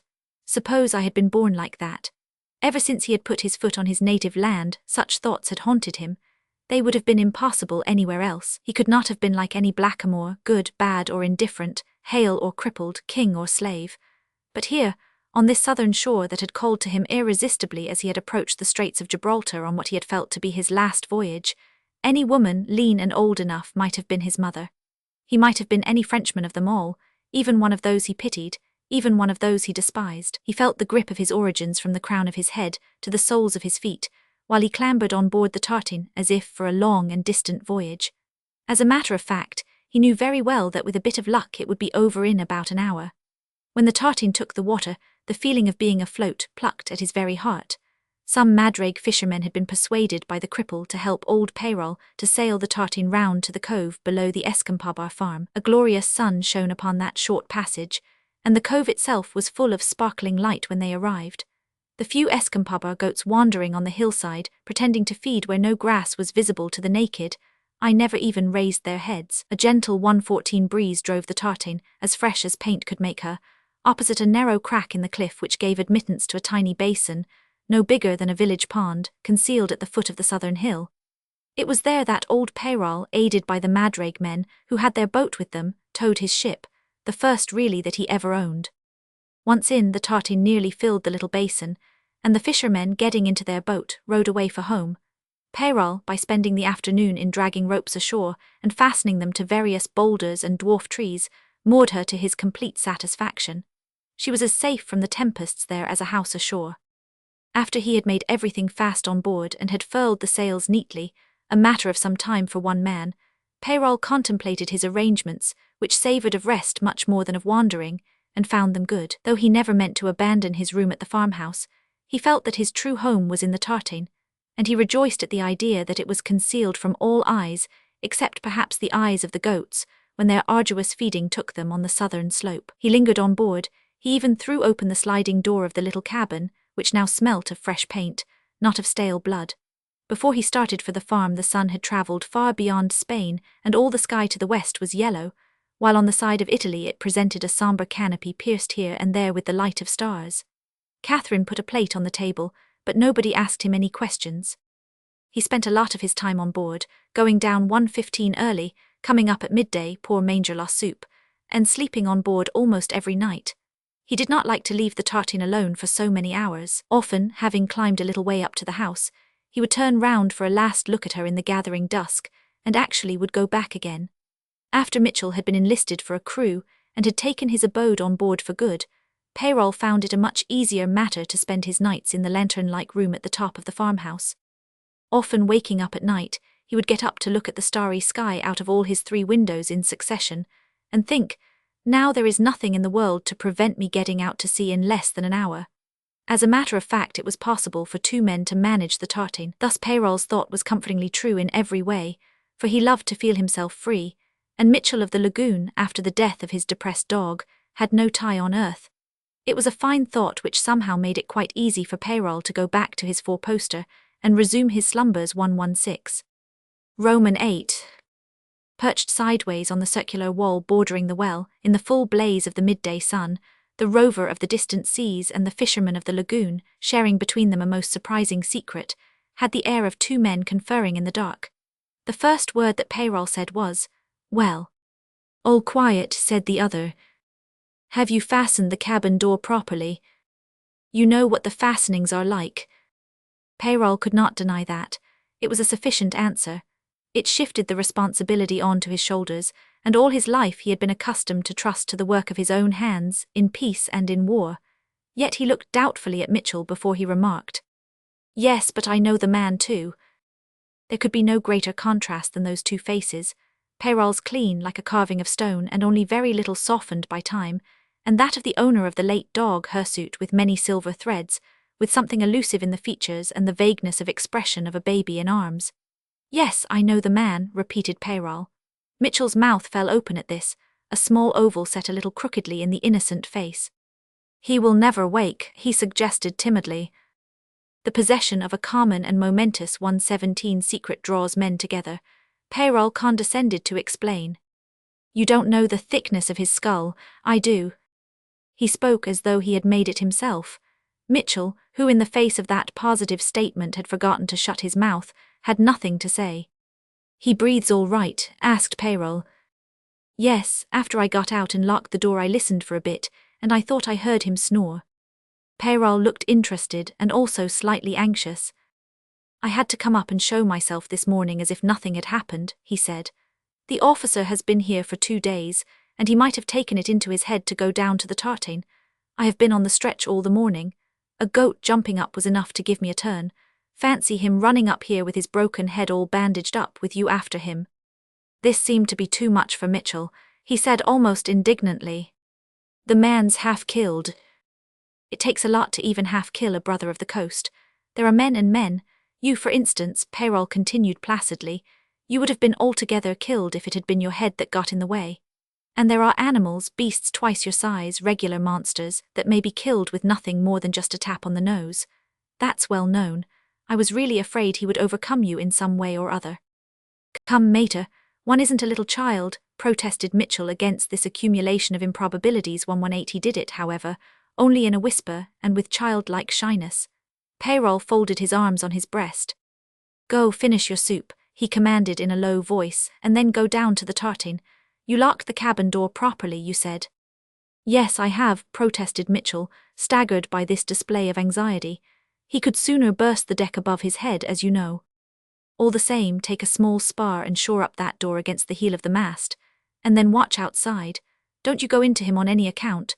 Stay on deck and keep a lookout for me. There is a tangle here that won't be easily cleared, and I must be very careful. I will try to slip away and get down as soon as I get rid of that officer.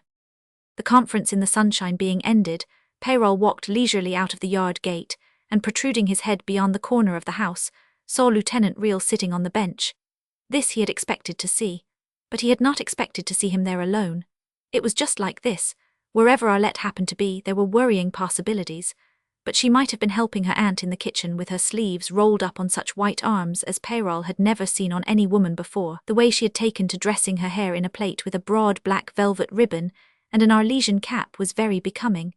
She was wearing now her mother's clothes, of which there were chestfuls, altered for her of course. The late mistress of the Escampabar farm had been an Arlesian, well-to-do too. Yes, even for women's clothes the Escampabar natives could do without intercourse with the outer world. It was quite time 119 that this confounded lieutenant went back to Toulon. This was the third day.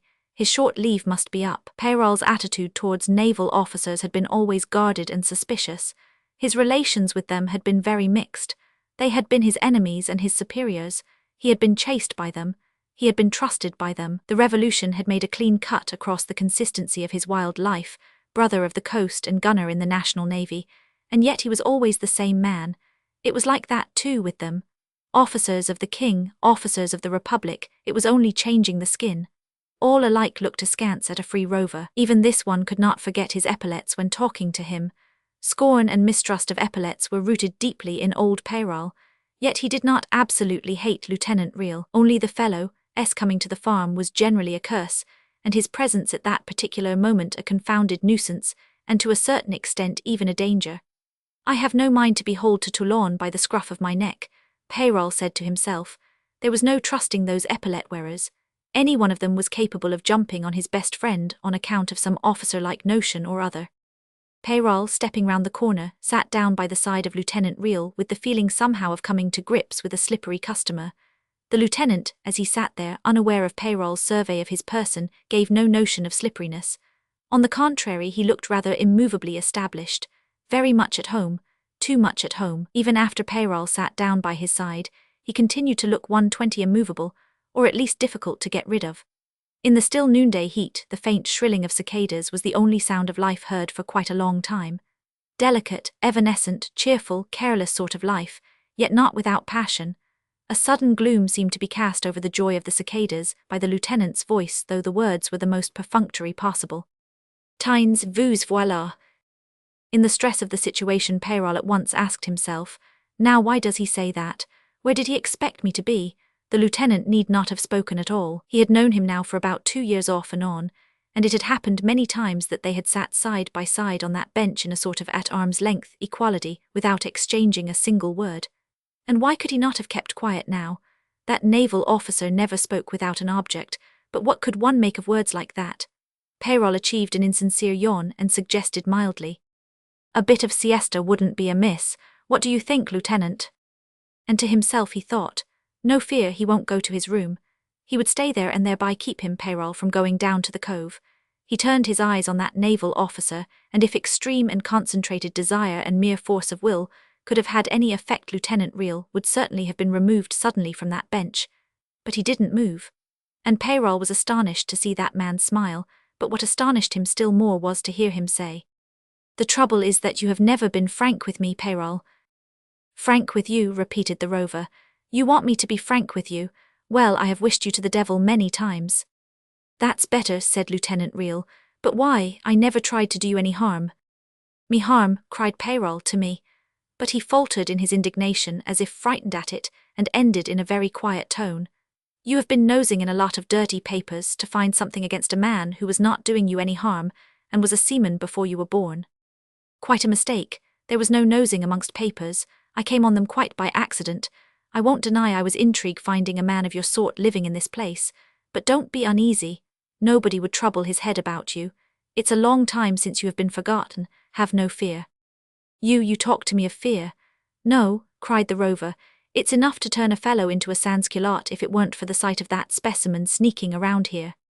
The lieutenant turned his head sharply, and for a moment the naval officer and the Free Sea Rover looked at each other gloomily. When Peyrol spoke again, he had changed his mood. Why should I fear anybody? I owe nothing to anybody. I have given them up the prize ship in order and everything else except my luck, and for that I account to nobody, he added darkly. I don't know what you are driving at, the lieutenant said after a moment of thought. All 122 I know is that you seem to have given up your share of the prize money. There is no record of you ever claiming it. Peyrol did not like the sarcastic tone. You have a nasty tongue, he said, with your damned trick of talking as if you were made of different clay. No offence, said the lieutenant, grave but a little puzzled. Nobody will drag out that against you. It has been paid years ago to the Invalids' Fund. All this is buried and forgotten. Peyrol was grumbling and swearing to himself with such concentration that the lieutenant stopped and waited till he had finished. And there is no record of desertion or anything like that, he continued then. You stand there as disparu. I believe that after searching for you a little they came to the conclusion that you had come by your death somehow or other. Did they? Well, perhaps old Peyrol is dead. At any rate he has buried himself here.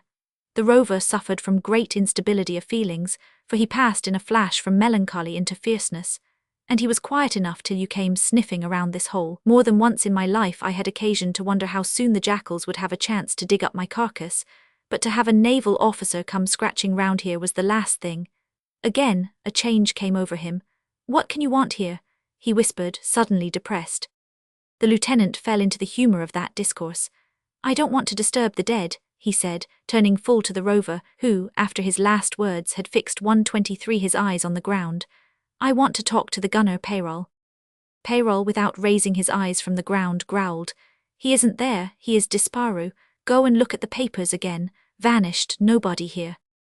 That, said Lieutenant Reel in a conversational tone, that is a lie. He was talking to me this morning on the hillside as we were looking at the English ship. He knows all about her. He told me he spent nights making plans for her capture. He seemed to be a fellow with his heart in the right place. Unharmed occur, you know him. Peyrol raised his big head slowly and looked at the lieutenant. Humph, he grunted, a heavy, non-committal grunt. His old heart was stirred, but the tangle was such that he had to be on his guard with any man who wore epaulets. His profile preserved the immobility of a head struck on a medal, while he listened to the lieutenant assuring him that this time he had come to Escampabar on purpose to speak with the gunner Peyrol. That he had not done so before was because it was a very confidential matter. At this point the lieutenant stopped and Peyrol made no sign. Inwardly he was asking himself what the lieutenant was driving at, but the lieutenant seemed to have shifted his ground. His tone, too, was slightly different, more practical. You say you have made a study of that English ship's movements. Well, for instance, suppose a breeze springs up, as it very likely will towards the evening, could you tell me where she will be tonight? I mean, what her captain is likely to do 124. No, I couldn't, said Peyrol. But you said you have been observing him minutely for weeks. There aren't so many alternatives, and taking the weather and everything into consideration, you can judge almost with certainty. No, said Peyrol again, it so happens that I can't. Can't you? Then you are worse than any of the old admirals that you think so little of. Why can't you? I will tell you why, said Peyrol after a pause and with a face more like a carving than ever. It's because the fellow has never come so far this way before, therefore I don't know what he has got in his mind, and in consequence I can't guess what he will do next. I may be able to tell you some other day, but not today. Next time when you come, to see the old gunner. No, it must be this time. Do you mean you are going to stay here tonight? Did you think I was here on leave? I tell you I am on service, don't you believe me? Peyrol let out a heavy sigh. Yes, I believe you, and so they are thinking of catching her alive, and you are sent on service. Well, that doesn't make it any easier for me to see you here. You are a strange man, Peyrol, said the lieutenant. I believe you wish me dead. No, only out of this, but you are right. Peyrol is no friend either to your face or to your voice. They have done harm enough already. They had never attained to such intimate terms before. There was no need for them to look at each 125 other. The lieutenant thought, he can't keep his jealousy in. There was no scorn or malice in that thought. It was much more like despair. he said mildly. You snarl like an old dog, Peyrol. I have felt sometimes as if I could fly at your throat, said Peyrol in a sort of calm whisper, and it amuses you the more. Amuses me, do I look light-hearted? Again Peyrol turned his head slowly for a long, steady stare, and again the naval officer and the rover gazed at each other with a searching and sombre frankness. This newborn intimacy could go no further. Listen to me, Peyrol. No, said the other, if you want to talk to the gunner. Though he seemed to have adopted the notion of a double personality, the rover did not seem to be much easier in one character than in the other. Furrows of perplexity appeared on his brow, and as the lieutenant did not speak at once, Peyrol the gunner asked impatiently. So they are thinking of catching her alive. It did not please him to hear the lieutenant say that it was not exactly this that the chiefs in Toulon had in their minds. Peyrol at once expressed the opinion that of all the naval chiefs that ever were, Citizen Renaud was the only one that was worth anything. Lieutenant Real, disregarding the challenging tone, kept to the point. What they want to know is whether that English corvette interferes much with the coast traffic 126. No, she doesn't, said Peyrol. She leaves poor people alone unless, I suppose, some craft acts suspiciously. I have seen her give chase to one or two, but even those she did not detain. Mitchell, you know Mitchell, has heard from the mainland people that she has captured several at various times. Of course, strictly speaking, nobody is safe. Well, no, I wonder now what that Englishman would call acting suspiciously. Ah, now you are asking something. Don't you know what an Englishman is? One day easy and casual, next day ready to pounce on you like a tiger. Hard in the morning, careless in the afternoon, and only reliable in a fight, whether with or against you, but for the rest perfectly fantastic. You might think a little touched in the head, and there again it would not do to trust to that notion either. The lieutenant lending an attentive ear, Peyrol smoothed his brow and discoursed with gusto of Englishmen as if they had been a strange, very little-known tribe. In a manner of speaking, he concluded, the oldest bird of them all can be caught with chaff, but not every day. He shook his head, smiling to himself faintly, as if remembering a quaint passage or two. You didn't get all that knowledge of the English while you were a gunner, observed the lieutenant dryly. There you go again, said Peyrol. And what's that to you where I learned it all? Suppose I learned it all from a man who is dead now, put it down to that. I see, it amounts to this, that one can't get at the back of their minds very easily 127. No, said Peyrol, then added grumpily, and some Frenchmen are not much better. I wish I could get at the back of your mind. You would find a service matter there, gunner, that's what you would find there, and a matter that seems nothing much at first sight, but when you look into it is about as difficult to manage properly as anything you ever undertook in your life. It puzzled all the bigwigs. It must have, since I was called in. Of course I work on shore at the Admiralty, and I was in the way. They showed me the order from Paris, and I could see at once the difficulty of it. I pointed it out, and I was told to come here, struck in Peyrol. No, to make arrangements to carry it out. And you began by coming here. You are always coming here. I began by looking for a man, said the naval officer with emphasis. Peyrol looked at him searchingly. Do you mean to say that in the whole fleet you couldn't have found a man? I never attempted to look for one there. My chief agreed with me that it isn't a service for navy men. Well, it must be something nasty for a naval man to admit that much. What is the order? I don't suppose you came over here without being ready to show it to me. The lieutenant plunged his hand into the inside pocket of his naval jacket, and then brought it out empty. Understand, Peyrol, he said earnestly, this is not 128 a service of fighting.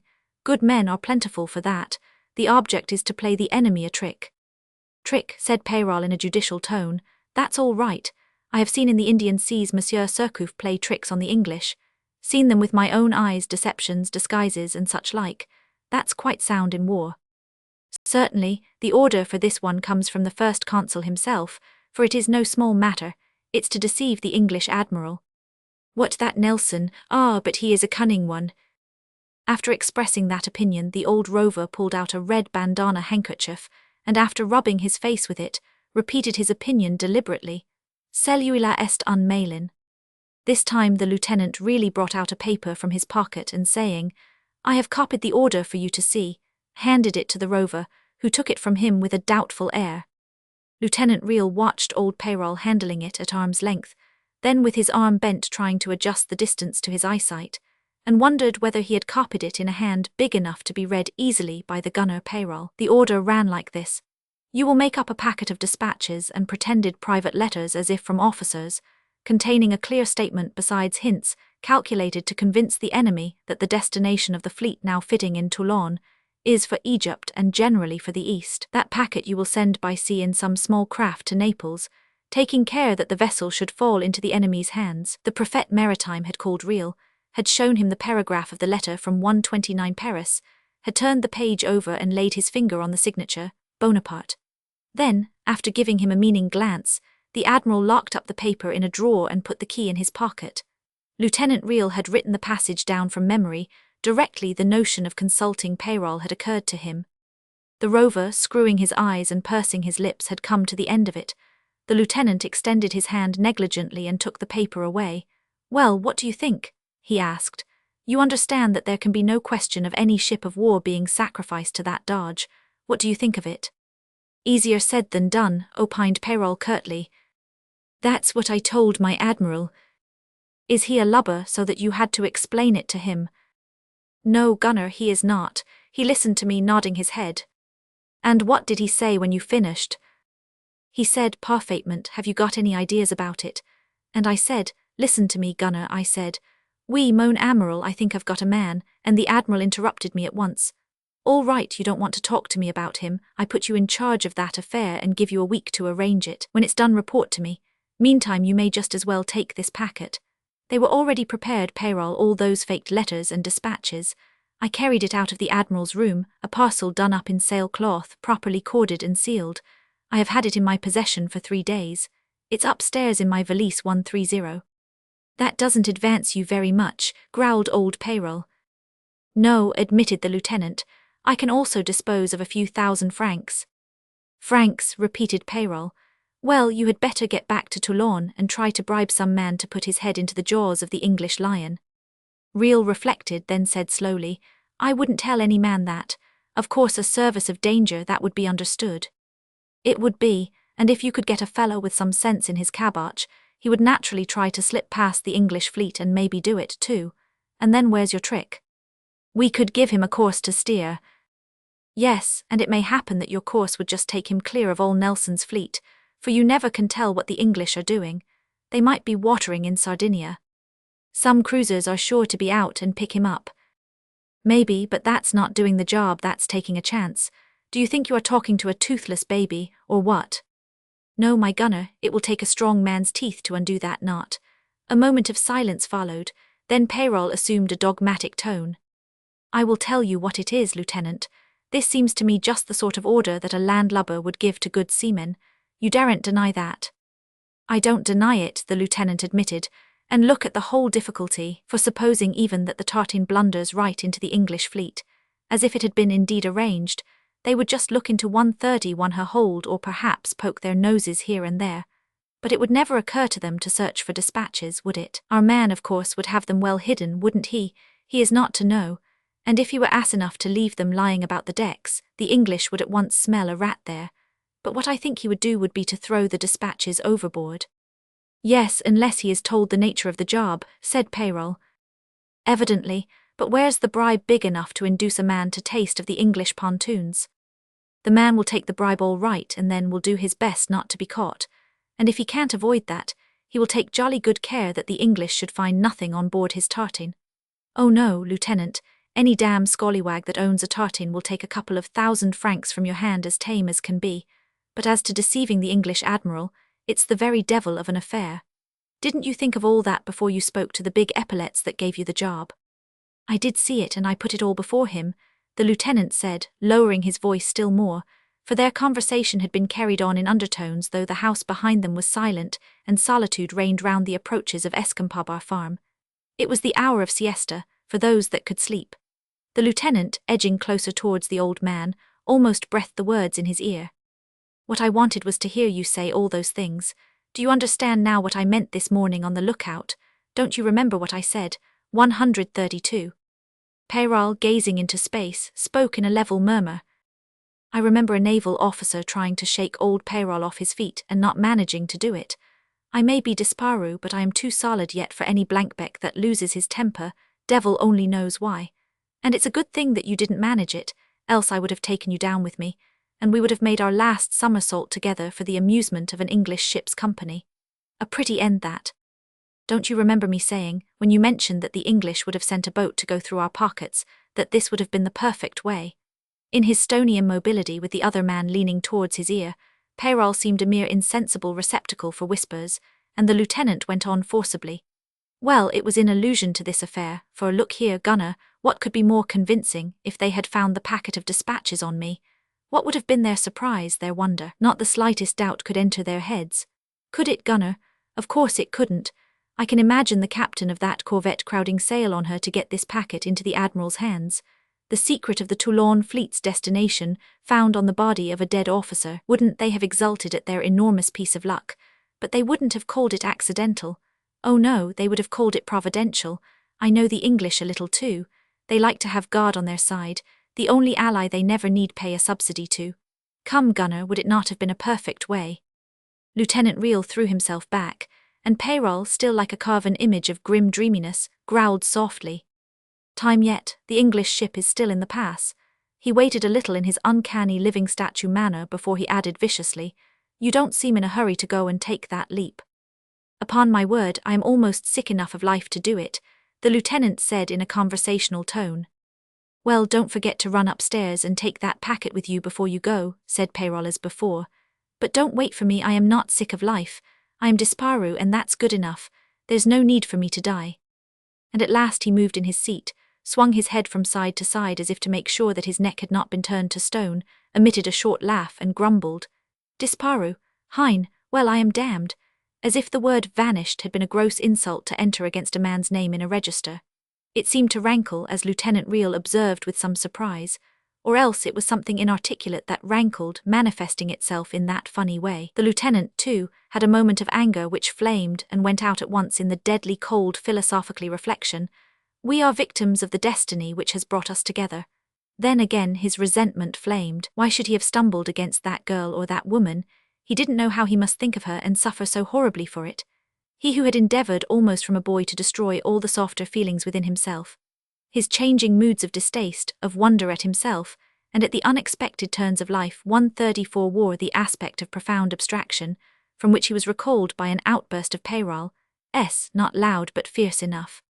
No, cried Peyrol, I am too old to break my bones for the sake of a lubberly soldier in Paris who fancies he has invented something clever. I don't ask you to, the lieutenant said with extreme severity in what Peyrol would call an epaulette-wearer's voice. You old sea bandit, and it wouldn't be for the sake of a soldier anyhow. You and I are Frenchmen after all. You have discovered that, have you? Yes, said Reel. This morning, listening to your talk on the hillside with that English corvette within one might say a stone's throw. Yes, groaned Peyrol, a French-built ship. He struck his breast a resounding blow. It hurts one there to see her. It seemed to me I could jump down on her deck single-handed. Yes, there you and I understood each other, said the lieutenant. But look here, this affair is a much bigger thing than getting back a captured corvette. In reality it is much more than merely playing a trick on an admiral. It's a part of a deep plan, Peyrol. It's another stroke to help us on the way towards a great victory at sea. Us, said Peyrol. I am a sea bandit and you are a sea officer. What do you mean by us? I mean all Frenchmen, said the lieutenant, or let us say simply France, which you too have served.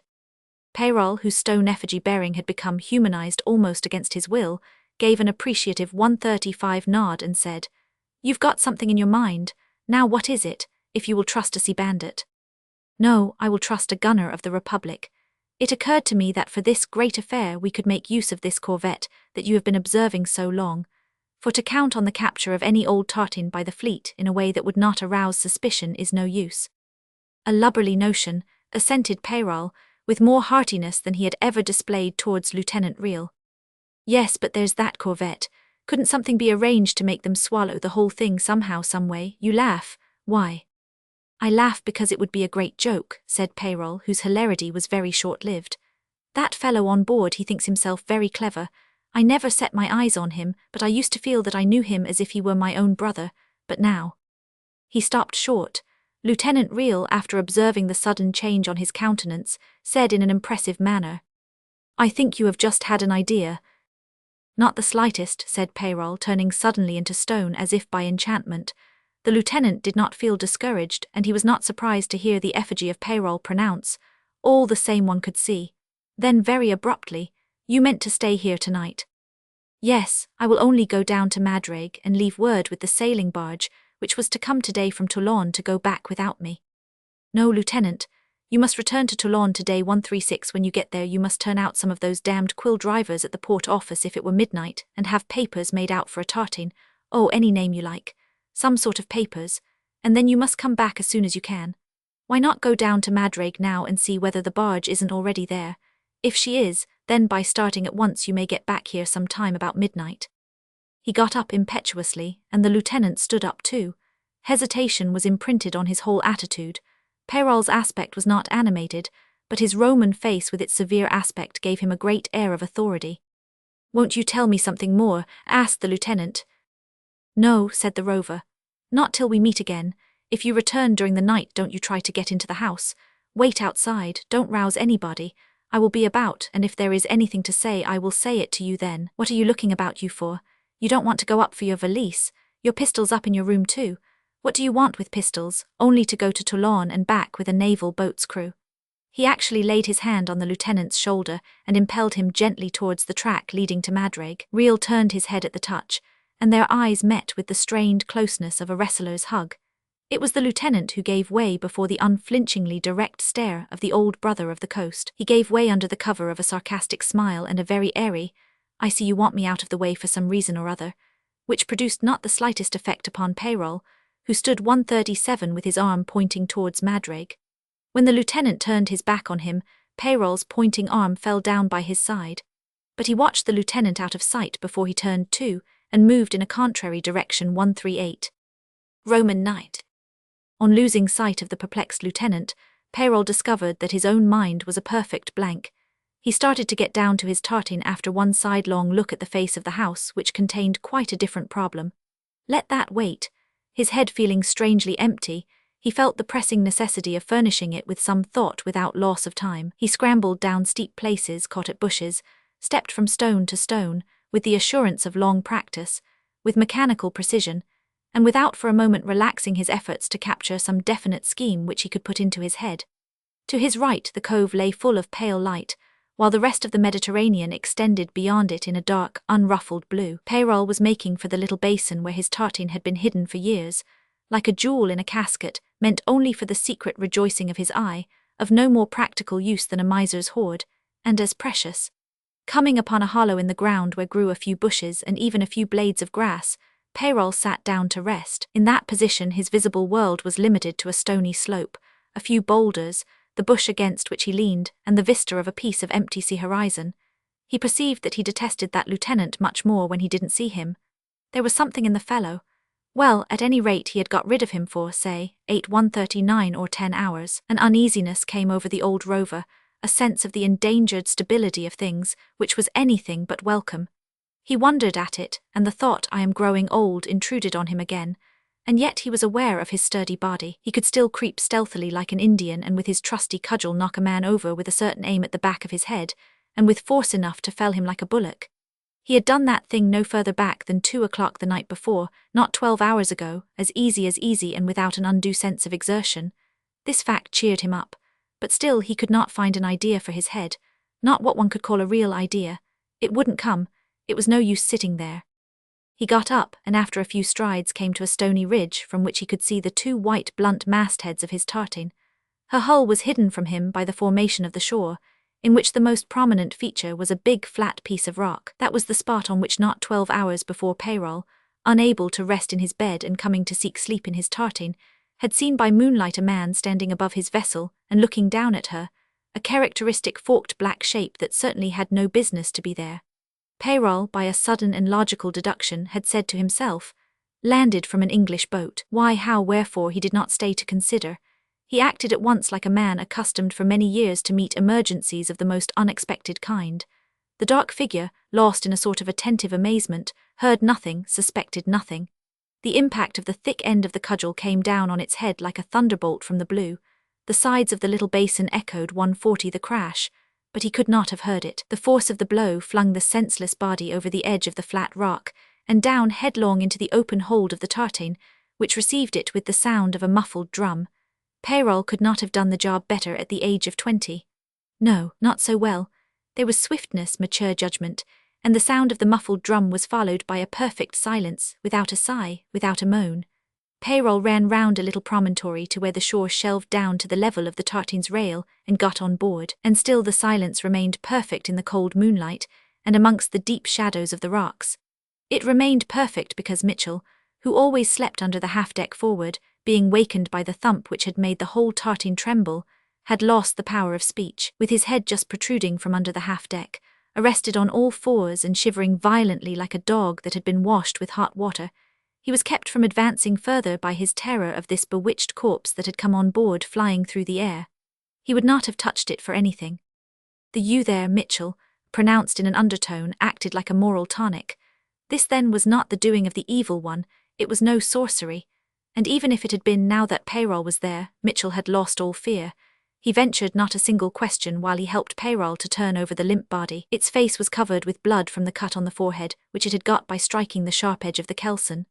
What accounted for the head not being completely smashed, and for no limbs being broken 141, was the fact that on its way through the air the victim of undue curiosity had come in contact with, and had snapped like a carrot one of the foremast shrouds.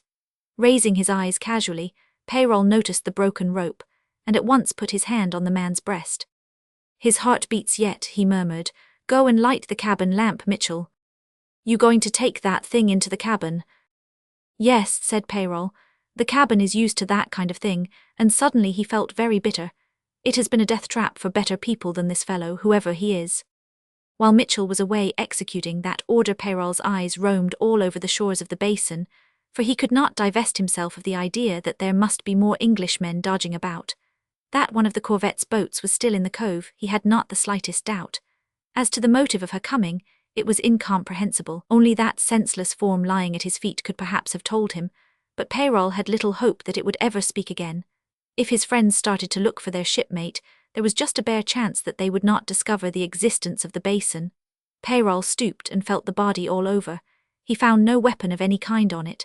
There was only a common clasp knife on a lanyard round its neck. That soul of obedience, Mitchell, returning from aft, was directed to throw a couple of bucketfuls of salt water upon the bloody head, with its face upturned to the moon.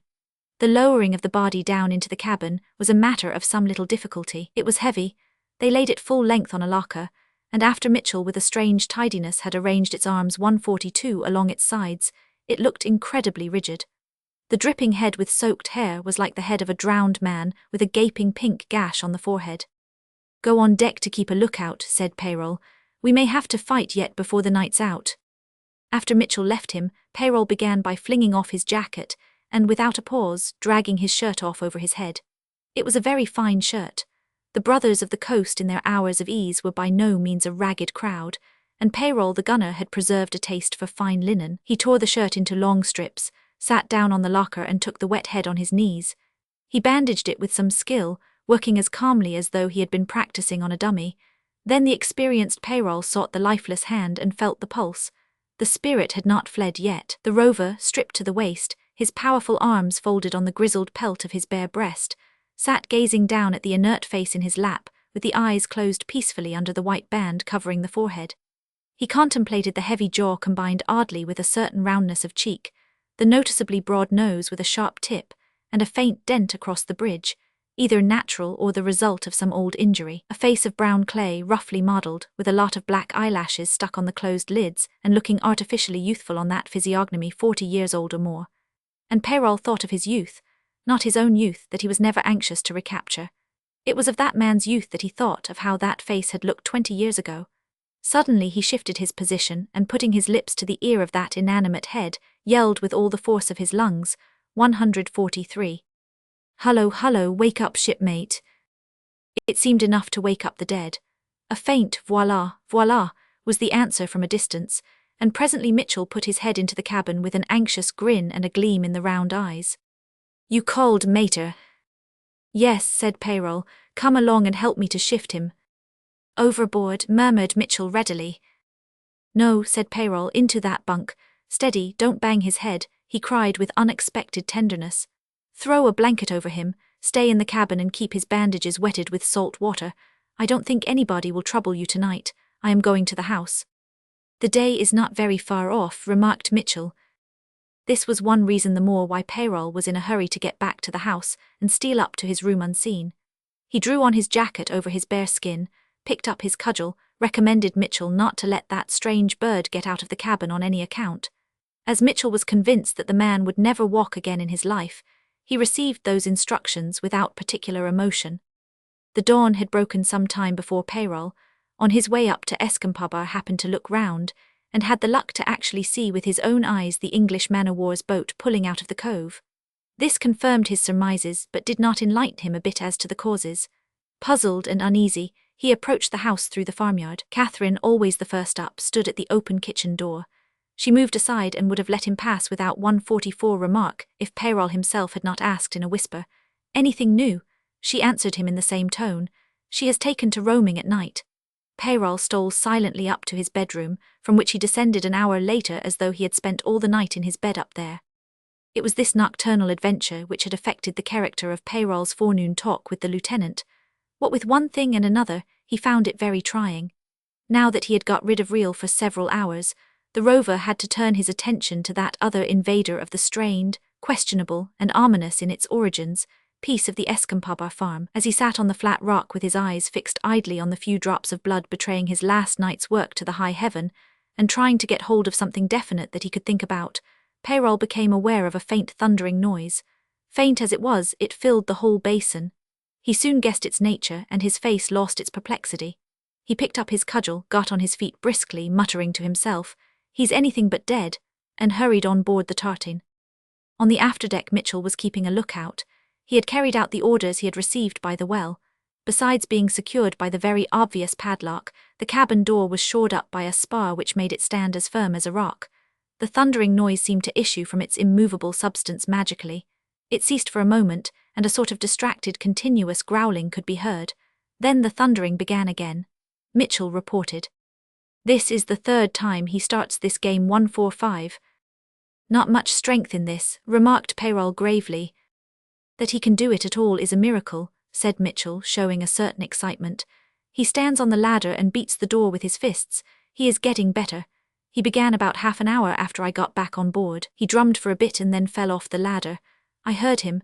I had my ear against the scuttle. He lay there and talked to himself for a long time. Then he went at it again."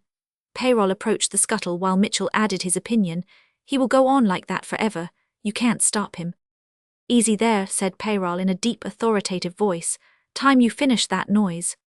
These words brought instantly a death-like silence. Mitchell ceased to grin. He wondered at the power of these few words of a foreign language. Peyrol himself smiled faintly. It was ages since he had uttered a sentence of English. He waited complacently until Mitchell had unbarred and unlocked the door of the cabin. After it was thrown open, he boomed out a warning, "Stand clear," and, turning about, went down with great deliberation, ordering Mitchell to go forward and keep a lookout. Down there the man with the bandaged head was hanging on to the table and swearing feebly without intermission. Peyrol, after listening for a time with an air of interested recognition, as one would to a tune heard many years ago, stopped it by a deep-voiced, "That will do." After a short silence he added, "You look bien malade, Hein, what you call sick," in a tone which if not tender was certainly not hostile. "We will remedy that 146. "Who are you?" asked the prisoner, looking frightened and throwing his arm up quickly to guard his head against the coming blow, but Peyrol's uplifted hand fell only on his shoulder in a hearty slap which made him sit down suddenly on a locker in a partly collapsed attitude and unable to speak. But though very much dazed, he was able to watch Peyrol open a cupboard and produce from there a small demijohn and 2 tin cups. He took heart to say plaintively, "My throat's like tinder," and then suspiciously, "Was it you who broke my head?" "It was me," admitted Peyrol, sitting down on the opposite side of the table and leaning back to look at his prisoner comfortably. "What the devil did you do that for?" inquired the other with a sort of faint fierceness which left Peyrol unmoved. "Because you put your nose where you know business. Understand? I see you there under the moon, Pench, eating my tartan with your eyes. You never hear me, Hein." "I believe you walked on air. Did you mean to kill me?" "Yes, in preference to letting you go and make a story of it on board your cursed corvette." Well then, now's your chance to finish me. I am as weak as a kitten. How did you say that, kitten? Ha ha ha, laughed Peyrol. You make a nice petty chat. He seized the demijohn by the neck and filled the mugs. There, he went on, pushing one towards the prisoner. It's good drink, that. Simmons' state was as though the blow had robbed 147 him of all power of resistance, of all faculty of surprise, and generally of all the means by which a man may assert himself, except bitter resentment. His head was aching, it seemed to him enormous, too heavy for his neck and as if full of hot smoke. He took a drink under Peyrol's fixed gaze and with uncertain movements put down the mug. He looked drowsy for a moment. Presently a little colour deepened his bronze. He hitched himself up on the locker and said in a strong voice, "You played a damned dirty trick on me. Call yourself a man, walking on air behind a fellow's back and felling him like a bullock." Peyrol nodded calmly and sipped from his mug. "If I had met you anywhere else but looking at my tartane, I would have done nothing to you. I would have permitted you to go back to your boat. Where was your damned boat?" "How can I tell you? I can't tell where I am. I've never been here before. How long have I been here?" "Oh, about 14 hours, said Peyrol. "My head feels as if it would fall off if I moved," grumbled the other. "You are a damned bungler, that's what you are." "What for bungler?" "For not finishing me off at once." He seized the mug and emptied it down his throat. Peyrol drank too, observing him all the time. He put the mug down with extreme gentleness and said slowly, "How could I know it was you? I hit hard enough to crack the skull of any other man 148. "What do you mean? What do you know about my skull? What are you driving at? I don't know you, you white-headed villain, going about at night knocking people on the head from behind. Did you do for our officer too?" "Oh yes, your officer. What was he up to? What trouble did you people come to make here anyhow?" "Do you think they tell a boat's crew? Go and ask our officer. He went up the gully and our coxswain got the jumps. He says to me, 'You are light-footed, Sam,' says he. 'You just creep round the head of the cove and see if our boat can be seen across from the other side.' Well, I couldn't see anything. That was all right, but I thought I would climb a little higher amongst the rocks." He paused drowsily. "That was a silly thing to do," remarked Peyrol in an encouraging voice. "I would have sooner expected to see an elephant inland than a craft lying in a pool that seemed no bigger than my hand. Could not understand how she got there, couldn't help going down to find out, and the next thing I knew I was lying on my back with my head tied up, in a bunk in this kennel of a cabin here. Why couldn't you have given me a hail and engaged me properly, yardarm to yardarm? You would have got me all the same, because all I had in the way of weapons was the clasp knife which you have looted off me." "Up on the shelf there," said Peyrol, looking round. "No, my friend, I wasn't going to take the risk of seeing you spread your wings and fly 149. You need not have been afraid for your tartane. Our boat was after no tartane. We wouldn't have taken your tartane for a gift. Why, we see them by dozens every day, those tartanes." Peyrol filled the 2 mugs again. "Ah," he said, "I dare say you see many tartanes, but this one is not like the others. You a sailor, and you couldn't see that she was something extraordinary." "Hellfire and gunpowder," cried the other. "How can you expect me to have seen anything? I just noticed that her sails were bent before your club hit me on the head." He raised his hands to his head and groaned. "Oh Lord, I feel as though I had been drunk for a month." Peyrol's prisoner did look somewhat as though he had got his head broken in a drunken brawl. But to Peyrol his appearance was not repulsive.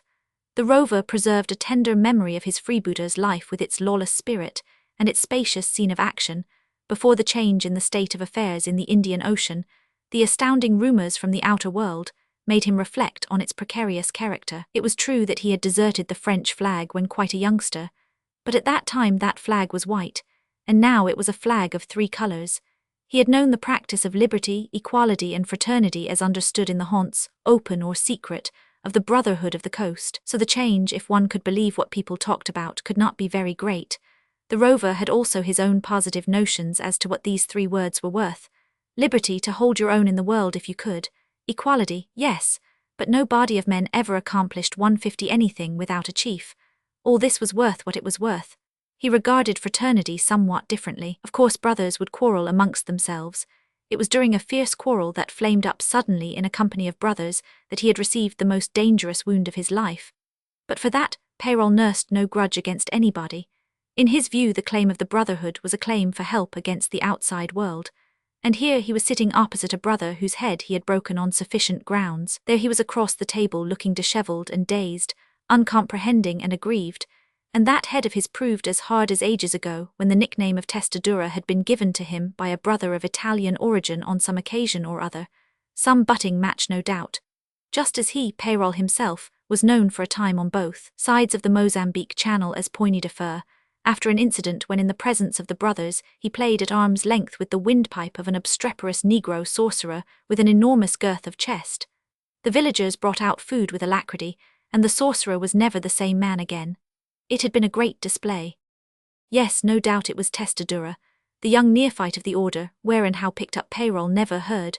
Strange to the camp, simple-minded and much impressed by the swaggering cosmopolitan company in which he found himself, he had attached himself to Peyrol in preference to some of his own countrymen, of whom there were several in that band, and used to run after him like a little dog, and certainly had acted a good shipmate's part 151 on the occasion of that wound, which had neither killed nor cowed Peyrol, but merely had given him an opportunity to reflect at leisure on the conduct of his own life. The first suspicion of that amazing fact had intruded on Peyrol while he was bandaging that head by the light of the smoky lamp. Since the fellow still lived, it was not in Peyrol to finish him off or let him lie unattended like a dog. And then, this was a sailor. His being English was no obstacle to the development of Peyrol's mixed feelings, in which hatred certainly had no place. Amongst the members of the Brotherhood, it was the Englishmen whom he preferred. He had also found amongst them that particular and loyal appreciation, which a Frenchman of character and ability will receive from Englishmen sooner than from any other nation. Peyrol had at times been a leader, without ever trying for it very much, for he was not ambitious. The lead used to fall to him mostly at a time of crisis of some sort, and when he had got the lead it was on the Englishmen that he used to depend most. And so that youngster had turned into this English man-o'-war's man. In the fact itself there was nothing impossible. You found brothers of the coast in all sorts of ships and in all sorts of places. Peyrol had found one once in a very ancient and hopeless cripple, practicing the profession of a beggar on the steps of Manila Cathedral, and had left him the richer by 2 broad gold pieces to add to his secret hoard. There was a tale of a brother of the coast having become a mandarin in China, and Peyrol believed it. One never knew where and in what position one would find a brother of the coast. The wonderful thing 152 was that this one should have come to seek him out, to put himself in the way of his cudgel. Peyrol's greatest concern had been all through that Sunday morning to conceal the whole adventure from Lieutenant Real. As against a wearer of epaulets, mutual protection was the first duty between brothers of the coast. The unexpectedness of that claim coming to him after 20 years invested it with an extraordinary strength. What he would do with the fellow he didn't know. But since that morning the situation had changed. Peyrol had received the lieutenant's confidence and had got on terms with him in a special way. He fell into profound thought. Sacré tête d'or, he muttered without rousing himself. Peyrol was annoyed a little at not having been recognized. He could not conceive how difficult it would have been for Simmons to identify this portly, deliberate person with a white head of hair as the object of his youthful admiration, the black-ringleted French brother in the prime of life of whom everybody thought so much. Peyrol was roused by hearing the other declare suddenly, "I am an Englishman, I am not going to knuckle under to anybody. What are you going to do with me?" "I will do what I please," said Peyrol, who had been asking himself exactly the same question. "Well then, be quick about it, whatever it is. I don't care a damn what you do, but be quick about it." He tried to be emphatic, but as a matter of fact the last words came out in a faltering tone, and old Peyrol was touched. He thought that if he were to 153 let him drink the mugful standing there, it would make him dead drunk, but he took the risk, so he said only, "Alan's drink." The other did not wait for a second invitation, but could not control very well the movements of his arm extended towards the mug. Peyrol raised his on high. "Trinquons, eh?" he proposed, but in his precarious condition the Englishman remained unforgiving. "I'm damned if I do," he said indignantly, but so low that Peyrol had to turn his ear to catch the words. "You will have to explain to me first what you meant by knocking me on the head." He drank, staring all the time at Peyrol in a manner which was meant to give offence, but which struck Peyrol as so childlike that he burst into a laugh. "Sacre imbecile, va, did I not tell you it was because of the tartine? If it hadn't been for the tartine I would have hidden from you. I would have crouched behind a bush like a, what do you call them? Lever." The other, who was feeling the effect of the drink, stared with frank incredulity. "You are of no account," continued Peyrol. "Ah, if you had been an officer I would have gone for you anywhere. Did you say your officer went up the gully?" Simmons sighed deeply and easily. "That's the way he went. We had heard on board of a house thereabouts. Oh, he went to the house, said Peyrol. Well, if he did get there, he must be very sorry for himself. 154. There is half a company of infantry billeted in the farm. This inspired fib went down easily with the English sailor. Soldiers were stationed in many parts of the coast, as any seaman of the blockading fleet knew very well. To the many expressions which had passed over the face of that man recovering from a long period of unconsciousness, there was added the shade of dismay. What the devil have they stuck soldiers on this piece of rock for? He asked. Oh, signalling post and things like that. I am not likely to tell you everything. Why, you might escape. That phrase reached the soberest spot in the whole of Simmons' individuality. Things were happening then. Mr. Bolt was a prisoner, but the main idea evoked in his confused mind was that he would be given up to those soldiers before very long. The prospect of captivity made his heart sink, and he resolved to give as much trouble as he could. You will have to get some of these soldiers to carry me up. I won't walk, I won't. Not after having had my brains nearly knocked out from behind. I tell you straight, I won't walk, not a step. They will have to carry me ashore. Peyrol only shook his head deprecatingly. Now you go and get a corporal with a file of men, insisted Simmons obstinately. I want to be made a proper prisoner of. Who the devil are you? You had no right to interfere. I believe you are a civilian, a common marinero, whatever you may call yourself. You look to me a pretty fishy marinero at that. Where did you learn English? In prison? You AI 155 ain't going to keep me in this damned dog hole on board your rubbishy tartan. Go and get that corporal, I tell you. He looked suddenly very tired and only murmured, I am an Englishman, I am. Peyrol's patience was positively angelic. Don't you talk about the tartan, he said impressively, making his words as distinct as possible. I told you she was not like the other tartans. That is because she is a courier boat. Every time she goes to sea she makes a pied de nez, what you call thumb to the nose, to all your English cruisers. I do not mind telling you because you are my prisoner. You will soon learn French now. Who are you, the caretaker of this thing or what? Asked the undaunted Simmons, but Peyrol's mysterious silence seemed to intimidate him at last. He became dejected and began to curse in a languid tone all boat expeditions, the coxswain of the gig and his own infernal luck. Peyrol sat alert and attentive like a man interested in an experiment, while after a moment Simmons' face began to look as if he had been hit with a club again, but not as hard as before. A film came over his round eyes, and the words fishy marinero made their way out of his lips in a sort of deathbed voice. Yet such was the hardness of his head that he actually rallied enough to address Peyrol in an ingratiating tone. Come, grandfather. He tried to push the mug across the table and upset it. Come, let us finish what's in that tiny bottle of yours. No, said Peyrol, drawing the demijohn to his side of the table, and putting the cork in 156.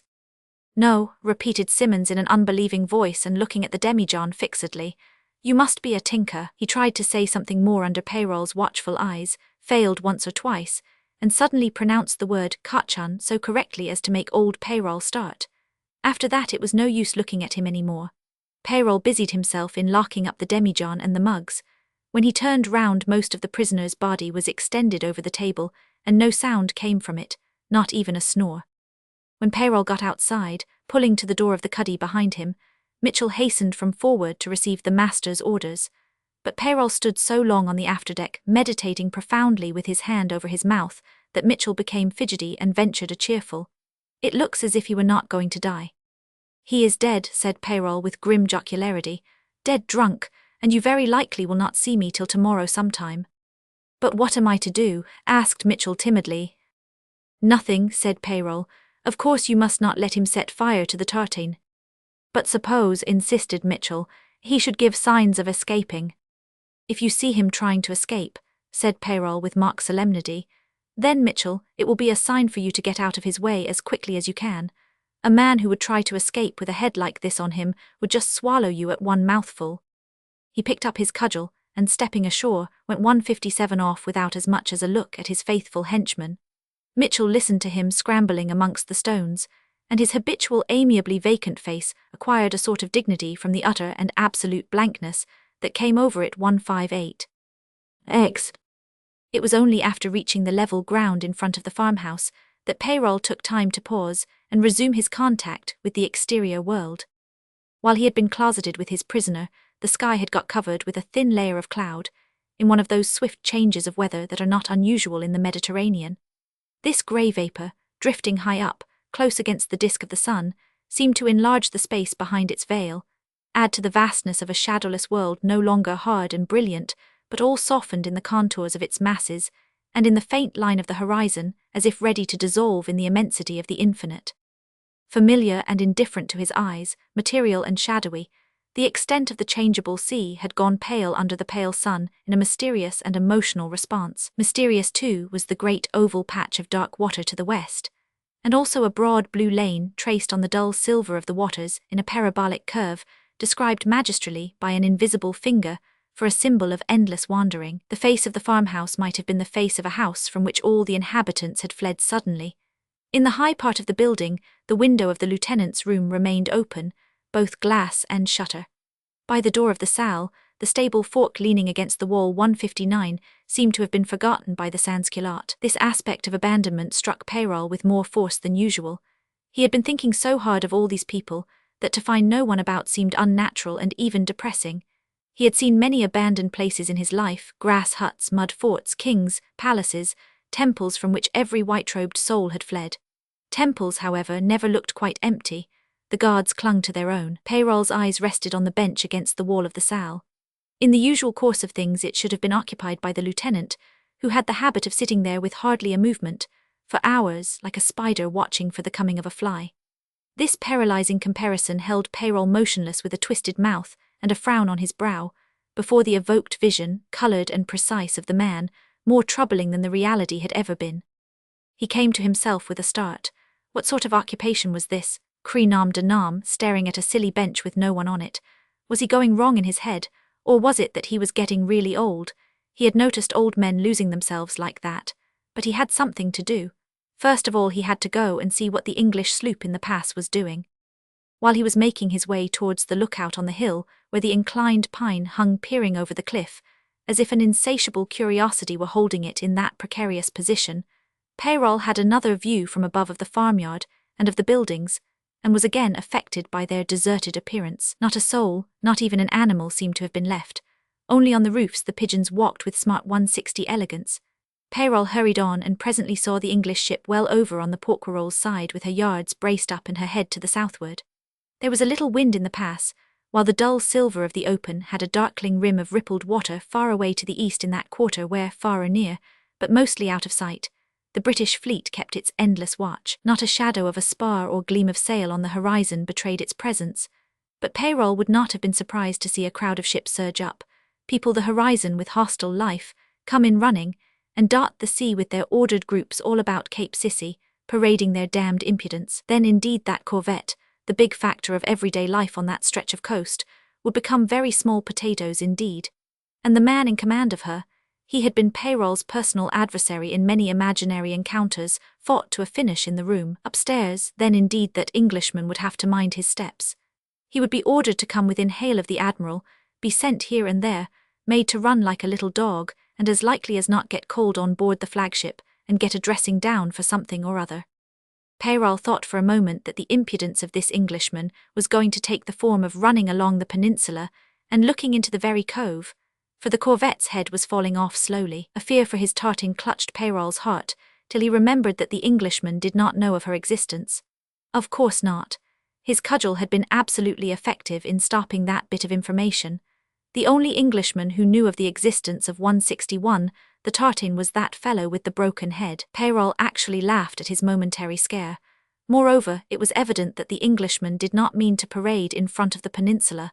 He did not mean to be impudent. The sloop's yards were swung right round, and she came again to the wind, but now heading to the northward back from where she came. Peyrol saw at once that the Englishman meant to pass to windward of Cape Esterel, probably with the intention of anchoring for the night off the long white beach which in a regular curve closes the roadstead of Hyères on that side. Peyrol pictured her to himself, on the clouded night not so very dark, since the full moon was but a day old, lying at anchor within hail of the low shore, with her sails furled and looking profoundly asleep, but with the watch on deck lying by the guns. He gnashed his teeth. It had come to this at last, that the captain of the Amelia could do nothing with his ship without putting Peyrol into a rage. Oh, for 40 brothers, or 60 picked ones, he thought, to teach the fellow what it might cost him taking liberties along the French coast. Ships had been carried by surprise before, on nights when there was just light enough to see the whites of each other's eyes in a close tussle, and what would be the crew of that Englishman? Something between 90 and 100 altogether, boys and landsmen included. Peyrol shook his fist for a goodbye, just when Cape Estrel shut off the English sloop from his sight, but in his heart of hearts, that seaman of cosmopolitan associations knew very well that no 40 or 60, not any given 100 brothers of the coast, would have been enough to capture that corvette 162, making herself at home within 10 miles of where he had first opened his eyes to the world. He shook his head dismally at the leaning pine, his only companion, the disinherited soul of that rover ranging for so many years a lawless ocean with the coasts of 2 continents for a raiding ground, had come back to its crag, circling like a seabird in the dusk, and longing for a great sea victory for its people. That inland multitude of which Peyrol knew nothing except the few individuals on that peninsula cut off from the rest of the land by the dead water of a salt lagoon, and where only a strain of manliness in a miserable cripple and an unaccountable charm of a half-crazed woman had found response in his heart. This scheme of false dispatches was but a detail in a plan for a destructive victory, just a detail but not a trifle all the same. Nothing connected with the deception of an admiral could be called trifling, and such an admiral too. It was, Peyrol felt vaguely, a scheme that only a confounded landsman would invent. It behoved the sailors, however, to make a workable thing of it. It would have to be worked through that corvette. And here Peyrol was brought up by the question that all his life had not been able to settle for him, and that was whether the English were really very stupid or very acute.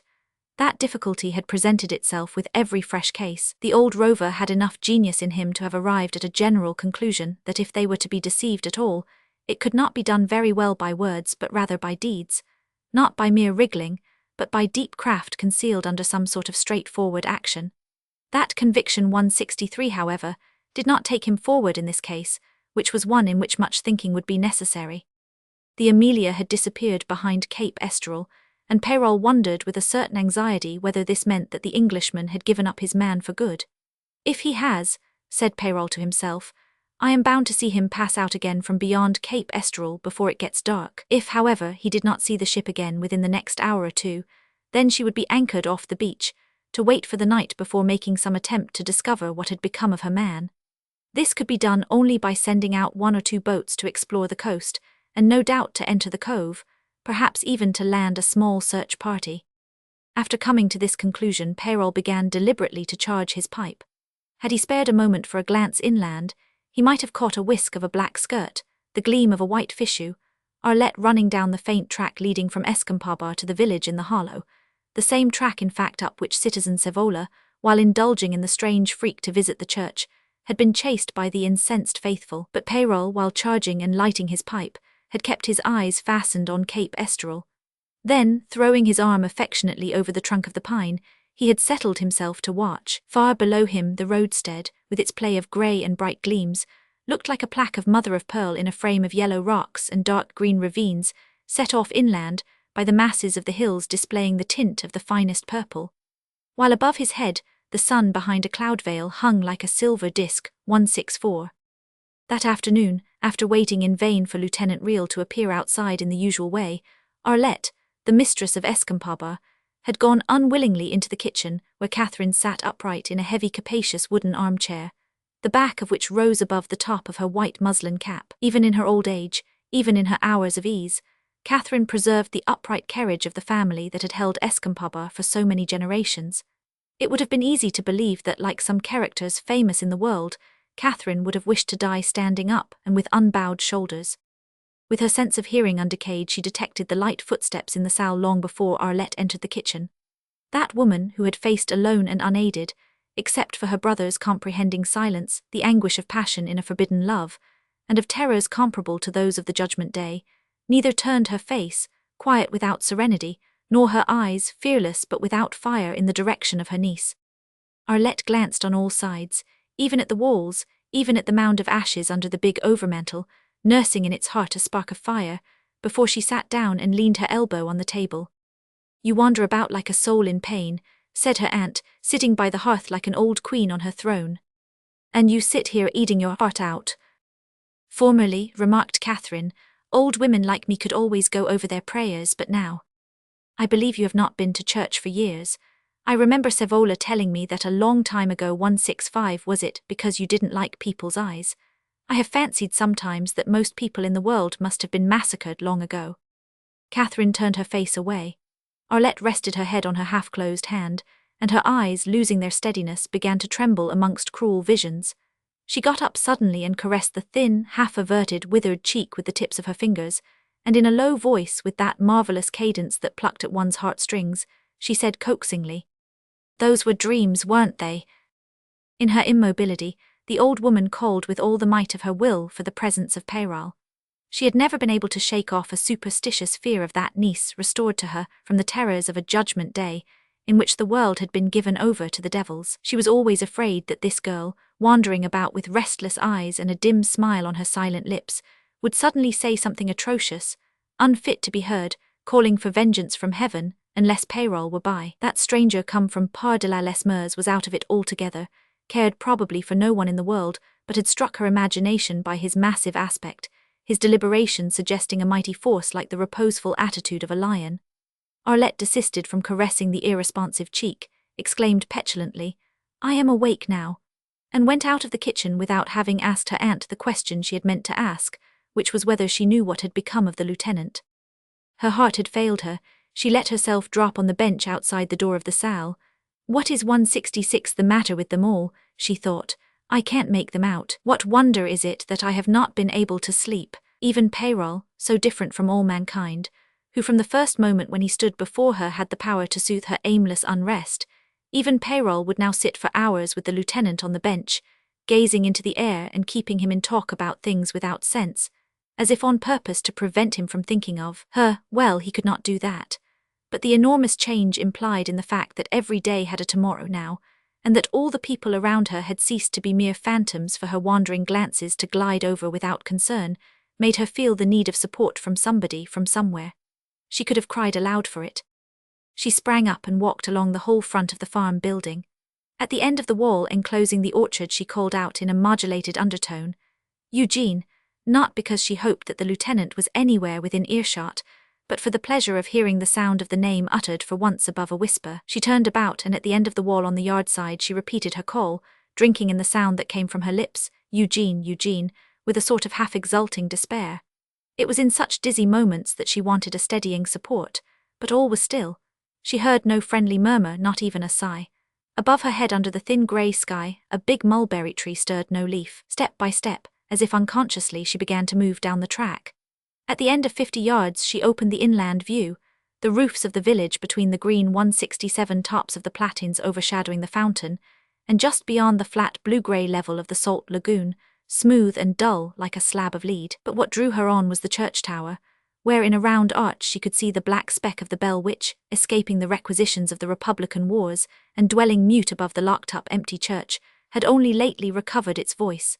She ran on, but when she had come near enough to make out the figures moving about the village fountain, she checked herself, hesitated a moment, and then took the footpath leading to the presbytery. She pushed open the little gate with the broken latch. The humble building of rough stones, from between which much mortar had crumbled out, looked as though it had been sinking slowly into the ground. The beds of the plot in front were choked with weeds, because the abbé had no taste for gardening. When the heiress of Escampaba opened the door, he was walking up and down the largest room, which was his bedroom and sitting room, and where he also took his meals. He was a gaunt man with a long, as if convulsed face. In his young days he had been tutor to the sons of a great noble, but he did not emigrate with his employer. Neither did he submit to the Republic. He had lived in his native land like a hunted wild beast, and there had been many tales of his activities, warlike and others. When the hierarchy was re-established, he found no favour in the eyes of his superiors. He had remained too much of a royalist. He had accepted without a word the charge of this miserable parish, where he had acquired influence quickly enough. His sacerdotalism lay in him like a 168 cold passion. Though accessible enough, he never walked abroad without his breviary, acknowledging the solemnly bared heads by a curt nod. He was not exactly feared, but some of the oldest inhabitants who remembered the previous incumbent, an old man who died in the garden after having been dragged out of bed by some patriots anxious to take him to prison in Hyers, jerked their heads sideways in a knowing manner when their cure was mentioned. On seeing this apparition in an Arlesian cap and silk skirt, a white fichu, and otherwise as completely different as any princess could be from the rustics with whom he was in daily contact, his face expressed the blankest astonishment. Then, for he knew enough of the gossip of his community, his straight, thick eyebrows came together inimically. This was no doubt the woman of whom he had heard his parishioners talk with bated breath as having given herself and her property up to a Jacobin, a Toulon sansculotte who had either delivered her parents to execution or had murdered them himself during the first 3 days of massacres. No one was very sure which it was, but the rest was current knowledge. The abbe, though persuaded that any amount of moral turpitude was possible in a godless country, had not accepted all that tale literally. No doubt those people were republican and impious, and the state of affairs up there was scandalous and horrible. He struggled with his feelings of repulsion and managed to smooth his brow and waited. He could not imagine what that woman with mature form and a youthful face could want at the presbytery. Suddenly it occurred to him that perhaps she wanted to thank him. It was a very old occurrence 169, for interposing between the fury of the villagers and that man. He couldn't call him, even in his thoughts, her husband, for apart from all other circumstances, that connection could not imply any kind of marriage to a priest, had even there been a legal form observed.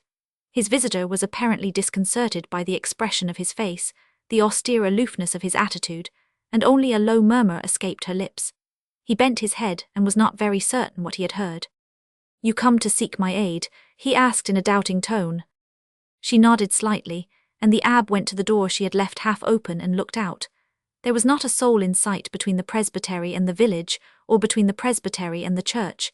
He went back to face her, saying, "We are as alone as we can well be. The old woman in the kitchen is as deaf as a post." Now that he had been looking at Arlette closer, the abbe felt a sort of dread. The carmine of those lips, the pellucid, unstained, unfathomable blackness of those eyes, the pallor of her cheeks, suggested to him something provokingly pagan, something distastefully different from the common sinners of this earth. And now she was ready to speak. He arrested her with a raised hand. "Wait," he said. "I have never seen you before. I don't even know properly who you are. None of you belong to my flock, for you are from Escampaba, are you not?" Sombre under their bony arches, his eyes fastened on her face, noticed the delicacy of features, the naive pertinacity of her stare. She said, "I am the daughter 170. "The daughter, oh, I see, much evil is spoken of you," she said a little impatiently, "by that rabble," and the priest remained mute for a moment. "What do they say? In my father's time they wouldn't have dared to say anything. The only thing I saw of them for years and years was when they were yelping like curs on the heels of Savola." The absence of scorn in her tone was perfectly annihilating. Gentle sounds flowed from her lips, and a disturbing charm from her strange equanimity. The abbe frowned heavily at these fascinations, which seemed to have in them something diabolic. "They are simple souls neglected, fallen back into darkness. It isn't their fault, but they have natural feelings of humanity which were outraged. I saved him from their indignation. There are things that must be left to divine justice." He was exasperated by the unconsciousness of that fair face. "That man whose name you have just pronounced, and which I have heard coupled with the epithet of blood drinker, is regarded as the master of Escampabar farm. He has been living there for years. How is that?" "Yes, it is a long time ago since he brought me back to the house. Years ago. Catherine let him stay." "Who is Catherine?" the abbe asked harshly. "She is my father's sister who was left at home to wait. She had given up all hope of seeing any of us again when one morning Savola came with me to the door. Then she let him stay. He is a poor creature. 171. What else could Catherine have done? And what is it to us up there how the people in the village regard him?" She dropped her eyes and seemed to fall into deep thought, then added, "It was only later that I discovered that he was a poor creature, even quite lately. They call him blood drinker, do they? What of that? All the time he was afraid of his own shadow." She ceased but did not raise her eyes. "You are no longer a child," began the abbe in a severe voice, frowning at her downcast eyes, and he heard a murmur. "Not very long." He disregarded it and continued, "I ask you, is this all that you have to tell me about that man? I hope that at least you are no hypocrite." "Monsieur el Abbe," she said, raising her eyes fearlessly, "what more am I to tell you about him? I can tell you things that will make your hair stand on end, but it wouldn't be about him." For all answer, the abbe made a weary gesture and turned away to walk up and down the room. His face expressed neither curiosity nor pity, but a sort of repugnance which he made an effort to overcome. He dropped into a deep and shabby old armchair, the only object of luxury in the room, and pointed to a wooden straight-backed stool. Arlette sat down on it and began to speak. The abbe listened, but looking far away. His big bony hands rested on the arms of the chair. After the first words he interrupted her. "This is your own story you are telling me." "Yes," said Arlette. "Is it necessary that I should know?" "Yes, Monsieur l'Abbe, 172. "But why?" He bent his head a little without, however, ceasing to look far away. Her voice now was very low. Suddenly the abbe threw himself back. "You want to tell me your story because you have fallen in love with a man?" "No, because that has brought me back to myself. Nothing else could have done it."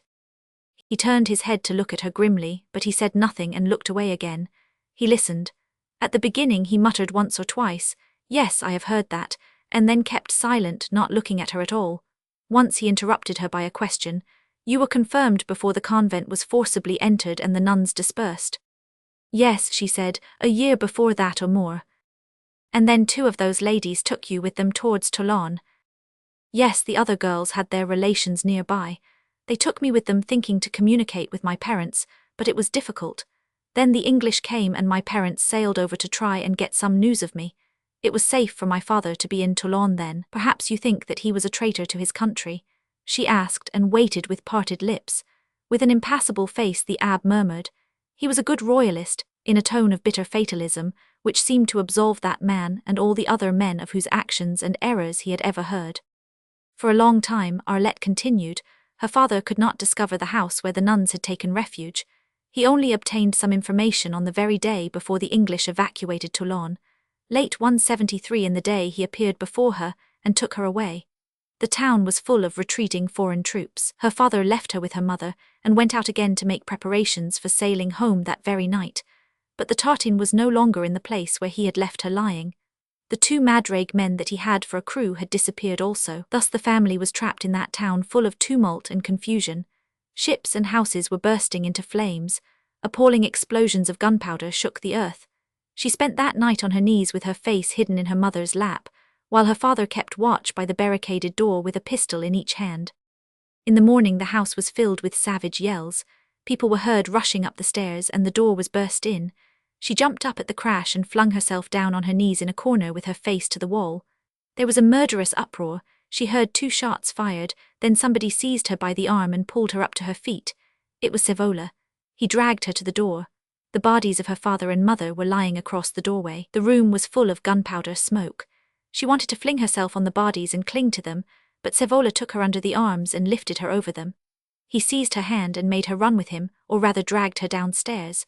Outside on the pavement, some dreadful men and many fierce women with knives joined them.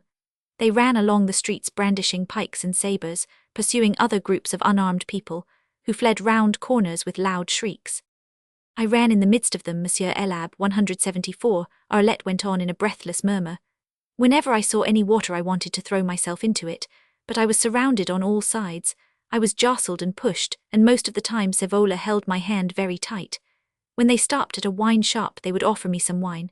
My tongue stuck to the roof of my mouth and I drank. The wine, the pavements, the arms and faces, everything was red. I had red splashes all over me.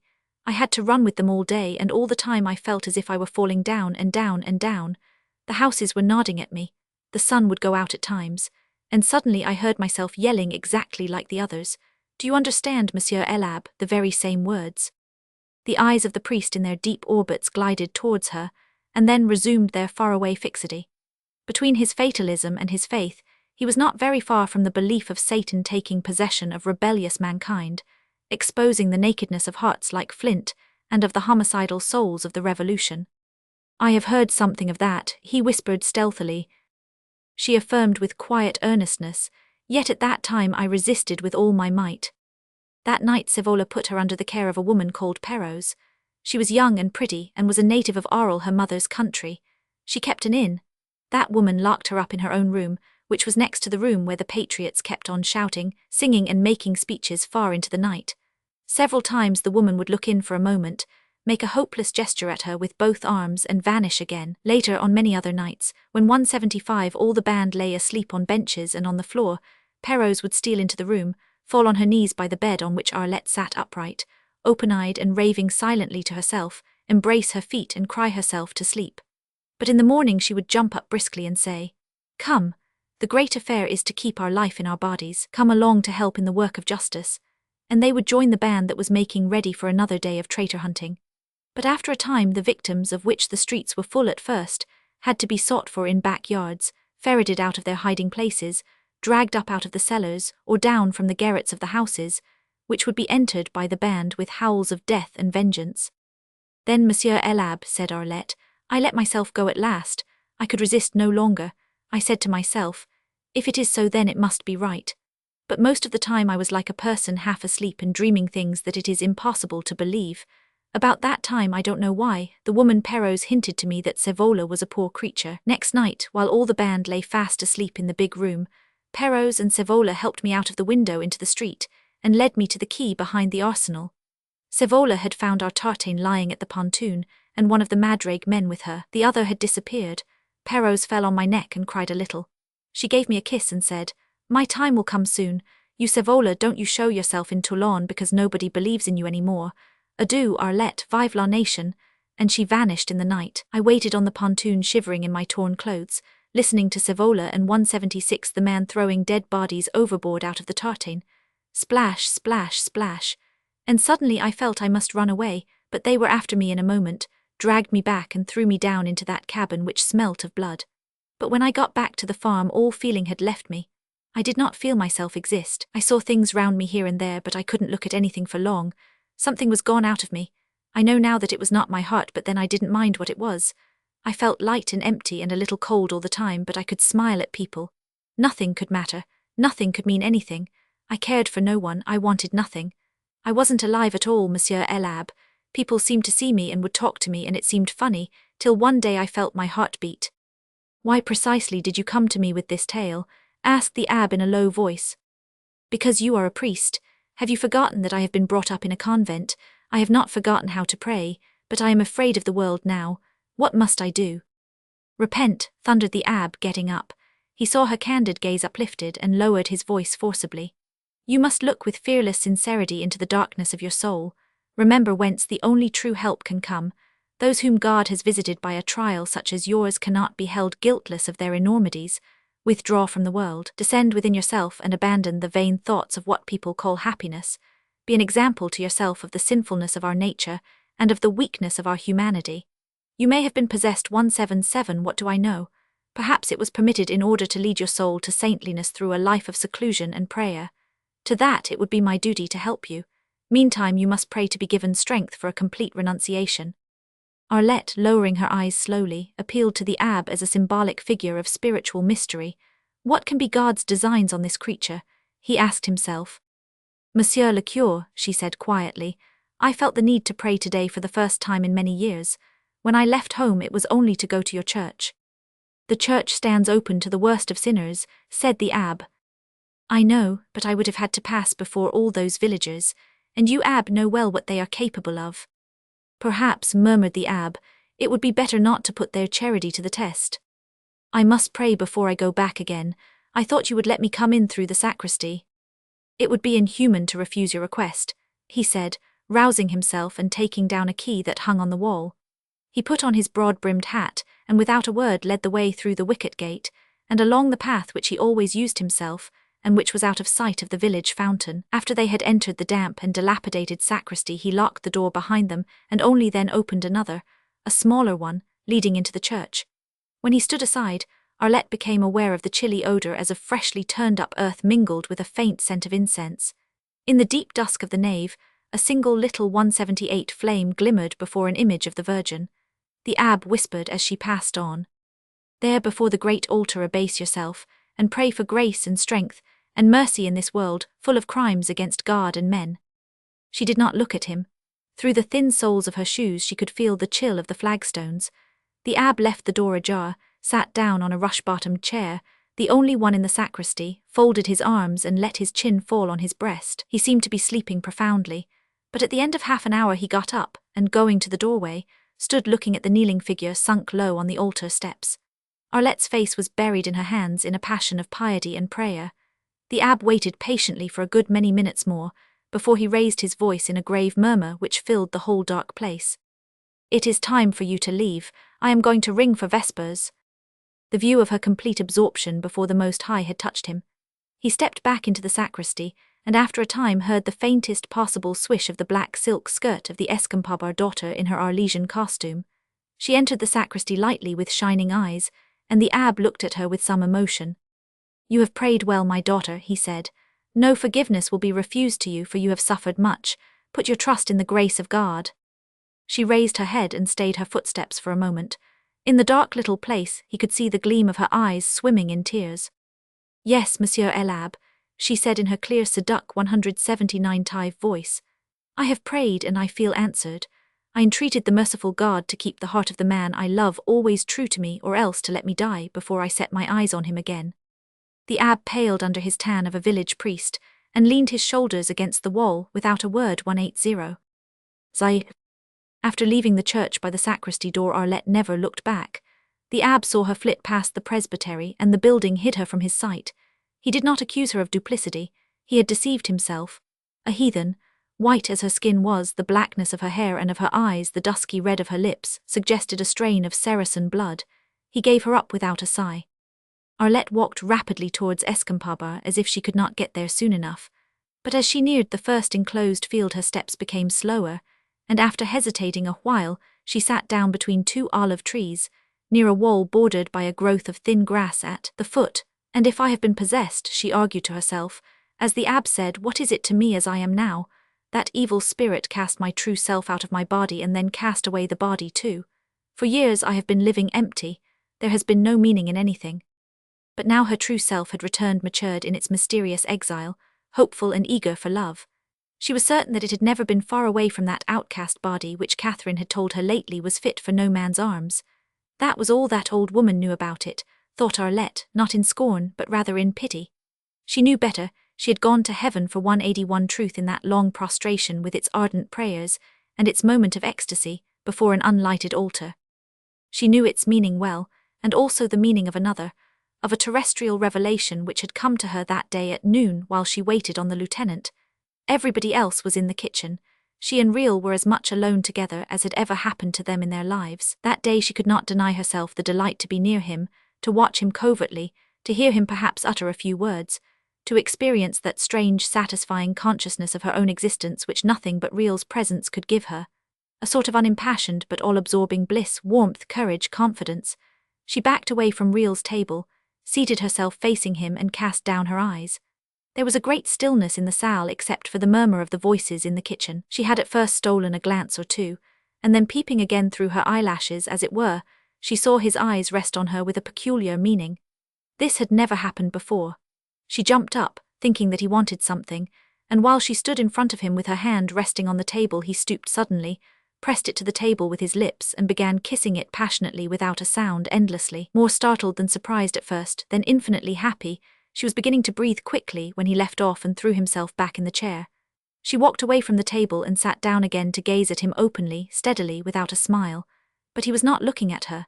His passionate lips were set hard now, and his face had an expression of stern despair. 182. No word passed between them. Brusquely he got up with averted eyes and went outside, leaving the food before him unfinished. In the usual course of things on any other day she would have got up and followed him, for she had always yielded to the fascination that had first roused her faculties. She would have gone out just to pass in front of him once or twice. But this time she had not obeyed what was stronger than fascination, something within herself which at the same time prompted and restrained her. She only raised her arm and looked at her hand. It was true. It had happened. He had kissed it. Formerly she cared not how gloomy he was as long as he remained somewhere where she could look at him, which she would do at every opportunity with an open and unbridled innocence. But now she knew better than to do that. She had got up, had passed through the kitchen, meeting without embarrassment Catherine's inquisitive glance, and had gone upstairs. When she came down after a time, he was nowhere to be seen, and everybody else too seemed to have gone into hiding. Mitchell, Peyrol, Cevola. But if she had met Cevola she would not have spoken to him. It was now a very long time since she had volunteered a conversation with Cevola. She guessed, however, that Cevola had simply gone to lie down in his lair, a narrow shabby room lighted by one glazed little window high up in the end wall. Catherine had put him in there on the very day he had brought her niece home, and he had retained it for his own ever since. She could even picture him to herself in there stretched on his pallet. She was capable of that now. Formerly, for years after her return, people that were 183 out of her sight were out of her mind also. Had they run away and left her, she would not have thought of them at all. She would have wandered in and out of the empty house and round the empty fields without giving anybody a thought. Peyrol was the first human being she had noticed for years. Peyrol, since he had come, had always existed for her. And as a matter of fact, the Rover was generally very much in evidence about the farm. That afternoon, however, even Peyrol was not to be seen. Her uneasiness began to grow, but she felt a strange reluctance to go into the kitchen, where she knew her aunt would be sitting in the armchair like a presiding genius of the house taking its rest, and unreadable in her immobility. And yet she felt she must talk about Real to somebody. This was how the idea of going down to the church had come to her. She would talk of him to the priest and to God. The force of old associations asserted itself. She had been taught to believe that one could tell everything to a priest, and that the omnipotent God who knew everything could be prayed to, asked for grace, for strength, for mercy, for protection, for pity. She had done it and felt she had been heard. Her heart had quietened down while she rested under the wall. Pulling out a long stalk of grass, she twined it round her fingers absently. The veil of cloud had thickened over her head, early dusk had descended upon the earth, and she had not found out what had become of Real. She jumped to her feet wildly, but directly she had done that she felt the need of self-control. It was with her usual light step that she approached the front of the house, and for the first 184 time in her life perceived how barren and sombre it looked when Real was not about. She slipped in quietly through the door of the main building and ran upstairs. It was dark on the landing. She passed by the door leading into the room occupied by her aunt and herself. It had been her father and mother's bedroom. The other big room was the lieutenant's during his visits to Escampada. Without even a rustle of her dress like a shadow, she glided along the passage, turned the handle without noise and went in. After shutting the door behind her, she listened. There was no sound in the house. Savola was either already down in the yard or still lying open-eyed on his tumbled pallet in raging sulks about something. She had once accidentally caught him at it, down on his face, one eye and cheek of which were buried in the pillow, the other eye glaring savagely, and had been scared away by a thick mutter. "Keep off, don't approach me." And all this had meant nothing to her then. Having ascertained that the inside of the house was as still as the grave, Arlette walked across to the window, which, when the lieutenant was occupying the room, stood always open, and with the shutter pushed right back against the wall. It was, of course, uncurtained, and as she came near to it, Arlette caught sight of Peyrol coming down the hill on his return from the lookout. His white head gleamed like silver against the slope of the ground, and by passed out of her sight, while her ear caught the sound of his footsteps below the window. They passed into the house, but she did not hear him come upstairs. He had gone into the kitchen. To Catherine, they would talk about her and Eugene. But what would they say? 185, she was so new to life that everything appeared dangerous, talk, attitudes, glances. She felt frightened at the mere idea of silence between those two. It was possible. Suppose they didn't say anything to each other. That would be awful. Yet she remained calm like a sensible person, who knows that rushing about in excitement is not the way to meet unknown dangers. She swept her eyes over the room and saw the lieutenant's valise in a corner. That was really what she had wanted to see. He wasn't gone then, but it didn't tell her, though she opened it, what had become of him. As to his return, she had no doubt whatever about that. He had always returned. She noticed particularly a large packet sewn up in sailcloth and with 3 large red seals on the seam. It didn't, however, arrest her thoughts. Those were still hovering about Catherine and Peyrol downstairs. How changed they were. Had they ever thought that she was mad? She became indignant. How could I have prevented that? She asked herself with despair. She sat down on the edge of the bed in her usual attitude, her feet crossed, her hands lying in her lap. She felt on one of them the impress of Real's lips, soothing, reassuring like every certitude. But she was aware of a still remaining confusion in her mind, an indefinite weariness like the strain of an imperfect vision, trying to discern shifting outlines, floating shapes, incomprehensible signs. She could not resist the temptation of resting her tired body, just for a little while. She lay down on the very edge of the bed, the kissed hand tucked under her cheek. The faculty of thinking abandoned her altogether, but she remained open-eyed, wide awake. In that position, without hearing 186 the slightest sound, she saw the door handle move down as far as it would go, perfectly noiseless, as though the lock had been oiled not long before. Her impulse was to leap right out into the middle of the room, but she restrained herself and only swung herself into a sitting posture. The bed had not creaked. She lowered her feet gently to the ground, and by the time when holding her breath she put her ear against the door, the handle had come back into position. She had detected no sound outside, not the faintest, nothing. It never occurred to her to doubt her own eyes, but the whole thing had been so noiseless that it could not have disturbed the lightest sleeper. She was sure that had she been lying on her other side, that is with her back to the door, she would have known nothing. It was some time before she walked away from the door and sat on a chair which stood near a heavy and much-carved table, an heirloom more appropriate to a chateau than to a farmhouse. The dust of many months covered its smooth oval surface of dark, finely grained wood. It must have been Savola, thought Arlette. It could have been no one else. What could he have wanted? She gave herself up to thought, but really she did not care. The absent real occupied all her mind. With an unconscious slowness her finger traced in the dust on the table the initials EA and achieved a circle round them. Then she jumped up, unlocked the door and went downstairs. In the kitchen, as she fully expected, she found Savola with the others. Directly she appeared he got up and ran upstairs, but returned almost immediately, looking as if he had seen a ghost, and when Peyrol asked him some insignificant question his lips, and even his chin trembled before he 187 could command his voice. He avoided looking anybody in the face. The others too seemed shy of meeting each other's eyes, and the evening meal of the Escampabar seemed haunted by the absent lieutenant. Peyrol besides had his prisoner to think of. His existence presented a most interesting problem, and the proceedings of the English ship was another, closely connected with it, and full of dangerous possibilities. Catherine's black and ungleaming eyes seemed to have sunk deeper in their sockets, but her face wore its habitual severe aloofness of expression. Suddenly Savola spoke as if in answer to some thought of his own. What has lost us was moderation. Peyrol swallowed the piece of bread and butter which he had been masticating slowly, and asked, "What are you alluding to, citoyen?" "I am alluding to the Republic," answered Savola in a more assured tone than usual. "Moderation, I say. We patriots held our hand too soon. All the children of the ci-devants and all the children of traitors should have been killed together with their fathers and mothers. Contempt for civic virtues and love of tyranny were inborn in them all. They grow up and trample on all the sacred principles. The work of the terror is undone." "What do you propose to do about it?" growled Peyrol. "No use declaiming here or anywhere for that matter. You wouldn't find anybody to listen to you, you cannibal," he added in a good-humoured tone. Arlette, leaning her head on her left hand, was tracing with the forefinger of her right invisible initials on the tablecloth. Catherine, stooping to light a 4-beaked 188 oil lamp mounted on a brass pedestal, turned her finely carved face over her shoulder. The sans-culotte jumped up, flinging his arms about. His hair was tousled from his sleepless tumbling on his pallet. The unbuttoned sleeves of his shirt flapped against his thin, hairy forearms. He no longer looked as though he had seen a ghost. He opened a wide black mouth, but Peyrol raised his finger at him calmly. "No, no, the time when your own people up La Boyer way, don't they live up there? Trembled at the idea of you coming to visit them with a lot of patriot scallywags at your back is past. You have nobody at your back, and if you started spouting like this at large, people would rise up and hunt you down like a mad dog." Savola, who had shut his mouth, glanced over his shoulder, and as if impressed by his unsupported state went out of the kitchen, reeling like a man who had been drinking. He had drunk nothing but water. Peyrol looked thoughtfully at the door which the indignant sans-culotte had slammed after him.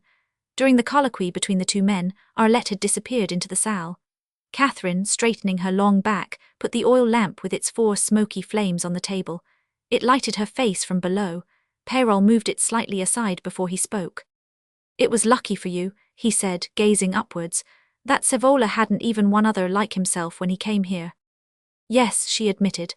"I had to face him alone from first to last, but can you see me between him and Arlette? In those days he raved terribly, but he was dazed and tired out. Afterwards I recovered 189 myself and I could argue with him firmly. I used to say to him, 'Look, she is so young and she has no knowledge of herself.' Why, for months the only thing she would say that one could understand was, 'Look how it spurts, look how it splashes.' He talked to me of his republican virtue. He was not a profligate. He could wait. She was, he said, sacred to him and things like that. He would walk up and down for hours talking of her, and I would sit there listening to him with the key of the room the child was locked in my pocket. I temporized, and as you say yourself, it was perhaps because he had no one at his back that he did not try to kill me, which he might have done any day. I temporized, and after all, why should he want to kill me? He told me more than once he was sure to have Arlette for his own. Many a time he made me shiver explaining why it must be so. She owed her life to him. Oh, that dreadful crazy life. You know he is one of those men that can be patient as far as women are concerned. Peyrol nodded understandingly. Yes, some are like that. That kind is more impatient sometimes to spill blood. Still, I think that your life was one long narrow escape, at least till I turned up here. Things had settled down somehow, murmured Catherine. But all the same I was glad when you appeared here, a grey-headed man, serious. Grey hairs will come to any sort of man, observed Peyrol acidly, and you did not know me. You don't know anything of me even now. There have been Peyrols living less than half a day's journey from here, observed Catherine in a reminiscent tone 190. That's all right, said the Rover in such a peculiar tone that she asked him sharply, What's the matter, aren't you one of them? Is Peyrol your name? I have had many names and this was one of them. So this name and my grey hair pleased you, Catherine. They gave you confidence in me, Hein. I wasn't sorry to see you come. Sevola too, I believe. He heard that patriots were being hunted down here and there and he was growing quieter every day. You roused the child wonderfully. And did that please Sevola too? Before you came she never spoke to anybody unless first spoken to. She didn't seem to care where she was. At the same time, added Catherine after a pause, she didn't care what happened to her either. Oh, I have had some heavy hours thinking it all over in the daytime doing my work, and at night while I lay awake, listening to her breathing. And I growing older all the time, and, who knows, with my last hour ready to strike. I often thought that when I felt it coming I would speak to you as I am speaking to you now. Oh, you did think, said Peyrol in an undertone, because of my grey hairs, I suppose. Yes, and because you came from beyond the seas, Catherine said with unbending mien and in an unflinching voice. Don't you know that the first time Arlette saw you she spoke to you, and that it was the first time I heard her speak of her own accord since she had been brought back by that man, and I had to wash her from head to foot before I put her into her mother's bed. The first time, repeated Peyrol, 191. It was like a miracle happening, said Catherine, and it was you that had done it.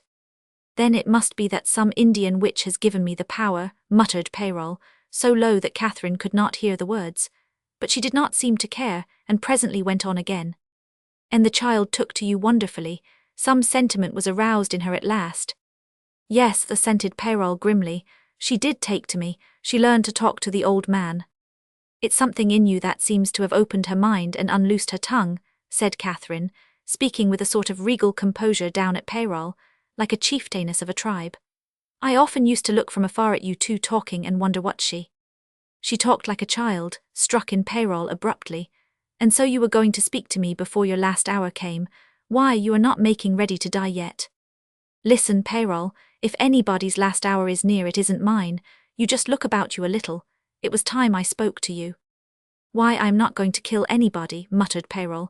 You are getting strange ideas into your head. It is as I said, insisted Catherine without animation. Death seems to cling to her skirts. She has been running with it madly. Let us keep her feet out of more human blood. Peyrol, who had let his head fall on his breast, jerked it up suddenly.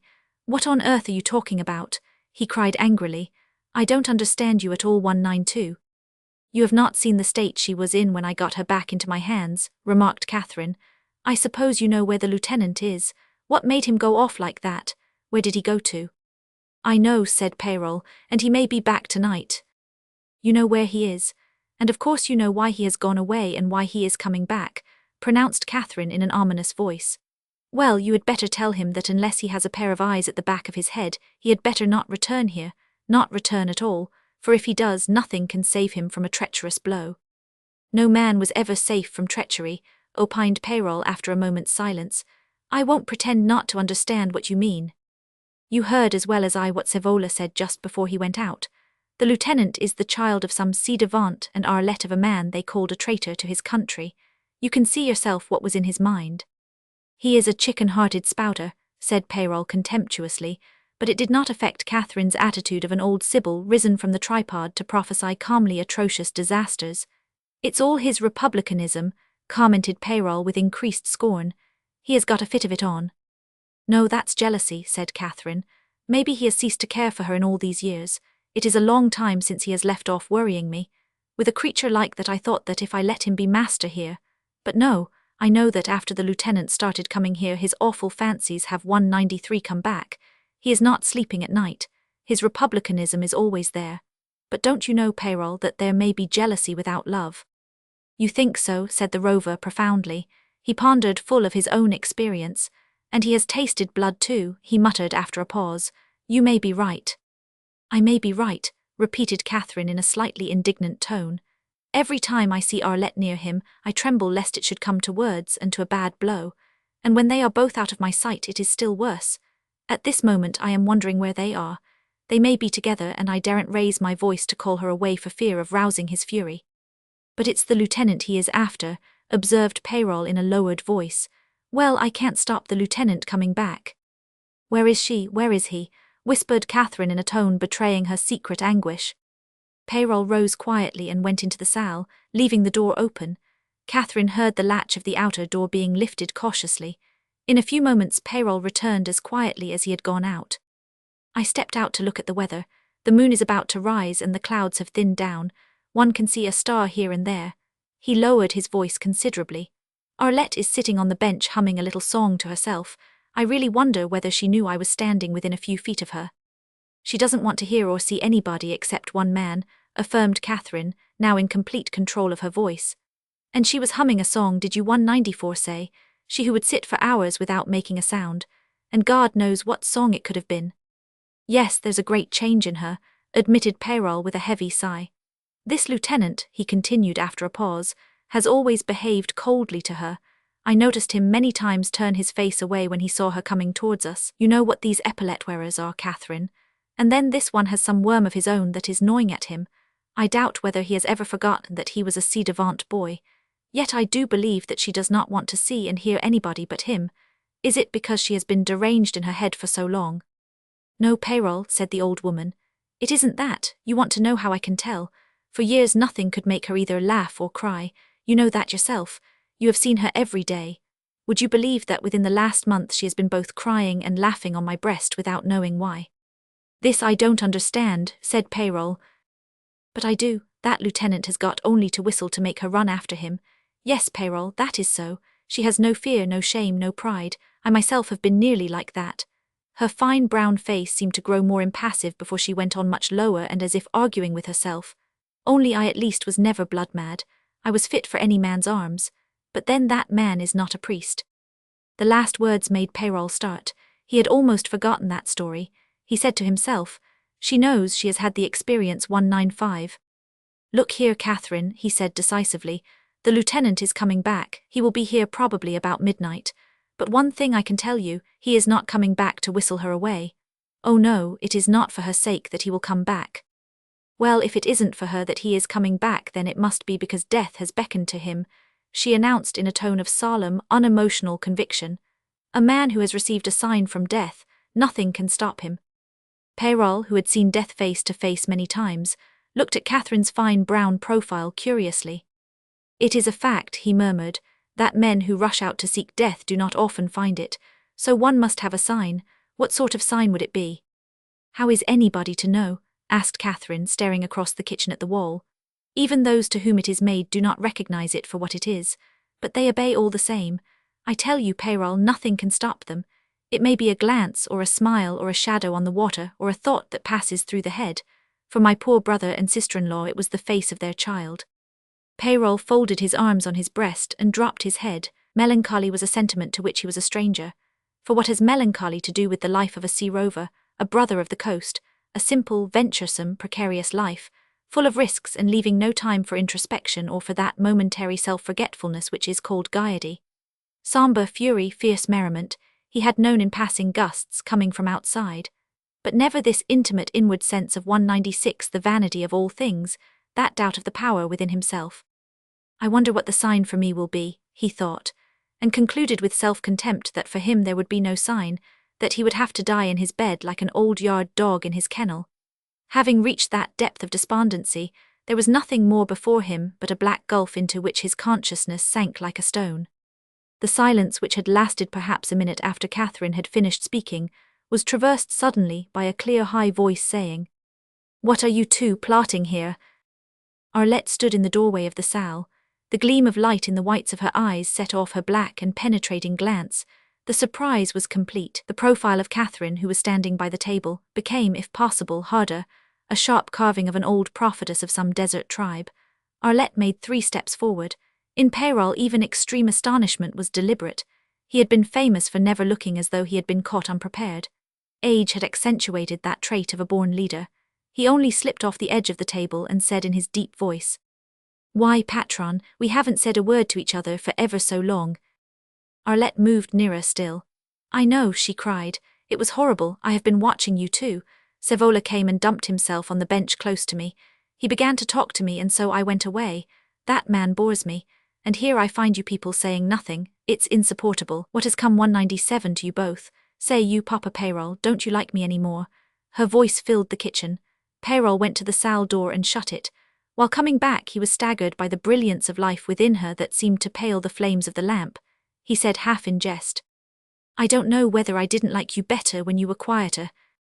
And you would like best to see me still quieter in my grave." She dazzled him. Vitality streamed out of her eyes, her lips, her whole person, enveloped her like a halo and, yes, truly, the faintest possible flush had appeared on her cheeks, played on them faintly rosy like the light of a distant flame on the snow. She raised her arms up in the air and let her hands fall from on high on Peyrol's shoulders, captured his desperately dodging eyes with her black and compelling glance, put out all her instinctive seduction, while he felt a growing fierceness in the grip of her fingers. "No, I can't hold it in. Monsieur Peyrol, Papa Peyrol, old gunner, you horrid sea-wolf, be an angel and tell me where he is." The Rover, whom only that morning the powerful grasp of Lieutenant Riel found as unshakable as a rock, felt all his strength vanish under the hands of that woman. He said thickly, "He has gone to Toulon, he had to go." "What for? Speak the truth to me." "Truth is not for everybody to know," mumbled Peyrol, with a sinking sensation as though the very ground were going soft under his feet. "On service," he added in a growl 198. Her hand slipped suddenly from his big shoulders. "On service," she repeated. "What service?" Her voice sank and the words, "Oh yes, his service," were hardly heard by Peyrol, who as soon as her hands had left his shoulders felt his strength returning to him and the yielding earth grow firm again under his feet. Right in front of him Arlette, silent with her arms hanging down before her with entwined fingers, seemed stunned because Lieutenant Riel was not free from all earthly connections, like a visiting angel from heaven depending only on God to whom she had prayed. She had to share him with some service that could order him about. She felt in herself a strength, a power greater than any service. "Peyrol," she cried low, "don't break my heart, my new heart that has just begun to beat. Feel how it beats, who could bear it?" She seized the Rover's thick hairy paw and pressed it hard against her breast. "Tell me when he will be back." "Listen, patron, you had better go upstairs," began Peyrol with a great effort and snatching his captured hand away. He staggered backwards a little while Arlette shouted at him, "You can't order me about as you used to do." In all the changes from entreaty to anger she never struck a false note, so that her emotional outburst had the hot moving power of inspired art. She turned round with a tempestuous swish to Catherine, who had neither stirred nor emitted a sound. "Nothing you two can do will make any difference now." The next moment she was facing Peyrol again. "You fright me with your white hairs. Come, am I to go on my knees to you?" "There, 199. The Rover caught her under the elbows, swung her up clear of the ground, and set her down on her feet, as if she had been a child. Directly he had let her go she stamped her foot at him. "Are you stupid?" she cried. "Don't you understand that something has happened today?" Through all this scene Peyrol had kept his head as creditably as could have been expected, in the manner of a seaman caught by a white squall in the tropics. But at those words a dozen thoughts tried to rush together through his mind in chase of that startling declaration. Something had happened. Where, how, whom to, what thing? It couldn't be anything between her and the lieutenant. He had, it seemed to him, never lost sight of the lieutenant from the first hour when they met in the morning, till he had sent him off to Toulon by an actual push on the shoulder. Except while he was having his dinner in the next room with the door open, and for the few minutes spent in talking with Mitchell in the yard, but that was only a very few minutes, and directly afterwards the first sight of the lieutenant sitting gloomily on the bench like a lonely crow did not suggest either elation or excitement or any emotion connected with a woman. In the face of these difficulties, Peyrol's mind became suddenly a blank. "Voyons, patron," he began, unable to think of anything else to say. "What's all this fuss about? I expect him to be back here about midnight." He was extremely relieved to notice that she believed him. It was the truth, for indeed he did not know what he could have invented on the spur of the moment that would get her out of the way and induce her to go 200 to bed. She treated him to a sinister frown and a terribly menacing, "If you have lied." "Oh." He produced an indulgent smile. Compose yourself, he will be here soon after midnight. You may go to sleep with an easy mind. She turned her back on him contemptuously and said curtly, "Come along, Aunt," and went to the door leading to the passage. There she turned for a moment with her hand on the door handle. "You are changed, I can't trust either of you. You are not the same people." She went out. Only then did Catherine detach her gaze from the wall to meet Peyrol's eyes. "Did you hear what she said? We changed, it is she herself." Peyrol nodded twice, and there was a long pause during which even the flames of the lamp did not stir. "Go after her, Mademoiselle Catherine," he said at last with a shade of sympathy in his tone. She did not move. "Allens, do courage," he urged her deferentially as it were. "Try to put her to sleep 201. Roman 12. Upright and deliberate, Catherine left the kitchen, and in the passage outside found Arlette waiting for her with a lighted candle in her hand. Her heart was filled with sudden desolation by the beauty of that young face enhaloed in the patch of light, with the profound darkness as of a dungeon for a background. At once her niece led the way upstairs, muttering savagely through her pretty teeth, "He thinks I could go to sleep. Old imbecile." Peyrol did not take his eyes off Catherine's straight back till the door had closed after her. Only then he relieved himself by letting the air escape through his pursed lips and rolling his eyes freely about. He picked up the lamp by the ring on the top of the central rod and went into the salle, closing behind him the door of the dark kitchen. He stood the lamp on the very table on which Lieutenant Riel had had his midday meal. A small white cloth was still spread on it, and there was his chair askew as he had pushed it back when he got up. Another of the many chairs in the salle was turned round conspicuously to face the table. These things made Peyrol remark to himself bitterly. She sat and stared at him as if he had been gilt all over, with 3 heads and 7 arms on his body. A comparison reminiscent of certain idols he had seen in an Indian temple. Though not to an iconoclast, Peyrol felt positively sick at the recollection, and hastened to step outside. The great cloud had broken up, and the mighty fragments were moving to the westward in stately flight before the rising moon. Scevola, who had been lying extended full length on the bench, swung himself up suddenly, very upright. "Had a little nap in the open?" asked Peyrol, letting his eyes roam through the luminous space under the departing rearguard of the clouds jostling each other up there. "I did not sleep," said the sans-culotte. "I haven't closed my eyes, not for one moment." "That must be because you weren't sleepy," suggested the deliberate Peyrol, whose thoughts were far away with the English ship. His mental eye contemplated her black image against the white beach of the Salins, describing a sparkling curve under the moon, and meantime he went on slowly, "For it could not have been noise that kept you awake. On the level of Escampaba, the shadows lay long on the ground, while the side of the lookout hill remained yet black, but edged with an increasing brightness. And the amenity of the stillness was such that it softened for a moment Peyrol's hard, inward attitude towards all mankind, including even the captain of the English ship. The old Rover savoured a moment of serenity in the midst of his cares. "This is an accursed spot," declared Scevola suddenly. Peyrol, without turning his head, looked at him sideways. Though he had sprung up from his reclining posture smartly enough, the citizen had gone slack all over and was sitting all in a heap. His shoulders 203 were hunched up, his hands reposed on his knees. With his staring eyes he resembled a sick child in the moonlight. "It's the very spot for hatching treacheries. One feels steeped in them up to the neck." He shuddered and yawned a long, irresistible nervous yawn, with the gleam of unexpected long canines, in a retracted, gaping mouth, giving away the restless panther lurking in the man. "Oh yes, there's treachery about right enough. You couldn't conceive that, citoyen." "Of course I couldn't," assented Peyrol with serene contempt. "What is this treachery that you are concocting?" he added carelessly in a social way while enjoying the charm of a moonlit evening. Scevola, who did not expect that turn, managed, however, to produce a rattling sort of laugh almost at once. "That's a good one, ha ha ha, me concocting, why me?" "Well," said Peyrol carelessly, "there are not many of us to carry out treacheries about here. The women are gone upstairs, Mitchell is down at the tartane. There's me, and you would not dare suspect me of treachery. Well, there remains only you." Scevola roused himself. "This is not much of a jest," he said. "I have been a treason hunter, one." He checked that strain. He was full of purely emotional suspicions. Peyrol was talking like this only to annoy him and to get him out of the way, but in the particular state of his feelings Scevola was acutely aware of every syllable of these offensive 204 remarks. "Aha," he thought to himself, "he doesn't mention the lieutenant." This omission seemed to the patriot of immense importance. If Peyrol had not mentioned the lieutenant, it was because those two had been plotting some treachery together all the afternoon on board that tartan. That's why nothing had been seen of them for the best part of the day.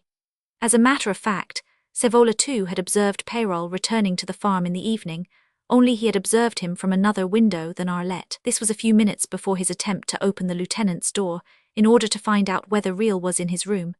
He had tiptoed away, uncertain, and going into the kitchen had found only Catherine and Peyrol there. Directly Arlette joined them, a sudden inspiration made him run upstairs and try the door again. It was open now, a clear proof that it was Arlette who had been locked up in there. The discovery that she made herself at home like this in the lieutenant's room gave Sævola such a sickening shock that he thought he would die of it. It was beyond doubt now that the lieutenant had been conspiring with Peyrol down on board that tartan, for what else could they have been doing there? But why had not Real come up in the evening with Peyrol? Sævola asked himself, sitting on the bench with his hands clasped between his knees. It's their cunning, he concluded suddenly. Conspirators always avoid being seen together. It was as if somebody had let off a lot of fireworks in his brain. He was illuminated, dazzled, confused, with a hissing in his ears and showers of sparks before his eyes. When he raised his head, he saw he was 2-5 alone. Peyrol had vanished. Sævola seemed to remember that he had heard somebody pronounce the word good night, and the door of the salle slam, and sure enough the door of the salle was shut now. A dim light shone in the window that was next to it. Peyrol had extinguished 3 of the lamp flames, and was now reclining on one of the long tables with that faculty of accommodating himself to a plank an old sea dog never loses. He had decided to remain below simply to be handy, and he didn't lie down on one of the benches along the wall because they were too narrow. He left one wick burning so that the lieutenant should know where to look for him, and he was tired enough to think that he would snatch a couple of hours' sleep before Real could return from Toulon. He settled himself with one arm under his head as if he were on the deck of a privateer, and it never occurred to him that Sævola was looking through the panes, but they were so small and dusty that the patriot could see nothing. His movement had been purely instinctive. He wasn't even aware that he had looked in. He went away from there, walked to the end of the building, spun round and walked back again to the other end, and it was as if he had been afraid of going beyond the wall against which he reeled sometimes. Conspiracy, conspiracy, he thought. He was now absolutely certain that the lieutenant was still hiding in that tartan, and was only waiting till all was quiet to sneak back to his room, in which Sævola had proof positive that Arlette was in the habit of making herself at home. To rob him of his right to Arlette was part of the conspiracy, no doubt. Have I been a slave to those 2 women? Have 2-6 I waited all those years, only to see that corrupt creature go off infamously with a ci-devant, with a conspiring aristocrat? He became giddy with virtuous fury. There was enough evidence there for any revolutionary tribunal to cut all their heads off. Tribunal? There was no tribunal, no revolutionary justice, no patriots. He hit his shoulder against the wall in his distress with such force that he rebounded. This world was no place for patriots. If I had betrayed myself in the kitchen, they would have murdered me in there. As it was, he thought that he had said too much, too much. Prudence, caution, he repeated to himself, gesticulating with both arms. Suddenly he stumbled, and there was an amazing metallic clatter made by something that fell at his feet. They are trying to kill me now, he thought, shaking with fright. He gave himself up for dead. Profound silence reigned all round. Nothing more happened. He stooped fearfully to look and recognized his own stable fork lying on the ground. He remembered he had left it at noon leaning against the wall. His own foot had made it fall. He threw himself upon it greedily. Here's what I need, he muttered feverishly. I suppose that by now the lieutenant would think I am gone to bed. He flattened himself upright against the wall with the fork held along his body like a grounded musket. The moon clearing the hilltop flooded suddenly the front of the house with its cold light, but he didn't know it. He imagined himself still to be ambushed in the shadow, and remained motionless 207 glaring at the path leading towards the cove. His teeth chattered with savage impatience. He was so plainly visible in his death-like rigidity that Mitchell, coming up out of the ravine, stopped dead short, believing him an apparition not belonging to this earth. Sævola, on his side, noticed the moving shadow cast by a man, that man, and charged forward without reflection, the prongs of the fork lowered like a bayonet. He didn't shout. He came straight on, growling like a dog, and lunged headlong with his weapon. Mitchell, a primitive untroubled by anything so uncertain as intelligence, executed an instantaneous sideways leap with the precision of a wild animal, but he was enough of a man to become afterwards paralyzed with astonishment. The impetus of the rush carried Sævola several yards down the hill before he could turn round and assume an offensive attitude. Then the two adversaries recognized each other. The terrorist exclaimed, "Mitchell," and Mitchell hastened to pick up a large stone from the ground. "Hey you Savola," he cried, not very loud but very threatening. "What are these tricks? Keep away, or I will heave that piece of rock at your head, and I am good at that." Savola grounded the fork with a thud. "I didn't recognize you," he said. "That's a story. Who did you think I was? Not the other. I haven't got a bandaged head, have I?" Savola began to scramble up. "What's this?" he asked. "What head did you say?" "I say that if you come near I will knock you over with that stone," answered Mitchell. "You are 208 ent to be trusted when the moon is full, not recognize. There's a silly excuse for flying at people like this. You haven't got anything against me, have you?" "No," said the ex-terrorist in a dubious tone, and keeping a watchful eye on Mitchell, who was still holding the stone in his hand. "People have been saying for years that you are a kind of lunatic," Mitchell criticized fearlessly, because the other's discomfiture was evident enough to put heart into the timid hare. "If a fellow cannot come up now to get a snooze in the shed without being run at with a fork, well—" "I was only going to put this fork away," Savola burst out volubly. "I had left it leaning against the wall, and as I was passing along I suddenly saw it, so I thought I would put it in the stable before I went to bed. That's all." Mitchell's mouth fell open a bit. "Now what do you think I would want with a stable fork at this time of night, if it wasn't to put it away?" argued Savola. "What indeed?" mumbled Mitchell, who began to doubt the evidence of his senses. "You go about mooning like a fool and imagine a lot of silly things, you great stupid imbecile. All I wanted to do was to ask whether everything was all right down there, and you idiot bound to one side like a goat and pick up a stone. The moon has affected your head, not mine. Now drop it." Mitchell, accustomed to do what he was told, opened his fingers slowly, not quite convinced but thinking there might be something in it. Savola, perceiving his advantage, scolded on, 209. "You are dangerous. You ought to have your feet and hands tied every full moon. What did you say about a head just now? What head?" "I said that I didn't have a broken head." "Was that all?" said Savola. He was asking himself what on earth could have happened down there during the afternoon to cause a broken head. Clearly, it must have been either a fight or an accident, but in any case he considered that it was for him a favorable circumstance, for obviously a man with a bandaged head is at a disadvantage. He was inclined to think it must have been some silly accident, and he regretted profoundly that the lieutenant had not killed himself outright. He turned sourly to Mitchell. "Now you may go into the shed. And don't try any of your tricks with me any more, because next time you pick up a stone I will shoot you like a dog." He began to move towards the yard gate which stood always open, throwing over his shoulder an order to Mitchell. "Go into the salle. Somebody has left a light in there. They all seem to have gone crazy today. Take the lamp into the kitchen and put it out and see that the door into the yard is shut. I am going to bed." He passed through the gateway, but he did not penetrate into the yard very far. He stopped to watch Mitchell obeying the order. Savola, advancing his head cautiously beyond the pillar of the gate, waited till he had seen Mitchell open the door of the salle and then bounded out again across the level space and down the ravine path. It was a matter of less than a minute. His fork was still on his shoulder. His only desire was not to be interfered with, and for the 210 rest he did not care what they all did, what they would think and how they would behave. The fixed idea had taken complete possession of him. He had no plan, but he had a principle on which to act, and that was to get at the lieutenant unawares, and if the fellow died without knowing what hand had struck him, so much the better. Savola was going to act in the cause of virtue and justice. It was not to be a matter of personal contest at all. Meantime, Mitchell, having gone into the salle, had discovered Peyrol fast asleep on a table. Though his reverence for Peyrol was unbounded, his simplicity was such that he shook his master by the shoulder as he would have done any common mortal. The Rover passed from a state of inertia into a sitting posture so quickly that Mitchell stepped back a pace and waited to be addressed. But as Peyrol only stared at him, Mitchell took the initiative in a concise phrase. "He's at it." Peyrol did not seem completely awake. "What is it you mean?" he asked. "He is making motions to escape." Peyrol was wide awake now. He even swung his feet off the table. "Is he? Haven't you locked the cabin door?" Mitchell, very frightened, explained that he had never been told to do that. "No," remarked Peyrol placidly, "I must have forgotten," but Mitchell remained agitated and murmured, "He is escaping." "That's all right," said Peyrol. "What are you fussing about? How far can he escape, do you think? 211. A slow grin appeared on Mitchell's face. If he tries to scramble over the top of the rocks, he will get a broken neck in no time, he said.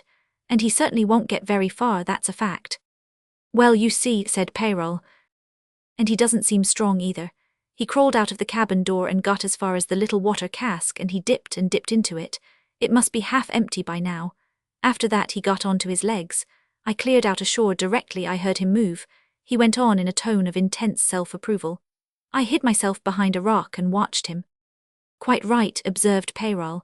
After that word of commendation, Mitchell's face wore a constant grin. He sat on the afterdeck. He went on as if relating an immense joke, with his feet dangling down the hold, and may the devil take me if I don't think he had a nap with his back against the cask.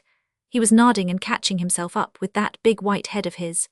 Well, I got tired of watching that, and as you told me to keep out of his way, I thought I would come up here and sleep in the shed. That was right, wasn't it? Quite right, repeated Peyrol. Well, you go now into the shed, and so you left him sitting on the afterdeck.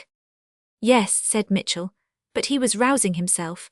I hadn't got away more than 10 yards when I heard an awful thump on board. I think he tried to get up and fell down the hold. Fell down the hold, repeated Peyrol sharply. Yes, notter mater. I thought at first I would go back and see, but you had warned me against him 212, hadn't you? And I really think that nothing can kill him. Peyrol got down from the table with an air of concern which would have astonished Mitchell, if he had not been utterly incapable of observing things. This must be seen to, murmured the Rover, buttoning the waistband of his trousers. My cudgel there in the corner, now you go to the shed. What the devil are you doing at the door? Don't you know the way to the shed? This last observation was caused by Mitchell remaining in the doorway of the salle with his head out, and looking to right and left along the front of the house. What's come to you? You don't suppose he has been able to follow you so quick as this up here? Oh no, notter mater, quite impossible. I saw that Sacher Sevola promenading up and down here. I don't want to meet him again. Was he promenading outside? Asked Peyrol with annoyance. Well, what do you think he can do to you? What notions have you got in your silly head? You are getting worse and worse. Out you go. Peyrol extinguished the lamp, and going out, closed the door without the slightest noise. The intelligence about Sevola being on the move did not please him very much, but he reflected that probably the sansculotte had fallen asleep again, and after waking up was on his way to bed when Mitchell caught sight of him. He had his own view of the patriot's psychology, and did not think the women were in any danger. Nevertheless, he went to the shed, and heard the rustling of straw as Mitchell settled himself for the night. Debout, he cried low. Don't make any 213 noise. I want you to go into the house and sleep at the bottom of the stairs. If you hear voices, go up, and if you see Sevola about, knock him down. You aren't afraid of him, are you? No, if you tell me not to be, said Mitchell, who, picking up his shoes, a present from Peyrol, walked barefoot towards the house. The Rover watched him slipping noiselessly through the salle door. Having thus, so to speak, guarded his base, Peyrol proceeded down the ravine with a very deliberate caution. When he got as far as the little hollow in the ground from which the mastheads of the tartan could be seen, he squatted and waited.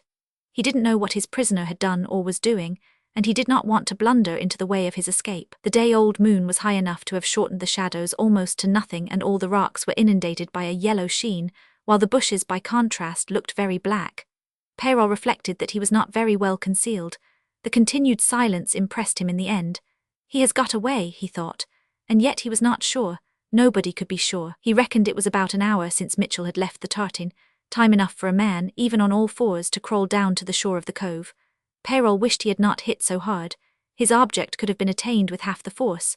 On the other hand, all the proceedings of his prisoner, as reported by Mitchell, seemed quite rational. Naturally, the fellow was badly shaken. Peyrol felt as though he wanted to go on board and give him some encouragement, and even active assistance. The report of a gun from seaward cut his breath short as he lay there meditating. Within a minute 2:14 there was a second report, sending another wave of deep sound among the crags and hills of the peninsula. The ensuing silence was so profound that it seemed to extend to the very inside of Peyrol's head and lull all his thoughts for a moment. But he had understood. He said to himself that after this his prisoner, if he had life enough left in him to stir a limb, would rather die than not try to make his way to the seashore. The ship was calling to her man. In fact, those 2 guns had proceeded from the Amelia. After passing beyond Cape Esterel, Captain Vincent dropped an anchor underfoot off the beach, just as Peyrol had surmised he would do. From about 6 o'clock till 9, the Amelia lay there with her unfurled sails hanging in the gear. Just before the moon rose, the captain came up on deck, and after a short conference with his first lieutenant, directed the master to get the ship under way and put her head again for the Petite Pass. Then he went below, and presently word was passed on deck that the captain wanted Mr. Bolt. When the master's mate appeared in his cabin, Captain Vincent motioned him to a chair. "I don't think I ought to have listened to you," he said. "Still, the idea was fascinating, but how it would strike other people it is hard to say. The losing of our man is the worst feature. I have an idea that we might recover him. He may have been captured by the peasants or have met with an accident. It's unbearable to think of him lying at the foot of some rock with a broken leg. I have ordered the first and second cutters to be manned, and I propose that you should take command of them and enter the cove, and, if necessary, advance a little inland to investigate. As 2:15 far as we know there have never been any troops on that peninsula, the first thing you will do is to examine the coast." He talked for some time, giving more minute instructions, and then went on deck. The Amelia, with the 2 cutters towing alongside, reached about halfway down the pass, and then the boats were ordered to proceed. Just before they shoved off, 2 guns were fired in quick succession. "Like this, Bolt," explained Captain Vincent, "Simmons will guess that we are looking for him, and if he is hiding anywhere near the shore he will be sure to come down where he can be seen by you 216. Roman 13. The motive force of a fixed idea is very great.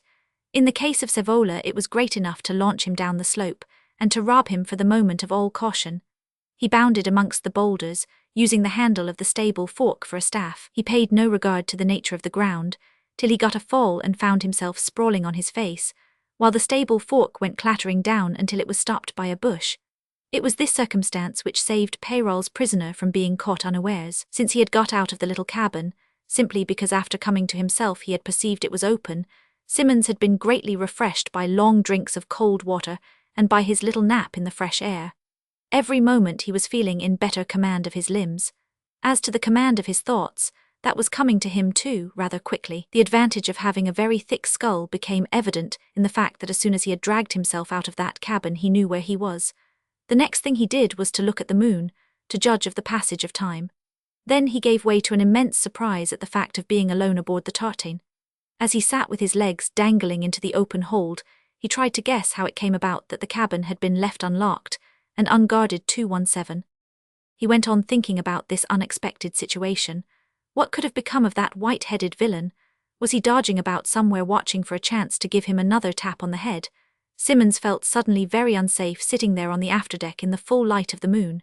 Instinct rather than reason suggested to him that he ought to get down into the dark hold. It seemed a great undertaking at first, but once he started he accomplished it with the greatest ease, though he could not avoid knocking down a small spar which was leaning up against the deck. It preceded him into the hold with a loud crash which gave poor Simmons an attack of palpitation of the heart. He sat on the kelson of the tartan and gasped, but after a while reflected that all this did not matter. His head felt very big, his neck was very painful, and one shoulder was certainly very stiff. He could never stand up against that old ruffian, but what had become of him? Why, he had gone to fetch the soldiers. After that conclusion Simmons became more composed. He began to try to remember things. When he had last seen that old fellow it was daylight, and now, Simmons looked up at the moon again. It must be near 6 bells in the first watch. No doubt the old scoundrel was sitting in a wine shop drinking with the soldiers. They would be here soon enough. The idea of being a prisoner of war made his heart sink a little. His ship appeared to him invested with an extraordinary number of lovable features, which included Captain Vincent and the first lieutenant. He would have been glad to shake hands even with the corporal, a surly and malicious marine acting as master-at-arms of the ship. "I wonder where she is now," he thought dismally, feeling 218 his distaste for captivity grow with the increase of his strength. It was at this moment that he heard the noise of Savola's fall. It was pretty close, but afterwards he heard no voices and footsteps heralding the approach of a body of men. If this was the old ruffian coming back, then he was coming back alone. At once Simmons started on all fours for the fore end of the tartan. He had an idea that ensconced under the foredeck, he would be in a better position to parley with the enemy, and that perhaps he could find there a handspike or some piece of iron to defend himself with. Just as he had settled himself in his hiding place, Savola stepped from the shore on to the afterdeck. At the very first glance Simmons perceived that this one was very unlike the man he expected to see. He felt rather disappointed. As Savola stood still in full moonlight, Simmons congratulated himself on having taken up a position under the foredeck. That fellow who had a beard was like a sparrow in body compared with the other. but he was armed dangerously with something that looked to Simmons either like a trident or fish grains on a staff. A devil of a weapon that, he thought, appalled. And what on earth did that beggar want on board? What could he be after? The newcomer acted strangely at first. He stood stark still, craning his neck here and there, peering along the whole length of the tartan, then crossing the deck he repeated all those performances on the other side. He has noticed that the cabin door is open. He's trying to see where I've got to. He will be coming forward to look for me, said Simmons to 219 himself. If he corners me here with that beastly pronged affair, I am done for. For a moment he debated within himself whether it wouldn't be better to make a dash for it and scramble ashore, but in the end he mistrusted his strength. He would run me down for sure, he concluded. And he means no good, that's certain. No man would go about at night with a confounded thing like that if he didn't mean to do for somebody. Savola, after keeping perfectly still, straining his ears for any sound from below where he supposed Lieutenant Reel to be, stooped down to the cabin scuttle and called in a low voice, "Are you there, Lieutenant?" Simmons saw these motions and could not imagine their purport. That excellent able seaman of proved courage in many cutting-out expeditions broke into a slight perspiration. In the light of the moon the prongs of the fork, polished by much use, shone like silver, and the whole aspect of the stranger was weird and dangerous in the extreme. Who could that man be after but him himself? Savola, receiving no answer, remained in a stooping position. He could not detect the slightest sound of breathing down there. He remained in this position so long that Simmons became quite interested. "He must think I am still down there," he whispered to himself. The next proceeding was quite astonishing. The man, taking up a position on one side of the cuddy scuttle, and holding his horrid weapon as one would a boarding pike, uttered a terrific whoop, and went on yelling in French with such volubility that he quite frightened Simmons. Suddenly he left off, moved away from the scuttle and looked at a loss what to do next. 220 anybody who could have then seen Simmons' protruded head with his face turned aft would have seen on it an expression of horror. The cunning beast, he thought. If I had been down there with the row he made, I would have surely rushed on deck and then he would have had me. Simmons experienced the feeling of a very narrow escape, yet it brought not much relief. It was simply a matter of time. The fellow's homicidal purpose was evident. He was bound before long to come forward. Simmons saw him move and thought, now he's coming, and prepared himself for a dash. If I can dodge past these blamed prongs, I might be able to take him by the throat, he reflected, without, however, feeling much confidence in himself.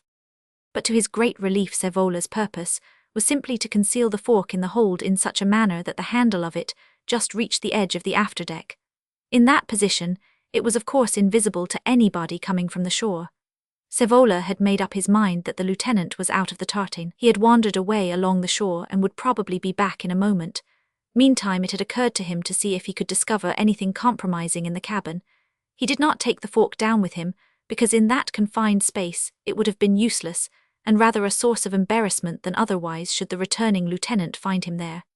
He cast a circular glance around the basin, and then prepared to go down. Every movement of his was watched by Simmons. He guessed Savola's purpose by his movements and said to himself, "Here's my only chance, and not a 2:21 second to be lost either." Directly Savola turned his back on the forepart of the tartan in order to go down the little cabin ladder, Simmons crawled out from his concealment. He ran along the hold on all fours for fear the other should turn his head round before disappearing below, but directly he judged that the man had touched bottom, he stood on his feet and catching hold of the main rigging swung himself on the afterdeck, and, as it were in the same movement, flung himself on the doors of the cabin, which came together with a crash. How he could secure them he had not thought, but as a matter of fact he saw the padlock hanging on a staple on one side. The key was in it, and it was a matter of a fraction of a second to secure the doors effectually. Almost simultaneously with the crash of the cabin door there was a shrill exclamation of surprise down there, and just as Simmons had turned the key the man he had trapped made an effort to break out. That, however, did not disturb Simmons. He knew the strength of that door. His first action was to get possession of the stable fork. At once he felt himself a match for any single man, or even two men, unless they had firearms. He had no hope, however, of being able to resist the soldiers, and really had no intention of doing so. He expected to see them appear at any moment led by that confounded marinero. As to what the farmer man had come for on board the tartan he had not the slightest doubt about it. Not being troubled by too much imagination, it seemed to him obvious that it was to kill an Englishman and for nothing else. "Well, I am jiggered," he exclaimed mentally. "The damned savage, I haven't done any 222 thing to him. They must be a murderous lot hereabouts." He looked anxiously up the slope. He would have welcomed the arrival of soldiers. He wanted more than ever to be made a proper prisoner, but a profound stillness reigned on the shore and a most absolute silence down below in the cabin. Absolute. No word, no movement, the silence of the grave. He's scared to death, thought Simmons, hitting in his simplicity on the exact truth. It would serve him jolly well right if I went down there and ran him through with that thing. I would do it for a shilling too. He was getting angry. It occurred to him also that there was some wine down there too. He discovered he was very thirsty and he felt rather faint. He sat down on the little skylight to think the matter over while awaiting the soldiers. He even gave a friendly thought to Peyrol himself. He was quite aware that he could have gone ashore and hidden himself for a time, but that meant in the end being hunted among the rocks and certainly captured, with the additional risk of getting a musket ball through his body. The first gun of the Amelia lifted him to his feet as though he had been snatched up by the hair of his head. He intended to give a resounding cheer, but produced only a feeble gurgle in his throat. His ship was talking to him. They hadn't given him up. At the second report he scrambled ashore with the agility of a cat, in fact, with so much agility that he had a fit of giddiness. After it passed off he returned deliberately to the tartan to get hold of the stable fork. Then, trembling with emotion, he staggered off quietly and resolutely with the only purpose of getting down to the seashore. He knew that as long as he kept downhill 223, he would be all right. The ground in this part being a smooth, rocky surface and Simmons being barefooted, he passed at no great distance from Peyrol without being heard. When he got on rough ground, he used the stable fork for a staff. Slowly as he moved, he was not really strong enough to be sure-footed. 10 minutes later or so Peyrol, lying ensconced behind a bush, heard the noise of a rolling stone far away in the direction of the cove. Instantly, the patient Peyrol got on his feet and started towards the cove himself. Perhaps he would have smiled if the importance and gravity of the affair in which he was engaged had not given all his thoughts a serious cast. Pursuing a higher path than the one followed by Simmons, he had presently the satisfaction of seeing the fugitive, made very noticeable by the white bandages about his head, engaged in the last part of the steep descent. No nurse could have watched with more anxiety the adventure of a little boy than Peyrol the progress of his former prisoner. He was very glad to perceive that he had had the sense to take what looked like the tartan's boat hook to help himself with. As Simmons' figure sank lower and lower in his descent, Peyrol moved on, step by step, till at last he saw him from above sitting down on the seashore, looking very forlorn and lonely, with his bandaged head between his hands. Instantly Peyrol sat down too, protected by a projecting rock, and it is safe to say that with that there came a complete cessation of all sound and movement on the lonely head of the peninsula for a full half-hour. Peyrol was not in doubt as to what was going to happen. He was as certain that the corvette's boat or boats were now on the way to the cove as though 224 he had seen them leave the side of the Amelia, but he began to get a little impatient. He wanted to see the end of this episode. Most of the time he was watching Simmons. Sacre tête d'or, he thought. He has gone to sleep. Indeed, Simmons' immobility was so complete that he might have been dead from his exertions.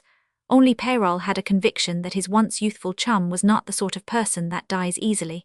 The part of the cove he had reached was all right for Peyrol's purpose, but it would have been quite easy for a boat or boats to fail to notice Simmons, and the consequence of that would be that the English would probably land in several parties for a search, discover the tartan. Peyrol shuddered. Suddenly he made out a boat just clear of the eastern point of the cove. Mr. Bolt had been hugging the coast and progressing very slowly, according to his instructions, till he had reached the edge of the point's shadow where it lay ragged and black on the moonlit water. Peyrol could see the oars rise and fall. Then another boat glided into view. Peyrol's alarm for his tartan grew intolerable. "Wake up, animal, wake up," he mumbled through his teeth. Slowly they glided on, and the first cutter was on the point of passing by the man on the shore when Peyrol was relieved by the hail of "Boat ahoy!"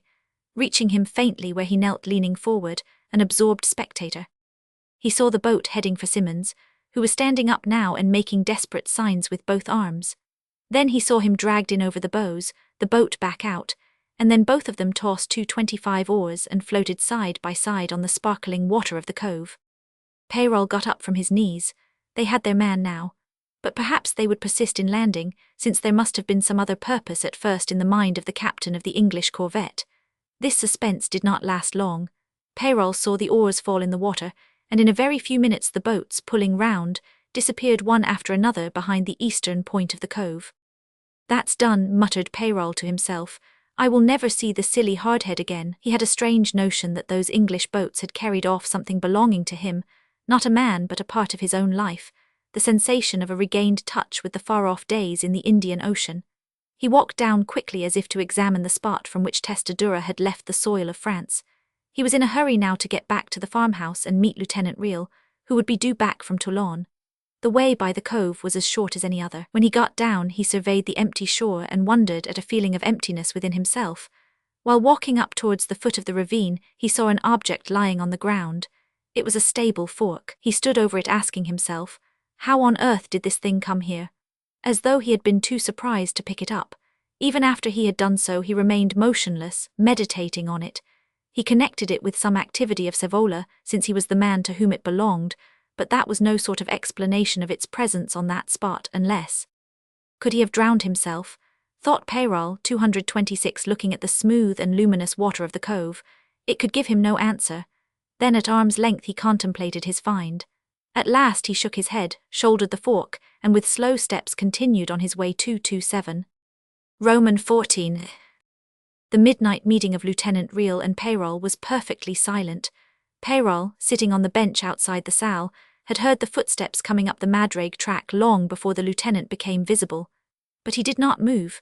He did not even look at him. The lieutenant, unbuckling his sword belt, sat down without uttering a word. The moon, the only witness of the meeting, seemed to shine on two friends so identical in thought, and feeling that they could commune with each other without words. It was Peyrol who spoke first.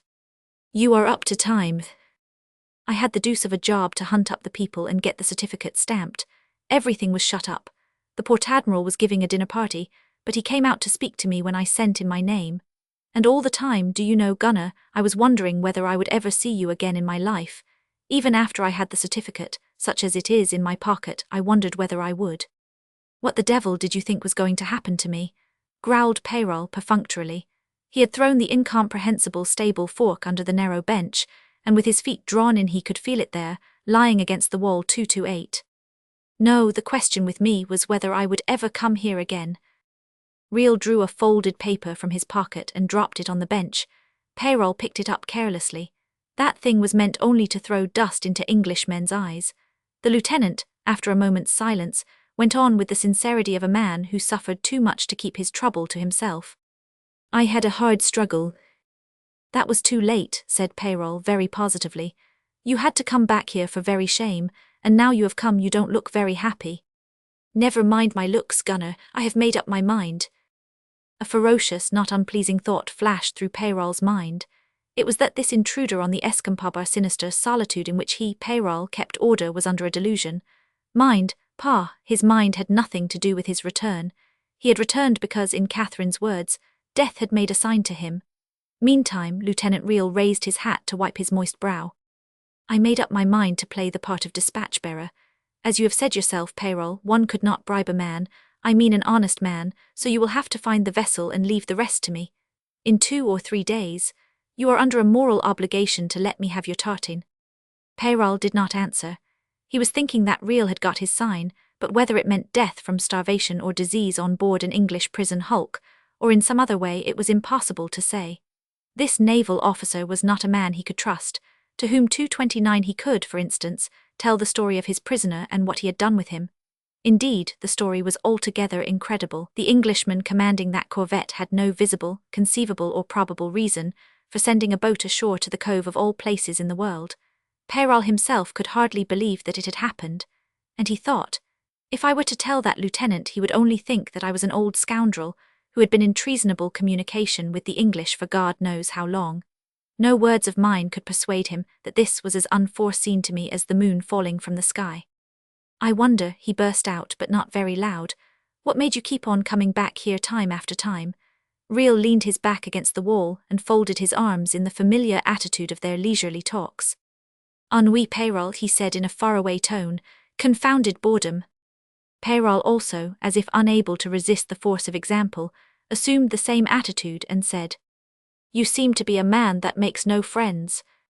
"True, Peyrol, I think I am that sort of man." "What, no friends at all, not even a little friend of any sort?" Lieutenant Riel leaned the back of his head against the wall and made no answer. Peyrol got on his legs. "Oh then, it wouldn't matter to anybody if you were to disappear for years in an English hulk, and so if I were to give you my tartan you would go." Yes, I would go this moment 230. Peyrol laughed quite loud, tilting his head back. All at once the laugh stopped short, and the lieutenant was amazed to see him reel, as though he had been hit in the chest. While giving way to his bitter mirth, the Rover had caught sight of Arlette's face at the open window of the lieutenant's room. He sat heavily on the bench and was unable to make a sound. The lieutenant was startled enough to detach the back of his head from the wall to look at him. Peyrol stooped low suddenly and began to drag the stable fork from its concealment. Then he got on his feet and stood leaning on it, glaring down at Riel, who gazed upwards with languid surprise. Peyrol was asking himself, shall I pick him up on that pair of prongs, carry him down and fling him in the sea? He felt suddenly overcome by a heaviness of arms and a heaviness of heart that made all movement impossible. His stiffened and powerless limbs refused all service. Let Catherine look after her niece. He was sure that the old woman was not very far away. The lieutenant saw him absorbed in examining the points of the prongs carefully. There was something queer about all this. Hallo, Peyrol, what's the matter? He couldn't help asking. I was just looking, said Peyrol. One prong is chipped a little. I found this thing in a most unlikely place. The lieutenant still gazed at him curiously. I know, it was under the bench. Said Peyrol, who had recovered some self-control. It belongs to Sevola. Does it? Said the lieutenant, falling back again 231. His interest seemed exhausted, but Peyrol didn't move. You go about with a face fit for a funeral, he remarked suddenly in a deep voice. Hang it all, Lieutenant, I have heard you laugh once or twice, but the devil take me if I ever saw you smile. It is as if you had been bewitched in your cradle. Lieutenant Riel got up as if moved by a spring. Bewitched, he repeated, standing very stiff. In my cradle, eh? No, I don't think it was so early as that. He walked forward with a tense, still face straight at Peyrol as though he had been blind. Startled, the Rover stepped out of the way and, turning on his heels, followed him with his eyes. The lieutenant paced on as if drawn by a magnet in the direction of the door of the house. Peyrol, his eyes fastened on Riel's back, let him nearly reach it before he called out tentatively. I say, Lieutenant. To his extreme surprise, Riel swung round as if to a touch. Oh yes, he answered, also in an undertone. We will have to discuss that matter tomorrow. Peyrol, who had approached him close, said in a whisper which sounded quite fierce. Discuss? No, we will have to carry it out tomorrow. I have been waiting half the night just to tell you that. Lieutenant Riel nodded. The expression on his face was so stony that Peyrol doubted whether he had understood. He added, It isn't going to be child's play. The lieutenant was about to open the door when Peyrol said, A moment, and again the lieutenant turned about silently 232. Mitchell is sleeping somewhere on the stairs. Will you just stir him up and tell him I am waiting outside? We too will have to finish our night on board the tartan and start work at break of day to get her ready for sea. Yes, Lieutenant, by noon. In 12 hours' time you will be saying goodbye to La Belle France. Lieutenant Riel's eyes, staring over his shoulder, seemed glazed and motionless in the moonlight like the eyes of a dead man. But he went in. Peyrol heard presently sounds within of somebody staggering in the passage, and Mitchell projected himself outside headlong, but after a stumble or two pulled up scratching his head and looking on every side in the moonlight without perceiving Peyrol, who was regarding him from a distance of 5 feet. At last Peyrol said, Come, wake up, Mitchell, Mitchell. Voilà notre maître. Look at what I have picked up, said Peyrol. Take it and put it away. Mitchell didn't offer to touch the stable fork extended to him by Peyrol. What's the matter with you? Asked Peyrol. Nothing, nothing, only last time I saw it was on Sevola's shoulder. He glanced up at the sky. A little better than an hour ago. What was he doing? Going into the yard to put it away. Well, now you go into the yard to put it away, said Peyrol, and don't be long about it. He waited with his hand over his chin till his henchman reappeared before him, but Mitchell had not got over his surprise 233. He was going to bed, you know, he said. What, he was going? He hasn't gone to sleep in the stable, perchance. He does sometimes, you know. I know, I looked, he isn't there, said Mitchell, very awake and round-eyed. Peyrol started towards the cove. After 3 or 4 steps he turned round and found Mitchell motionless where he had left him. Come on, he cried. We will have to fit the tartan for sea directly the day breaks. Standing in the lieutenant's room just clear of the open window, Arlette listened to their voices and to the sound of their footsteps diminishing down the slope. Before they had quite died out, she became aware of a light tread approaching the door of the room. Lieutenant Riel had spoken the truth. While in Toulon, he had more than once said to himself that he could never go back to that fatal farmhouse. His mental state was quite pitiable. Honor, decency, every principle forbade him to trifle with the feelings of a poor creature with her mind darkened by a very terrifying, atrocious and, as it were, guilty experience. And suddenly he had given way to a base impulse and had betrayed himself by kissing her hand. He recognized with despair that this was no trifling, but that the impulse had come from the very depths of his being. It was an awful discovery for a man who on emerging from boyhood had laid for himself a rigidly straight line of conduct amongst the unbridled passions and the clamouring falsehoods of revolution which seemed to have destroyed in him all capacity for the 234 softer emotions. Taciturn and guarded, he had formed no intimacies. Relations he had none. He had kept clear of social connections. It was in his character. At first he visited Escampaba, because when he took his leave, he had no place in the world to go to, and a few days there were a complete change from the odious town. He enjoyed the sense of remoteness from ordinary mankind. He had developed a liking for old Peyrol, the only man who had nothing to do with the revolution, who had not even seen it at work. The sincere lawlessness of the ex-brother of the coast was refreshing. That one was neither a hypocrite nor a fool. When he robbed or killed, it was not in the name of the sacred revolutionary principles or for the love of humanity. Of course Real had remarked at once Arlette's black, profound and unquiet eyes, and the persistent dim smile on her lips, her mysterious silences, and the rare sound of her voice, which made a caress of every word. He heard something of her story from the reluctant Peyrol, who did not care to talk about it. It awakened in Real more bitter indignation than pity. But it stimulated his imagination, confirmed him in that scorn and angry loathing for the revolution he had felt as a boy, and had nursed secretly ever since. She attracted him by her unapproachable aspect. Later he tried not to notice that in common parlance she was inclined to hang about him. He used to catch her gazing at him stealthily, but he was free from masculine vanity. It was one day in Toulon that it suddenly dawned on him what her mute interest in his person might mean. He was then sitting outside a café sipping some drink or other with 3 or 4 officers, and not listening to 235 their uninteresting conversation. He marvelled that this sort of illumination should come to him like this, under these circumstances, that he should have thought of her while seated in the street with these men round him, in the midst of more or less professional talk. And then it suddenly dawned on him that he had been thinking of nothing but that woman for days. He got up brusquely, flung the money for his drink on the table, and without a word left his companions. But he had the reputation of an eccentric man, and they did not even comment on his abrupt departure. It was a clear evening. He walked straight out of town, and that night wandered beyond the fortifications, not noticing the direction he took. All the countryside was asleep. There was not a human being stirring, and his progress in that desolate part of the country between the forts could have been traced only by the barking of dogs in the rare hamlets and scattered habitations. What has become of my rectitude, of my self-respect, of the firmness of my mind? He asked himself pedantically. I have let myself be mastered by an unworthy passion for a mere mortal envelope stained with crime and without a mind.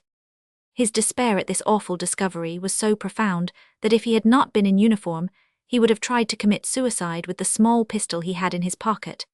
He shrank from the act, and the thought of the sensation it would produce from the gossip and comments it would raise, the dishonouring suspicions it would provoke. No, he said to himself, what I will have to do is to unmark my linen, put on civilian 236 clothes and walk out much farther away, miles beyond the forts, hide myself in some wood or in an overgrown hollow, and put an end to my life there. The gendarmes or a guard champeter discovering my body after a few days, a complete stranger without marks of identity, and being unable to find out anything about me, will give me an obscure burial in some village churchyard. On that resolution he turned back abruptly, and at daybreak found himself outside the gate of the town. He had to wait till it was opened, and then the morning was so far advanced that he had to go straight to work at his office at the Toulon Admiralty. Nobody noticed anything peculiar about him that day. He went through his routine tasks with outward composure, but all the same he never ceased arguing with himself. By the time he returned to his quarters, he had come to the conclusion that as an officer in wartime, he had no right to take his own life. His principles would not permit him to do that. In this reasoning he was perfectly sincere. During a deadly struggle against an irreconcilable enemy, his life belonged to his country, but there were moments when his loneliness, haunted by the forbidden vision of Escampaba with the figure of that distracted girl, mysterious, awful, pale, irresistible in her strangeness, passing along the walls, appearing on the hill paths, looking out of the window, became unbearable. He spent hours of solitary anguish shut up in his quarters, and the opinion amongst his comrades was that Real's misanthropy was getting beyond all bounds. One day it dawned upon him clearly that he could not stand this. It affected his power of thinking. "I shall begin to talk nonsense to people," he said to 237 himself. "Hasn't there been once a poor devil who fell in love with a picture or a statue? He used to go and contemplate it. His misfortune cannot be compared with mine. Well, I will go to look at her as at a picture too, a picture as untouchable as if it had been under glass." And he went on a visit to Escampabar at the very first opportunity. He made up for himself a repellent face. He clung to Peyrol for society, out there on the bench, both with their arms folded and gazing into space. But whenever Arlette crossed his line of sight it was as if something had moved in his breast. Yet these visits made life just bearable. They enabled him to attend to his work without beginning to talk nonsense to people. He said to himself that he was strong enough to rise above temptation, that he would never overstep the line. But it had happened to him upstairs in his room at the farm, to weep tears of sheer tenderness while thinking of his fate. These tears would put out for a while the gnawing fire of his passion. He assumed austerity like an armor, and in his prudence he, as a matter of fact, looked very seldom at Arlette for fear of being caught in the act. The discovery that she had taken to wandering at night had upset him all the same, because that sort of thing was unaccountable. It gave him a shock which unsettled not his resolution, but his fortitude. That morning he had allowed himself, while she was waiting on him, to be caught looking at her, and then, losing his self-control, had given her that kiss on the hand. Directly he had done it he was appalled. He had overstepped the line. Under the circumstances this was an absolute moral disaster. The full consciousness of it came to him slowly. In fact, this moment of 238 fatal weakness was one of the reasons why he had let himself be sent off so unceremoniously by Peyrol to Toulon. Even while crossing over he thought the only thing was not to come back any more. Yet while battling with himself, he went on with the execution of the plan.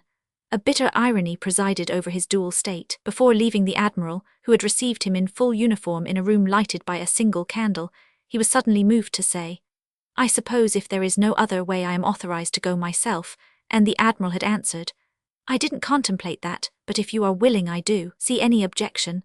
I would only advise you to go in uniform in the character of an officer entrusted with dispatches. No doubt in time the government would arrange for your exchange, but bear in mind that it would be a long captivity, and you must understand it might affect your promotion." At the foot of the grand staircase in the lighted hall of the official building, Real suddenly thought, "And now I must go back to Escampabar." Indeed, he had to go to Escampabar because the false dispatches were there in the valise he had left behind. He couldn't go back to the Admiral and explain that he had lost them. They would look on him as an unutterable idiot or a man gone mad. While walking to the quay where the naval boat was waiting for him, he said to himself, "This, in truth, is my last visit for years, perhaps for life." Going back in the boat, notwithstanding that the breeze was very light, he would not let the men take to the oars. He didn't want to return before the women had gone to bed. He said to himself that the proper and 239 honest thing to do was not to see Arlette again. He even managed to persuade himself that his uncontrolled impulse had had no meaning for that witless and unhappy creature. She had neither started nor exclaimed. She had made no sign. She had remained passive, and then she had backed away and sat down quietly. He could not even remember that she had colored at all. As to himself, he had enough self-control to rise from the table and go out without looking at her again. Neither did she make a sign. What could startle that body without mind? She had made nothing of it, he thought with self-contempt. Body without mind, he repeated with angry derision directed at himself, and all at once he thought, "No, it isn't that, all in her is mystery, seduction, enchantment. And then, what do I care for her mind?" This thought wrung from him a faint groan, so that the coxswain asked respectfully, "Are you in pain, mon lieutenant?" "It's nothing," he muttered and set his teeth with the desperation of a man under torture. While talking with Peyrol outside the house, the words "I won't see her again," and "body without mind," rang through his head. By the time he had left Peyrol and walked up the stairs his endurance was absolutely at an end.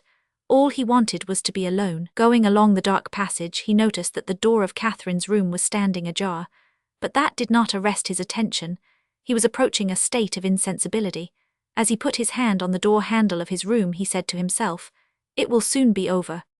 He was so tired out that he was almost unable to hold 240 up his head, and on going in he didn't see Arlette, who stood against the wall on one side of the window, out of the moonlight, and in the darkest corner of the room. He only became aware of somebody's presence in the room as she flitted past him with the faintest possible rustle, when he staggered back 2 paces and heard behind him the key being turned in the lock. If the whole house had fallen into ruins, bringing him to the ground, he could not have been more overwhelmed and in a manner more utterly bereft of all his senses. The first that came back to him was the sense of touch when Arlette seized his hand. He regained his hearing next. She was whispering to him, at last, but you are careless. If it had been Sevola instead of me in this room, you would have been dead now. I have seen him at work." He felt a significant pressure on his hand, but he couldn't see her properly yet, though he was aware of her nearness with every fibre of his body. "It wasn't yesterday, though," she added in a low tone. Then suddenly, "Come to the window so that I may look at you." A great square of moonlight lay on the floor. He obeyed the tug like a little child. She caught hold of his other hand as it hung by his side. He was rigid all over, without joints, and it did not seem to him that he was breathing. With her face a little below his, she stared at him closely, whispering gently, "Eugene, Eugene," and suddenly the livid immobility of his face frightened her. "You say nothing, you look 99. What is the matter? Are you hurt?" She let go his insensitive hands and began to feel him all over for evidence of some injury. She even snatched off his hat and flung it away in her haste to discover that his 241 head was unharmed, but finding no sign of bodily damage, she calmed down like a sensible, practical person. With her hands clasped round his neck, she hung back a little. Her little even teeth gleamed. Her black eyes, immensely profound, looked into his, not with a transport of passion or fear, but with a sort of reposeful satisfaction, with a searching and appropriating expression. He came back to life with a low and reckless exclamation, felt horribly insecure at once, as if he were standing on a lofty pinnacle above a noise as of breaking waves in his ears, in fear lest her fingers should part, and she would fall off and be lost to him forever. He flung his arms round her waist and hugged her close to his breast. In the great silence, in the bright moonlight falling through the window, they stood like that for a long, long time. He looked at her head resting on his shoulder. Her eyes were closed, and the expression of her unsmiling face was that of a delightful dream, something infinitely ethereal, peaceful, and, as it were, eternal. Its appeal pierced his heart with a pointed sweetness. "She is exquisite. It's a miracle," he thought with a sort of terror. "It's impossible." She made a movement to disengage herself, and instinctively he resisted, pressing her closer to his breast. She yielded for a moment and then tried again. He let her go. She stood at arm's length, her hands on his shoulders, and her charm struck him suddenly as funny in the seriousness of expression as of a very capable, practical woman. "All this is very well," she said in a business-like undertone. "We will have to think how to get away from here. I don't mean now, this moment," she added, 242, feeling his slight start. "Sevola is thirsting for your blood." She detached one hand to point a finger at the inner wall of the room and lowered her voice. "He's there, you know. Don't trust Peyrol either. I was looking at you two out there. He has changed. I can trust him no longer." Her murmur vibrated. "He and Catherine behave strangely. I don't know what came to them. He doesn't talk to me. When I sit down near him, he turns his shoulder to me." She felt real sway under her hands, paused in concern and said, "You are tired." But as he didn't move, she actually led him to a chair, pushed him into it, and sat on the floor at his feet. She rested her head against his knees and kept possession of one of his hands. A sigh escaped her.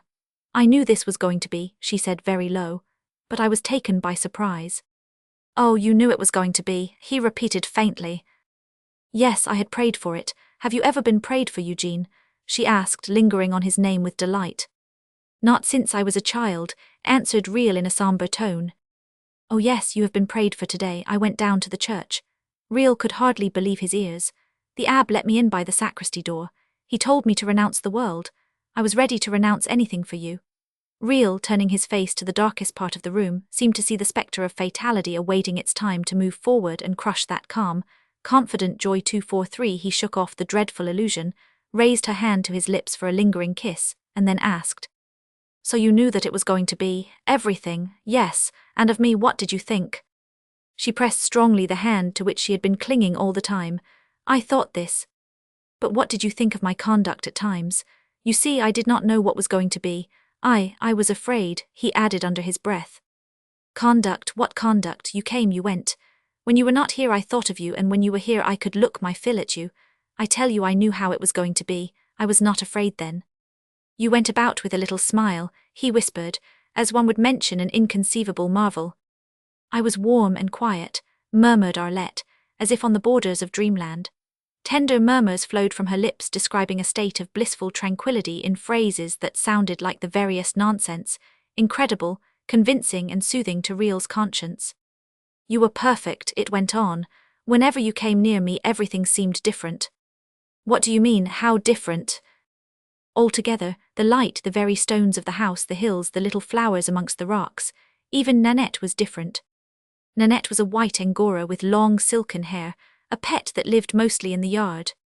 Oh, Nanette was different too, said Real, whom delight in the modulations of that voice had cut off from all reality, and even from a consciousness of himself, while he sat stooping over that head resting 244 against his knee, the soft grip of her hand being his only contact with the world. Yes, prettier, it's only the people. She ceased on an uncertain note. The crested wave of enchantment seemed to have passed over his head, ebbing out faster than the sea, leaving the dreary expanses of the sand. He felt a chill at the roots of his hair. What people? He asked. They are so changed. Listen, tonight while you were away, why did you go away? I caught those two in the kitchen saying nothing to each other. That Peyrol, he is terrible. He was struck by the tone of awe, by its profound conviction. He could not know that Peyrol, unforeseen, unexpected, inexplicable, had given by his mere appearance at Escampaba a moral and even a physical jolt to all her being, that he was to her an immense figure, like a messenger from the unknown entering the solitude of Escampaba. Something immensely strong, with inexhaustible power, unaffected by familiarity and remaining invincible. He will say nothing, he will listen to nothing, he can do what he likes. Can he? Muttered Real. She sat up on the floor, moved her head up and down several times as if to say that there could be no doubt about that. Is he too thirsting for my blood? Asked Real bitterly. No, it isn't that. You could defend yourself, I could watch over you. I have been watching over you. Only 2 nights ago I thought I heard noises 2:45 outside and I went downstairs, fearing for you. Your window was open but I could see nobody and yet I felt. No, it is that, it's worse. I don't know what he wants to do. I can't help being fond of him but I begin to fear him now. When he first came here and I saw him he was just the same, only his hair was not so white, big, quiet. It seemed to me that something moved in my head. He was gentle, you know, I had to smile at him. It was as if I had recognized him. I said to myself, that's he, the man himself. And when I came, asked Real with a feeling of dismay. You were expected, she said in a low tone with a slight tinge of surprise at the question, but still evidently thinking of the Peyrol mystery. Yes, I caught them at it last evening, he and Catherine in the kitchen, looking at each other and as quiet as mice. I told him he couldn't order me about. Oh, mon chéri, don't you listen to Peyrol, don't let him. With only a slight touch on his knee she sprang to her feet. Real stood up too. He can do nothing to me, he mumbled. Don't tell him anything. Nobody can guess what he thinks, and now even I cannot tell what he means when he speaks. It was as if he knew a secret. She put an accent into those words which made Real feel moved almost to tears. He repeated that Peyrol could have no influence over him, and he felt that he was speaking the truth. He was in the power of his own word. Ever since he had left the Admiral in a gold-embroidered uniform, impatient to return to 246 his guests, he was on a service for which he had volunteered. For a moment he had the sensation of an iron hoop very tight round his chest. She peered at his face closely, and it was more than he could bear.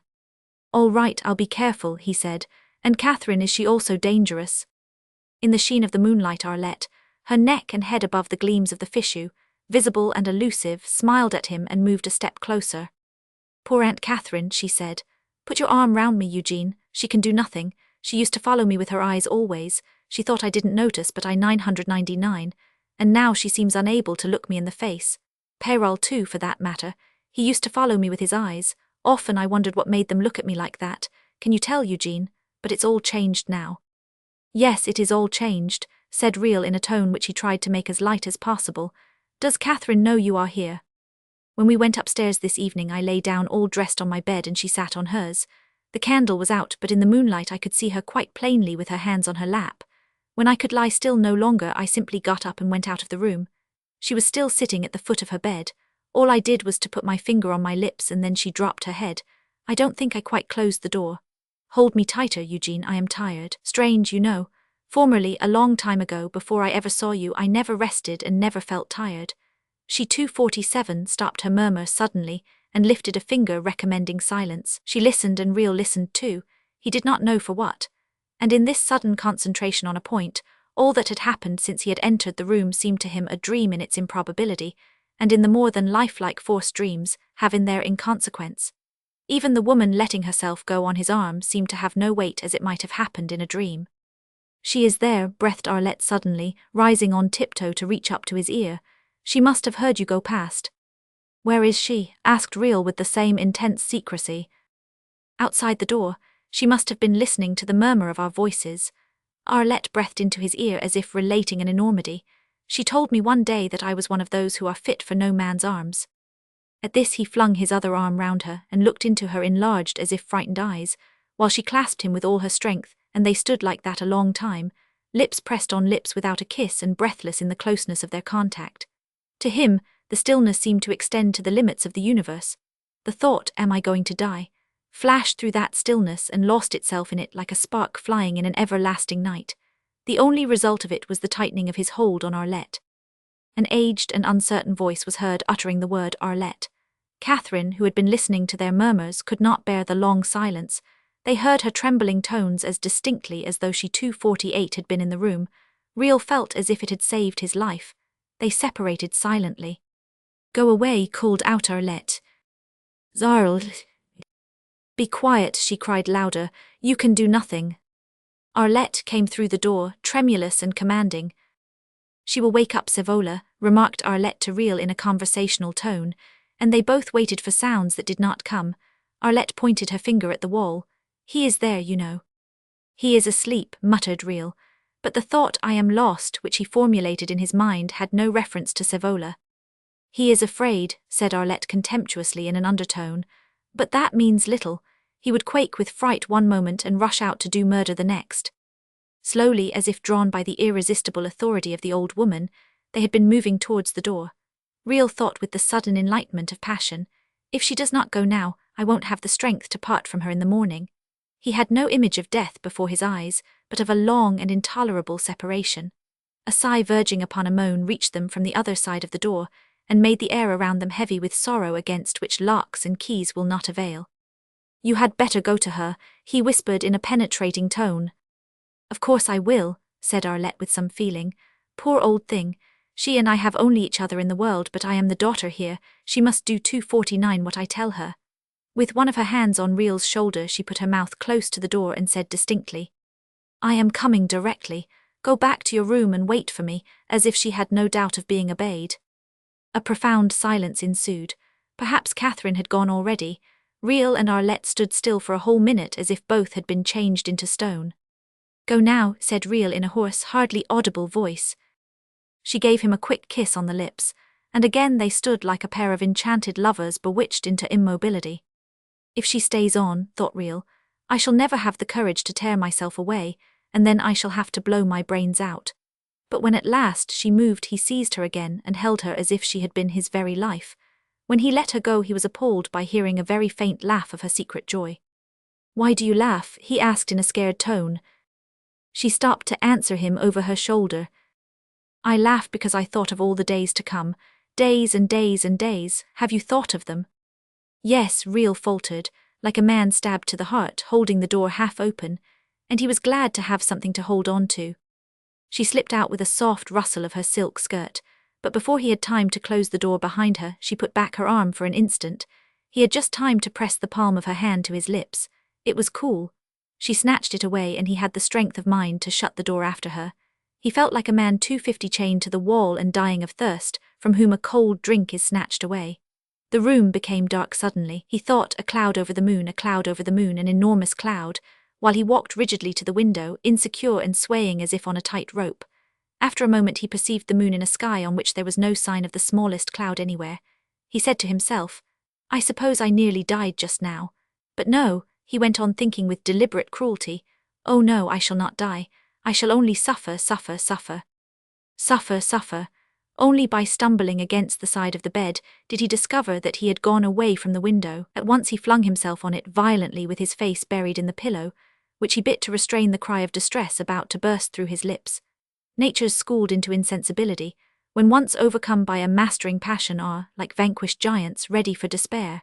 He, a man on service, felt himself shrinking from death, and that doubt contained in itself all possible doubts of his own fortitude. The only thing he knew was that he would be gone tomorrow morning.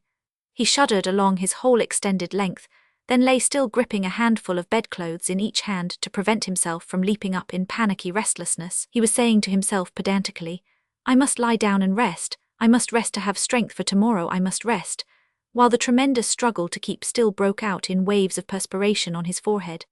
At last sudden oblivion must have descended on him, because he turned over and sat up suddenly with the sound of the word, "ecautes," in his ears. 251. A strange, dim, cold light filled the room, a light he did not recognize for anything he had known before, and at the foot of his bed stood a figure in dark garments with a dark shawl over its head, with a fleshless predatory face and dark hollows for its eyes, silent, expectant, implacable. "Is this death?" he asked himself, staring at it terrified. It resembled Catherine, it said again, "ecautes." He took away his eyes from it, and glancing down noticed that his clothes were torn open on his chest. He would not look up at that thing, whatever it was, spectre or old woman, and said, "Yes, I hear you. You are an honest man." It was Catherine's unemotional voice. "The day has broken, you will go away." "Yes," he said without raising his head. "She is asleep," went on Catherine or whoever it was, "exhausted, and you would have to shake her hard before she would wake. You will go. You know," the voice continued inflexibly, "she is my niece, and you know that there is death in the folds of her skirt and blood about her feet. She is for no man." Real felt all the anguish of an unearthly experience. This thing that looked like Catherine and spoke like a cruel fate had to be faced. He raised his head in this light that seemed to him appalling and not of this world. "Listen well to me, you two," he said. "If she had all the madness of the world and the sin of all the murders of the revolution on her shoulders, I would still hug her to my breast. Do you understand?" The apparition, which resembled Catherine, lowered and raised its hooded head slowly. "There was a 252 time when I could have hugged l'enfer meme to my breast. He went away. He had his vow. You have only your honesty. You will go." "I have my duty," said Lieutenant Real in measured tones, as if calmed by the excess of horror that old woman inspired him with. "Go without disturbing her, without looking at her." "I will carry my shoes in my hand," he said. He sighed deeply and felt as if sleepy. "It is very early," he muttered. "Peyrol is already down at the well," announced Catherine. "What can he be doing there all this time?" she added in a troubled voice. Real, with his feet now on the ground, gave her a side glance, but she was already gliding away, and when he looked again she had vanished from the room and the door was shut. 253. Roman 15. Catherine, going downstairs, found Peyrol still at the well. He seemed to be looking into it with extreme interest. "Your coffee is ready, Peyrol," she shouted to him from the doorway. He turned very sharply like a man surprised, and came along smiling. "That's pleasant news, Mademoiselle Catherine," he said. "You are down early." "Yes," she admitted, "but you too, Peyrol. Is Mitchell about? Let him come and have some coffee too." "Mitchell's at the tartan. Perhaps you don't know that she is going to make a little voyage." He drank a mouthful of coffee and took a bite out of a slice of bread. He was hungry. He had been up all night and had even had a conversation with Citizen Cevola. He had also done some work with Mitchell after daylight. However, there had not been much to do because the tartan was always kept ready for sea. Then, after having locked up again Citizen Cevola, who was extremely concerned as to what was going to happen to him but was left in a state of uncertainty, he had come up to the farm, had gone upstairs, where he was busy with various things for a time, and then had stolen down very cautiously to the well, where Catherine, 254, whom he had not expected downstairs so early, had seen him before she went into Lieutenant Real's room. While he enjoyed his coffee, he listened, without any signs of surprise, to Catherine's comments upon the disappearance of Cevola. She had looked into his den. He had not slept on his pallet last night, of that she was certain, and he was nowhere to be seen, not even in the most distant field, from the points of vantage around the farm. It was inconceivable that he should have slipped away to Madrague, where he disliked to go, or to the village, where he was afraid to go. Peyrol remarked that whatever happened to him he was no great loss, but Catherine was not to be soothed. "It frightens a body," she said. "He may be hiding somewhere to jump on one treacherously. You know what I mean, Peyrol. Well, the lieutenant will have nothing to fear as he's going away. As to myself, Cevola and I are good friends. I had a long talk with him quite recently. You two women can manage him perfectly, and then, who knows, perhaps he has gone away for good." Catherine stared at him, if such a word as stare can be applied to a profound contemplative gaze. "The lieutenant has nothing to fear from him," she repeated cautiously. No, he is going away, didn't you know it? The old woman continued to look at him profoundly. Yes, he is on service. For another minute or so, Catherine continued silent in her contemplative attitude. Then her hesitation came to an end. She could not resist the desire to inform Peyrol of the events of the night. As she 2:55 went on, Peyrol forgot the half-full bowl of coffee and his half-eaten piece of bread. Catherine's voice flowed with austerity. She stood there, imposing and solemn like a peasant priestess. The relation of what had been to her a soul-shaking experience did not take much time, and she finished with the words, "The lieutenant is an honest man." And after a pause she insisted further, "There is no denying it. He has acted like an honest man." For a moment longer, Peyrol continued to look at the coffee in the bowl, then without warning got up with such violence that the chair behind him was thrown back upon the flagstones. "Where is he, that honest man?" he shouted suddenly in stentorian tones which not only caused Catherine to raise her hands but frightened himself, and he dropped at once to a mere forcible utterance. "Where is that man? Let me see him." Even Catherine's hieratic composure was disturbed. "Why," she said, looking really disconcerted, "he will be down here directly. This bowl of coffee is for him." Peyrol made as if to leave the kitchen, but Catherine stopped him. "For God's sake, Monsieur Peyrol," she said, half in entreaty and half in command, "don't wake up the child, let her sleep. Oh, let her sleep, don't wake her up. God only knows how long it is since she has slept properly. I could not tell you, I daren't think of it." She was shocked by hearing Peyrol declare, "All this is confounded nonsense." But he sat down again, seemed to catch sight of the coffee bowl, and emptied what was left in it down his throat 256. "I don't want her on my hands more crazy than she has been before," said Catherine in a sort of exasperation, but in a very low tone. This phrase in its selfish form expressed a real and profound compassion for her niece. She dreaded the moment when that fatal Arlette would wake up, and the dreadful complications of life which her slumbers had suspended would have to be picked up again. Peyrol fidgeted on his seat. "And so he told you he was going? He actually did tell you that?" he asked. "He promised to go before the child wakes up, at once." "But sacre nom d'un chien, there is never any wind before 11 o'clock, Peyrol exclaimed in a tone of profound annoyance, yet trying to moderate his voice, while Catherine, indulgent to his changing moods, only compressed her lips and nodded at him soothingly. "It is impossible to work with people like that," he mumbled. "Do you know, Monsieur Peyrol, that she has been to see the priest?" Catherine was heard suddenly towering above her end of the table. The two women had had a talk before Arlette had been induced by her aunt to lie down. Peyrol gave a start. "What priest? Now look here, Catherine," he went on with repressed ferocity, "do you imagine that all this interests me in the least? I can think of nothing but that niece of mine. We two have nobody but each other in the world," she went on, reproducing the very phrase Arlette had used to reel. She seemed to be thinking aloud, but noticed that Peyrol was listening with attention. He 257 wanted to shut her up from everybody, and the old woman clasped her meagre hands with a sudden gesture. "I suppose there are still some convents about the world." "You and the patron are mad together," declared Peyrol. "All this only shows what an ass the cure is. I don't know much about these things, though I have seen some nuns in my time, and some very queer ones too, but it seems to me that they don't take crazy people into convents. Don't you be afraid, I tell you that." He stopped, because the inner door of the kitchen came open and Lieutenant Real stepped in. His sword hung on his forearm by the belt, his hat was on his head. He dropped his little valise on the floor and sat down in the nearest chair to put on his shoes, which he had brought down in his other hand. Then he came up to the table. Peyrol, who had kept his eyes on him, thought, "Here is one who looks like a moth scorched in the fire." Real's eyes were sunk, his cheeks seemed hollowed, and the whole face had an arid and dry aspect. "Well, you are in a fine state for the work of deceiving the enemy," Peyrol observed. "Why, to look at you, nobody would believe a word you said. You are not going to be ill, I hope. You are on service. You haven't got the right to be 99. I say, Mademoiselle Catherine, produce the bottle, you know, my private bottle." He snatched it from Catherine's hand, poured some brandy into the lieutenant's coffee, pushed the bowl towards him and waited. "Nom de nom," he said forcibly, "don't you know what this is for? It's for you to drink." Real obeyed with a strange, automatic docility. "And now," said Peyrol, getting 258 up, "I will go to my room and shave. This is a great day, the day we are going to see the lieutenant off." Till then Real had not uttered a word, but directly the door closed behind Peyrol he raised his head. "Catherine," his voice was like a rustle in his throat. She was looking at him steadily, and he continued, "Listen, when she finds I am gone you tell her I will return soon. Tomorrow, always tomorrow." "Yes, my good monsieur," said Catherine in an unmoved voice but clasping her hands convulsively. "There is nothing else I would dare tell her." "She will believe you," whispered Real wildly. "Yes, she will believe me," repeated Catherine in a mournful tone. Real got up, put the sword belt over his head, picked up the valise. There was a little flush on his cheeks. "Adieu," he said to the silent old woman.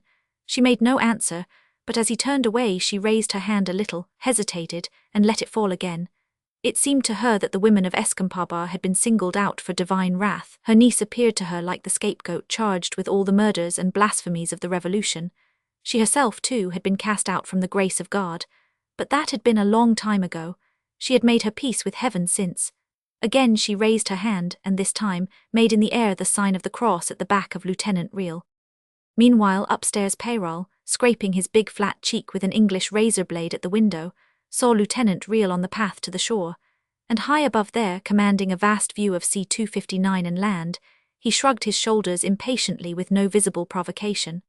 One could not trust those epaulet wearers. They would cram a fellow's head with notions either for their own sake or for the sake of the service. Still, he was too old a bird to be caught with chaff, and besides, that long-legged stiff beggar going down the path, with all his officer airs, was honest enough. At any rate he knew a seaman when he saw one, though he was as cold-blooded as a fish. Peyrol had a smile which was a little awry. Cleaning the razor blade, one of a set of 12 in a case, he had a vision of a brilliantly hazy ocean, and an English Indiaman with her yards braced all ways, her canvas blowing loose above her blood-stained decks overrun by a lot of privateersmen, and with the island of Ceylon swelling like a thin blue cloud on the far horizon. He had always wished to own a set of English blades, and there he had got it, fell over it as it were, lying on the floor of a cabin which had been already ransacked. For good steel, it was good steel, he thought, looking at the blade fixedly. And there it was, nearly worn out, the others too, that steel, and here he was holding the case in his hand as though he had just picked it up from the floor. Same case, same man, and the steel worn out. He shut the case brusquely, flung it into his sea chest which was standing open, and slammed the lid down. The feeling which was in his breast, and had been known to more articulate men than himself, was that life was a dream less substantial than the vision of Ceylon lying like a cloud on the sea. Dream left astern, dream straight ahead. This disenchanted philosophy took the shape of fierce swearing 260, Sacre nom de nom de nom. Tonnerre de bon Dieu. While tying his neckcloth he handled it with fury, as though he meant to strangle himself with it. He rammed a soft cap onto his venerable larks recklessly, seized his cudgel, but before leaving the room walked up to the window giving on the east. He could not see the Petite Pass on account of the lookout hill, but to the left a great portion of the Hyers roadstead lay spread out before him, pale grey in the morning light, with the land about Cape Blanc swelling in the distance with all its details blurred as yet, and only one conspicuous object presenting to his sight something that might have been a lighthouse by its shape, but which Peyrol knew very well was the English corvette already under way, and with all her canvas set. This sight pleased Peyrol mainly because he had expected it. The Englishman was doing exactly what he had expected he would do, and Peyrol looked towards the English cruiser with a smile of malicious triumph, as if he were confronting her captain. For some reason or other he imagined Captain Vincent as long-faced, with yellow teeth and a wig, whereas that officer wore his own hair, and had a set of teeth which would have done honour to a London belle, and was really the hidden cause of Captain Vincent appearing so often wreathed in smiles. That ship at this great distance, and steering in his direction, held Peyrol at the window long enough for the increasing light of the morning to burst into sunshine, colouring and filling in the flat outline of the land, with tints of wood and rock and field, with 261 clear darts of buildings enlivening the view. The sun threw a sort of halo around the ship. Recollecting himself, Peyrol left the room and shut the door quietly. Quietly, too, he descended the stairs from his garret. On the landing he underwent a short inward struggle, at the end of which he approached the door of Catherine's room, and opening it a little, put his head in. Across the whole width of it he saw Arlette fast asleep. Her aunt had thrown a light coverlet over her. Her low shoes stood at the foot of the bed. Her black hair lay loose on the pillow, and Peyrol's gaze became arrested by the long eyelashes on her pale cheek. Suddenly he fancied she moved, and he withdrew his head sharply, pulling the door to. He listened for a moment as if tempted to open it again, but judging it too risky, continued on his way downstairs. At his reappearance in the kitchen, Catherine turned sharply. She was dressed for the day, with a big white cap on her head, a black bodice and a brown skirt with ample folds. She had a pair of varnished sabots on her feet over her shoes. "No signs of Savola," she said, advancing towards Peyrol, And Mitchell too has not been here yet. Peyrol thought that if she had been only shorter, what with her black eyes and slightly curved nose she would have looked like a witch. But witches can read people's thoughts, and he looked openly at Catherine with the pleasant conviction that she could not read his thoughts. He said, "I took good care not to make any noise upstairs, Mademoiselle Catherine. When I am gone the house will be empty and quiet enough 262. She had a curious expression. She struck Peyrol suddenly as if she were lost in that kitchen in which she had reigned for many years. He continued, "You will be alone all the morning." She seemed to be listening to some distant sound, and after Peyrol had added, "Everything is all right now," she nodded, and after a moment said in a manner that for her was unexpectedly impulsive, "Monsieur Peyrol, I am tired of life." He shrugged his shoulders, and with somewhat sinister jocosity remarked, "I will tell you what it is, you ought to have been married." She turned her back on him abruptly. "No offence," Peyrol excused himself in a tone of gloom rather than of apology. "It is no use to attach any importance to things. What is this life? Phew, nobody can remember 1/10 of it. Here I am, and you know I would bet that if one of my old-time chums came along and saw me like this here with you, I mean one of those chums that stand up for a fellow in a scrimmage and look after him should he be hurt. Well, I bet," he repeated, "he wouldn't know me. He would say to himself perhaps, 'Hullo, here's a comfortable married couple.'" He paused. Catherine, with her back to him and calling him not Monsieur but Peyrol, Toutcourt remarked, not exactly with displeasure, but rather with an ominous accent, that this was no time for idle talk. Peyrol, however, continued, though his tone was very far from being that of idle talk. "But you see, Mademoiselle Catherine, you were not like the others. You allowed yourself to be 263 struck all of a heap, and at the same time you were too hard on yourself." Her long, thin frame bent low to work the bellows under the enormous overmantle. She assented, "Perhaps, we Escampada women were always hard on ourselves." "That's what I say, if you had had things happen to you which happened to me. But you men, you are different. It doesn't matter what you do. You have got your own strength. You need not be hard on yourselves. You go from one thing to another thoughtlessly." He remained looking at her searchingly, with something like a hint of a smile on his shaven lips, but she turned away to the sink, where one of the women working about the farm had deposited a great pile of vegetables. She started on them with a broken-bladed knife, preserving her sibylline air, even in that homely occupation. "It will be a good soup, I see, at noon today," said the Rover suddenly. He turned on his heels and went out through the salle. The whole world lay open to him, or at any rate the whole of the Mediterranean, viewed down the ravine between the two hills. The bell of the farm's milch cow, which had a talent for keeping herself invisible, reached him from the right, but he could not see as much as the tips of her horns, though he looked for them. He stepped out sturdily. He had not gone 20 yards down the ravine when another sound made him stand still as if changed into stone. It was a faint noise resembling very much the hollow rumble an empty farm cart would make on a stony road, but Peyrol looked up at the 264 sky, and though it was perfectly clear, he did not seem pleased with its aspect. He had a hill on each side of him and the placid cove below his feet. He muttered, "Hm, thunder at sunrise, it must be in the west." It only wanted that. He feared it would first kill the little breeze there was, and then knock the weather up altogether. For a moment all his faculties seemed paralyzed by that faint sound. On that sea ruled by the gods of Olympus he might have been a pagan mariner subject to Jupiter's caprices, but like a defiant pagan, he shook his fist vaguely at space, which answered him by a short and threatening mutter. Then he swung on his way till he caught sight of the two mastheads of the tartan, when he stopped to listen. No sound of any sort reached him from there, and he went on his way thinking, go from one thing to another thoughtlessly. Indeed, that's all old Catherine knows about it. He had so many things to think of that he did not know which to lay hold of first. He just let them lie jumbled up in his head. His feelings too were in a state of confusion, and vaguely he felt that his conduct was at the mercy of an internal conflict. The consciousness of that fact accounted perhaps for his sardonic attitude towards himself, and outwardly towards those whom he perceived on board the tartan, and especially towards the lieutenant, whom he saw sitting on the deck leaning against the head of the rudder, characteristically aloof from the two other persons on board. Mitchell also characteristically was standing on the top of the little cabin scuttle, obviously looking out for his mater. Citizen Savola, sitting on deck, seemed at first sight to be at liberty, but as a matter 265 of fact he was not. He was loosely tied up to a stanchion by 3 turns of the mainsheet, with the knot in such a position that he could not get at it without attracting attention, And that situation seemed also somewhat characteristic of citizen Savola, with its air of half-liberty, half-suspicion, and, as it were, contemptuous restraint. The sans-culotte, whose late experiences had nearly unsettled his reason, first by their utter incomprehensibility and afterwards by the enigmatical attitude of Peyrol, had dropped his head and folded his arms on his breast. And that attitude was dubious too. It might have been resignation, or it might have been profound sleep. The Rover addressed himself first to the lieutenant. "Le moment approach," said Peyrol with a queer twitch at a corner of his lip, while under his soft woolen cap his venerable locks stirred in the breath of a suddenly warm air. "The great moment, eh?" He leaned over the big tiller, and seemed to be hovering above the lieutenant's shoulder. "What's this infernal company?" murmured the latter without even looking at Peyrol. "All old friends, quoi?" said Peyrol in a homely tone.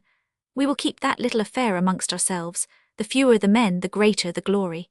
Catherine is getting the vegetables ready for the noonday soup, and the Englishman is coming down towards the pass, where he will arrive about noon too, ready to have his eye put out. You know, Lieutenant, that will be your job. You may depend on me for sending you off when the moment comes. For what is it to you? You have no friends, you have not even a petite Amy. As to expecting an old rover like me, oh no, 266 Lieutenant. Of course liberty is sweet, but what do you know of it, you epaulette wearers? Moreover, I am no good for quarterdeck talks and all that politeness." "I wish, Peyrol, you would not talk so much," said Lieutenant Riel, turning his head slightly. He was struck by the strange expression on the old rover's face. "And I don't see what the actual moment matters. I am going to look for the fleet. All you have to do is to hoist the sails for me and then scramble ashore." "Very simple," observed Peyrol through his teeth, and then began to sing. "Quoique leurs chapocs sont bien laids. God damn moi j'aime les Anglais. Ils ont un si bon caractère." But interrupted himself suddenly to hail Savola. "He citoyen," and then remarked confidentially to Riel, "He isn't asleep, you know, but he isn't like the English, he has a sacre mauvaise character. He got into his head," continued Peyrol in a loud and innocent tone, "that you locked him up in this cabin last night. Did you notice the venomous glance he gave you just now?" Both Lieutenant Riel and the innocent Mitchell appeared surprised at his boisterousness, but all the time Peyrol was thinking, "I wish to goodness I knew how that thunderstorm is getting on and what course it is shaping.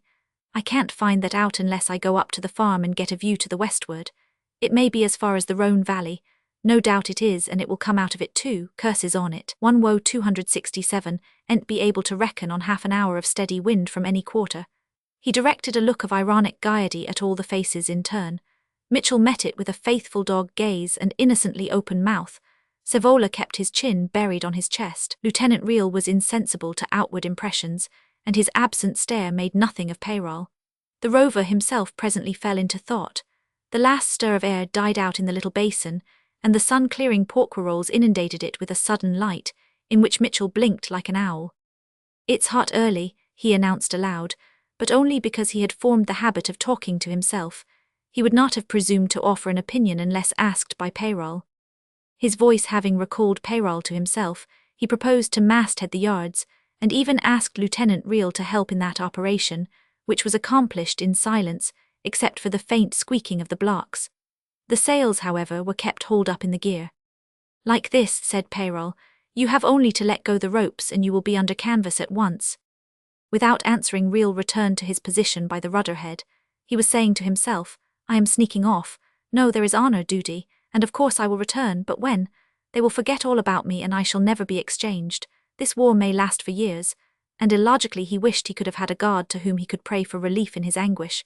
"She will be in despair," he thought, writhing inwardly at the mental picture of a 268 distracted Arlette. Life, however, had embittered his spirit early, and he said to himself, "But in a month's time will she even give me a thought?"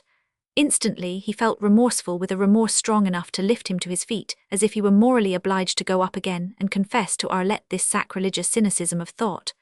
"I am mad," he muttered, perching himself on the low rail. His lapse from faith plunged him into such a depth of unhappiness that he felt all his strength will go out of him. He sat there apathetic and suffering. He meditated dully. Young men have been known to die suddenly. Why should not I? I am, as a matter of fact, at the end of my endurance. I am half dead already. Yes, but what is left of that life does not belong to me now. "Peyrol," he said, in such a piercing tone that even Savola jerked his head up, but he made an effort to reduce his shrillness and went on speaking very carefully. I have left a letter for the Secretary-General at the Majorate to pay 2,500 francs to Jean. You are Jean, are you not? Peyrol, price of the tartan in which I sail. Is that right? What did you do that for? Asked Peyrol with an extremely stony face. To get me into trouble. Don't be a fool, Gunner, nobody remembers your name. It is buried under a stack of blackened paper. I must ask you to go there and tell them that you have seen with your own eyes Lieutenant Real sail away on his mission. The stoniness of Peyrol persisted, but his eyes were full of fury. Oh yes, I see myself going there. 2,500 francs, 2,500 fiddlesticks. His tone changed suddenly. I heard 269 someone say that you were an honest man, and I suppose this is a proof of it. Well, to the devil with your honesty. He glared at the lieutenant and then thought, he doesn't even pretend to listen to what I say, and another sort of anger, partly contemptuous and with something of dim sympathy in it, replaced his downright fury. Pa, he said, spat over the side, and walking up to Real with great deliberation, slapped him on the shoulder. The only effect of this proceeding was to make Real look up at him without any expression whatever. Peyrol then picked up the lieutenant's valise and carried it down into the cuddy. As he passed by, Citizen Sevola uttered the word citoyen, but it was only when he came back again that Peyrol condescended to say, well, what are you going to do with me? Asked Sevola. You would not give me an account of how you came on board this tartan, said Peyrol in a tone that sounded almost friendly, therefore I need not tell you what I will do with you. A low muttering of thunder followed so close upon his words that it might have come out of Peyrol's own lips.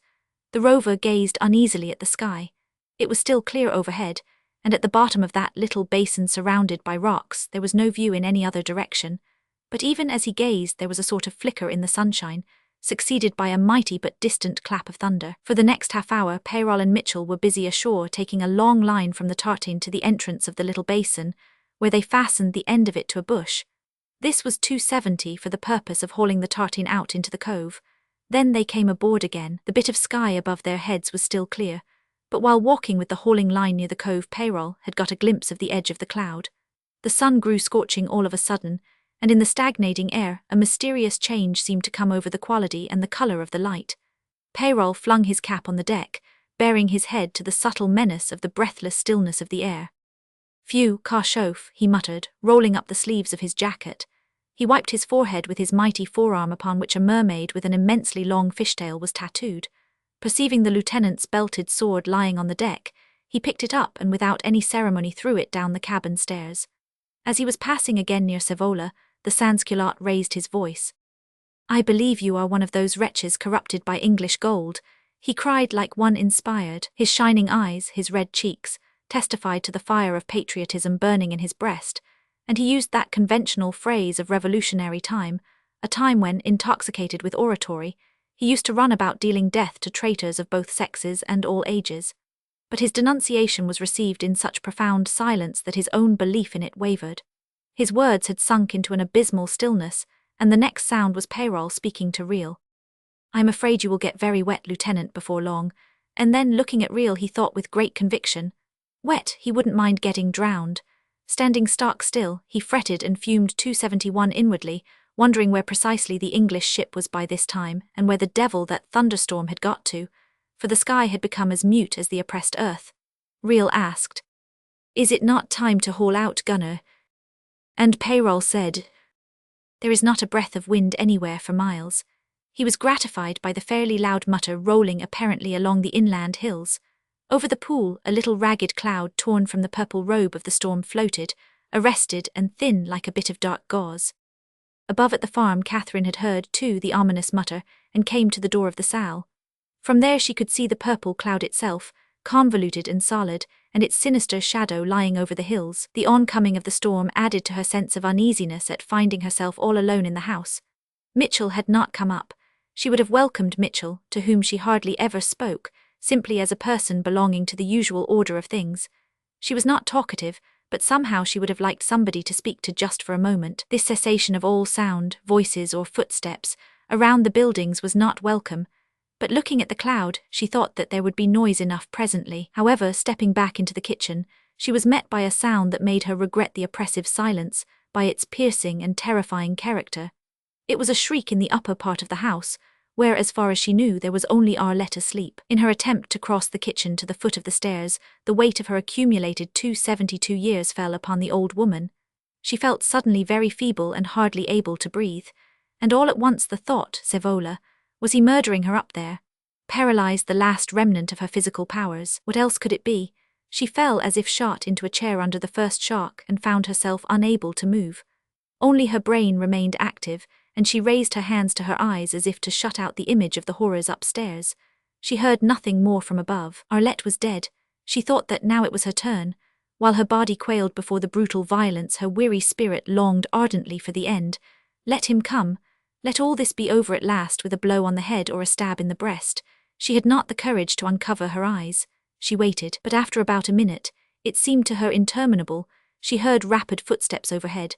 Arlette was running here and there. Catherine uncovered her eyes and was about to rise when she heard at the top of the stairs the name of Peyrol shouted with a desperate accent. Then again, after the shortest of pauses, the cry of Peyrol, Peyrol, and then the sound of feet running downstairs. There was another shriek, Peyrol, just outside the door before it flew open. Who was pursuing her? Catherine managed to stand up. Steadying herself with one hand on the table, she presented an undaunted front to her niece, who ran into the kitchen with loose hair flying and the appearance of wildest distraction in her eyes. The staircase door had slammed to behind her. Nobody was pursuing her, and Catherine, putting forth her lean brown arm, arrested Arlette's flight 273 with such a jerk that the two women swung against each other. She seized her niece by the shoulders. "What is this, in heaven's name? Where are you rushing to?" she cried, and the other, as if suddenly exhausted, whispered, "I woke up from an awful dream." The kitchen grew dark under the cloud that hung over the house now. There was a feeble flicker of lightning and a faint crash far away. The old woman gave her niece a little shake. "Dreams are nothing," she said. "You are awake now." And indeed Catherine thought that no dream could be so bad as the realities which kept hold of one through the long waking hours. "They were killing him," moaned Arlette, beginning to tremble and struggle in her aunt's arms. "I tell you they were killing him." "Be quiet, were you dreaming of Peyrol?" She became still in a moment and then whispered, "No, Eugene."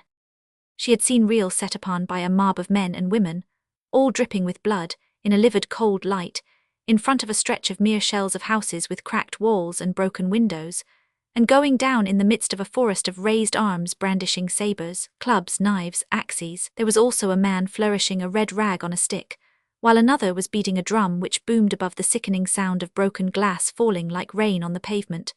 And away round the corner of an empty street came Peyrol, whom she recognized by his white head, walking without haste, swinging his cudgel regularly. The terrible thing was that Peyrol looked straight at her, not noticing anything 274 composed, without a frown or a smile, unseeing and deaf, while she waved her arms and shrieked desperately to him for help. She woke up with the piercing sound of his name in her ears, and with the impression of the dream so powerful that even now, looking distractedly into her aunt's face, she could see the bare arms of that murderous crowd, raised above Real's sinking head. Yet the name that had sprung to her lips on waking was the name of Peyrol. She pushed her aunt away with such force that the old woman staggered backwards, and to save herself had to catch hold of the overmantel above her head. Arlette ran to the door of the salle, looked in, came back to her aunt and shouted, "Where is he?" Catherine really did not know which path the lieutenant had taken. She understood very well that he meant Real. She said, "He went away a long time ago," grasped her niece's arm and added with an effort to steady her voice, "He is coming back, Arlette, for nothing will keep him away from you." Arlette, as if mechanically, was whispering to herself the magic name, Peyrol, Peyrol, then cried, "I want Eugene now, this moment." Catherine's face wore a look of unflinching patience. "He has departed on service," she said. Her niece looked at her with enormous eyes, coal-black, profound and immovable, while in a forcible and distracted tone she said, "You and Peyrol have been plotting to rob me of my reason, but I will know how to make that old man give him up. He is mine." She spun round wildly, like a person looking for a way of escape from a deadly peril, and rushed out blindly 275. About Escampabar the air was murky but calm, and the silence was so profound that it was possible to hear the first heavy drops of rain striking the ground. In the intimidating shadow of the storm cloud, Arlette stood irresolute for a moment, but it was to Peyrol, the man of mystery and power, that her thoughts turned. She was ready to embrace his knees, to entreat and to scold. "Peyrol, Peyrol," she cried twice and lent her ear as if expecting an answer. Then she shouted, "I want him back." Catherine, alone in the kitchen, moving with dignity, sat down in the armchair with the tall back, like a senator in his curule chair awaiting the blow of a barbarous fate. Arlette flew down the slope. The first sign of her coming was a faint, thin scream which really the Rover alone heard and understood. He pressed his lips in a particular way, showing his appreciation of the coming difficulty. The next moment he saw, poised on a detached boulder and thinly veiled by the first perpendicular shower, Arlette, who, catching sight of the tartan with the men on board of her, let out a prolonged shriek of mingled triumph and despair. "Peyrol! Help! Peyrol!" Riel jumped to his feet with an extremely scared face, but Peyrol extended an arresting arm. "She is calling to me," he said, gazing at the figure poised on the rock. "Well leaped, Sacher Nam, well leaped," and he muttered to himself soberly, "She will break her legs or her neck." "I see you, Peyrol," screamed Arlette, who seemed to be flying through the air. "Don't you dare 276. "Yes, here I am," shouted the Rover, striking his breast with his fist. Lieutenant Riel put both his hands over his face. Mitchell looked on open-mouthed, very much as if watching a performance in a circus, but Savola cast his eyes down. Arlette came on board with such an impetus that Peyrol had to step forward and save her from a fall which would have stunned her. She struggled in his arms with extreme violence. The heiress of Escampaba with her loose black hair seemed the incarnation of pale fury. "Miserable, don't you dare!" A roll of thunder covered her voice, but when it had passed away she was heard again in suppliant tones. "Peyrol, my friend, my dear old friend, give him back to me," and all the time her body writhed in the arms of the old seaman. "You used to love me, Peyrol," she cried without ceasing to struggle, and suddenly struck the Rover twice in the face with her clenched fist. Peyrol's head received the 2 blows as if it had been made of marble, but he felt with fear her body become still, grow rigid in his arms. A heavy squall enveloped the group of people on board the tartan. Peyrol laid Arlette gently on the deck. Her eyes were closed, her hands remained clenched. Every sign of life had left her white face. Peyrol stood up and looked at the tall rocks streaming with water. The rain swept over the tartan with an angry swishing roar to which was added the sound of water rushing violently down the folds and seams of the precipitous shore, vanishing gradually from his sight, as if this had been the beginning of a destroying and universal deluge, the end of all things. Lieutenant Riel, kneeling on one knee, contemplated 277 the pale face of Arlette. Distinct, yet mingling with the faint growl of distant thunder, Peyrol's voice was heard saying, "We can't put her ashore and leave her lying in the rain. She must be taken up to the house." Arlette's soaked clothes clung to her limbs while the lieutenant, his bare head dripping with rainwater, looked as if he had just saved her from drowning. Peyrol gazed down inscrutably at the woman stretched on the deck and at the kneeling man. "She has fainted from rage at her old Peyrol," he went on rather dreamily. "Strange things do happen. However, Lieutenant, you had better take her under the arms and step ashore first. I will help you. Ready, lift." The movements of the 2 men had to be careful, and their progress was slow on the lower, steep part of the slope. After going up more than 2/3 of the way, they rested their insensible burden on a flat stone. Riel continued to sustain the shoulders, but Peyrol lowered the feet gently. "Ah," he said, "you will be able to carry her yourself the rest of the way and give her up to old Catherine. Get a firm footing and I will lift her and place her in your arms. You can walk the distance quite easily. There, hold her a little higher or her feet will be catching on the stones." Arlette's hair was hanging far below the lieutenant's arm in an inert and heavy mass. The thunderstorm was passing away, leaving a cloudy sky, and Peyrol thought with a profound sigh, "I am tired." "She is light," said Riel. "Parbleu, she is light. If she were dead you would find her heavy enough." "Allons," moaned Lieutenant. "No, 278 I am not coming. What's the good? I'll stay down here. I have no mind to listen to Catherine's scolding." The lieutenant, looking absorbed into the face resting in the hollow of his arm, never averted his gaze. Not even when Peyrol, stooping over Arlette, kissed the white forehead near the roots of the hair, black as a raven's wing. "What am I to do?" muttered Riel. "Do? Why, give her up to old Catherine, and you may just as well tell her that I will be coming along directly. That will cheer her up. I used to count for something in that house, Allez, for our time is very short." With these words he turned away and walked slowly down to the tartan. A breeze had sprung up. He felt it on his wet neck and was grateful for the cool touch which recalled him to himself, to his old wandering self which had known no softness and no hesitation in the face of any risk offered by life. As he stepped on board, the shower passed away. Mitchell, wet to the skin, was still in the very same attitude gazing up the slope. Citizen Savola had drawn his knees up and was holding his head in his hands. Whether because of rain or cold or for some other reason, His teeth were chattering audibly with a continuous and distressing rattle. Peyrol flung off his jacket, heavy with water, with a strange air as if it was of no more use to his mortal envelope, squared his broad shoulders, and directed Mitchell in a deep, quiet voice to let go the lines holding the tartine to the shore. The faithful henchman was taken aback and required one of Peyrol's authoritative, illuminate, to put him in motion. Meantime the Rover cast off the tiller lines, and laid his hand 279 with an air of mastery on the stout piece of wood, projecting horizontally from the rudder head about the level of his hip. The voices and the movements of his companions caused Citizen Savola to master the desperate trembling of his jaw. He wriggled a little in his bonds, and the question that had been on his lips for a good many hours was uttered again. "What are you going to do with me?" "What do you think of a little promenade at sea?" Peyrol asked in a tone that was not unkindly. Citizen Savola, who had seemed totally and completely cast down and subdued, let out a most unexpected screech. "Unbind me, put me ashore." Mitchell, busy forward, was moved to smile as though he had possessed a cultivated sense of incongruity. Peyrol remained serious. "You shall be untied presently," he assured the blood-drinking patriot, who had been for so many years the reputed possessor not only of Escampaba, but of the Escampaba heiress that, living on appearances, he had almost come to believe in that ownership himself. No wonder he screeched at this rude awakening. Peyrol raised his voice. "Haul on the line, Mitchell."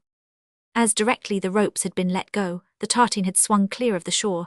The movement given her by Mitchell carried her towards the entrance by which the basin communicated with the cove. Peyrol attended to the helm, and in a moment, gliding through the narrow gap, the tartine carrying her way, shot out almost into the middle of the cove. A little wind could be felt, running light wrinkles 280 over the water, but outside the overshadowed sea was already speckled with white caps.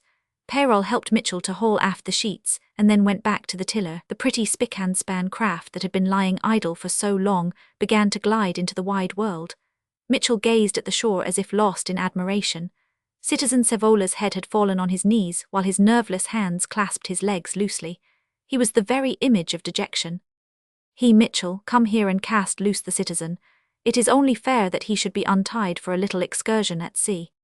When his order had been executed, Peyrol addressed himself to the desolate figure on the deck. "Like this, should the tartine get capsized in a squall, you will have an equal chance with us to swim for your life." Savola disdained to answer. He was engaged in biting his knee with rage in a stealthy fashion. "You came on board for some murderous purpose. Who you were after, unless it was myself, God only knows. I feel quite justified in giving you a little outing at sea. I won't conceal from you, citizen, that it may not be without risk to life or limb, but you have only yourself to thank for being here." As the tartine drew clear of the cove, she felt more the weight of the breeze and darted forward with a lively motion. A vaguely contented smile lighted up Mitchell's hairy countenance. "She feels the sea," said Peyrol, who enjoyed the swift movement of his vessel. "This is different from your lagoon, Mitchell." "To be sure," said Mitchell with becoming gravity 281. "Doesn't it seem funny to you, as you look back at the shore, to think that you have left nothing and nobody behind?" Mitchell assumed the aspect of a man confronted by an intellectual problem. Since he had become Peyrol's henchman, he had lost the habit of thinking altogether. Directions and orders were easy things to apprehend, but a conversation with him whom he called Notter Mater was a serious matter demanding great and concentrated attention. "Possibly," he murmured, looking strangely self-conscious. "Well, you are lucky, take my word for it," said the Rover, watching the course of his little vessel along the head of the peninsula. "You have not even a dog to miss you." "I have only you, Mater Peyrol." "That's what I was thinking," said Peyrol half to himself, while Mitchell, who had good sea legs, kept his balance to the movements of the craft without taking his eyes from the Rover's face. "No," Peyrol exclaimed suddenly after a moment of meditation, "I could not leave you behind." He extended his open palm towards Mitchell. "Put your hand in there," he said. Mitchell hesitated for a moment before this extraordinary proposal. At last he did so, and Peyrol, holding the bereaved fisherman's hand in a powerful grip, said, "If I had gone away by myself, I would have left you marooned on this earth like a man thrown out to die on a desert island."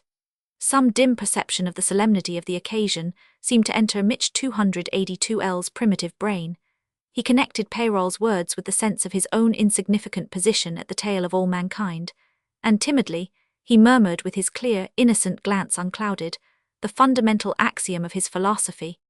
Somebody must be last in this world. Well then, you will have to forgive me all that may happen between this and the hour of sunset. The tartan, obeying the helm, fell off before the wind, with her head to the eastward. Peyrol murmured, "She has not forgotten how to walk the seas."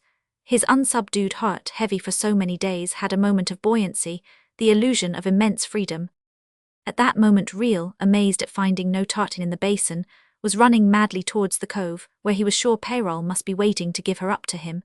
He ran out on to the very rock on which Peyrol's late prisoner had sat after his escape, too tired to care, yet cheered by the hope of liberty. But Reel was in a worse plight. He could see no shadowy form through the thin veil of rain which pitted the sheltered piece of water framed in the rocks.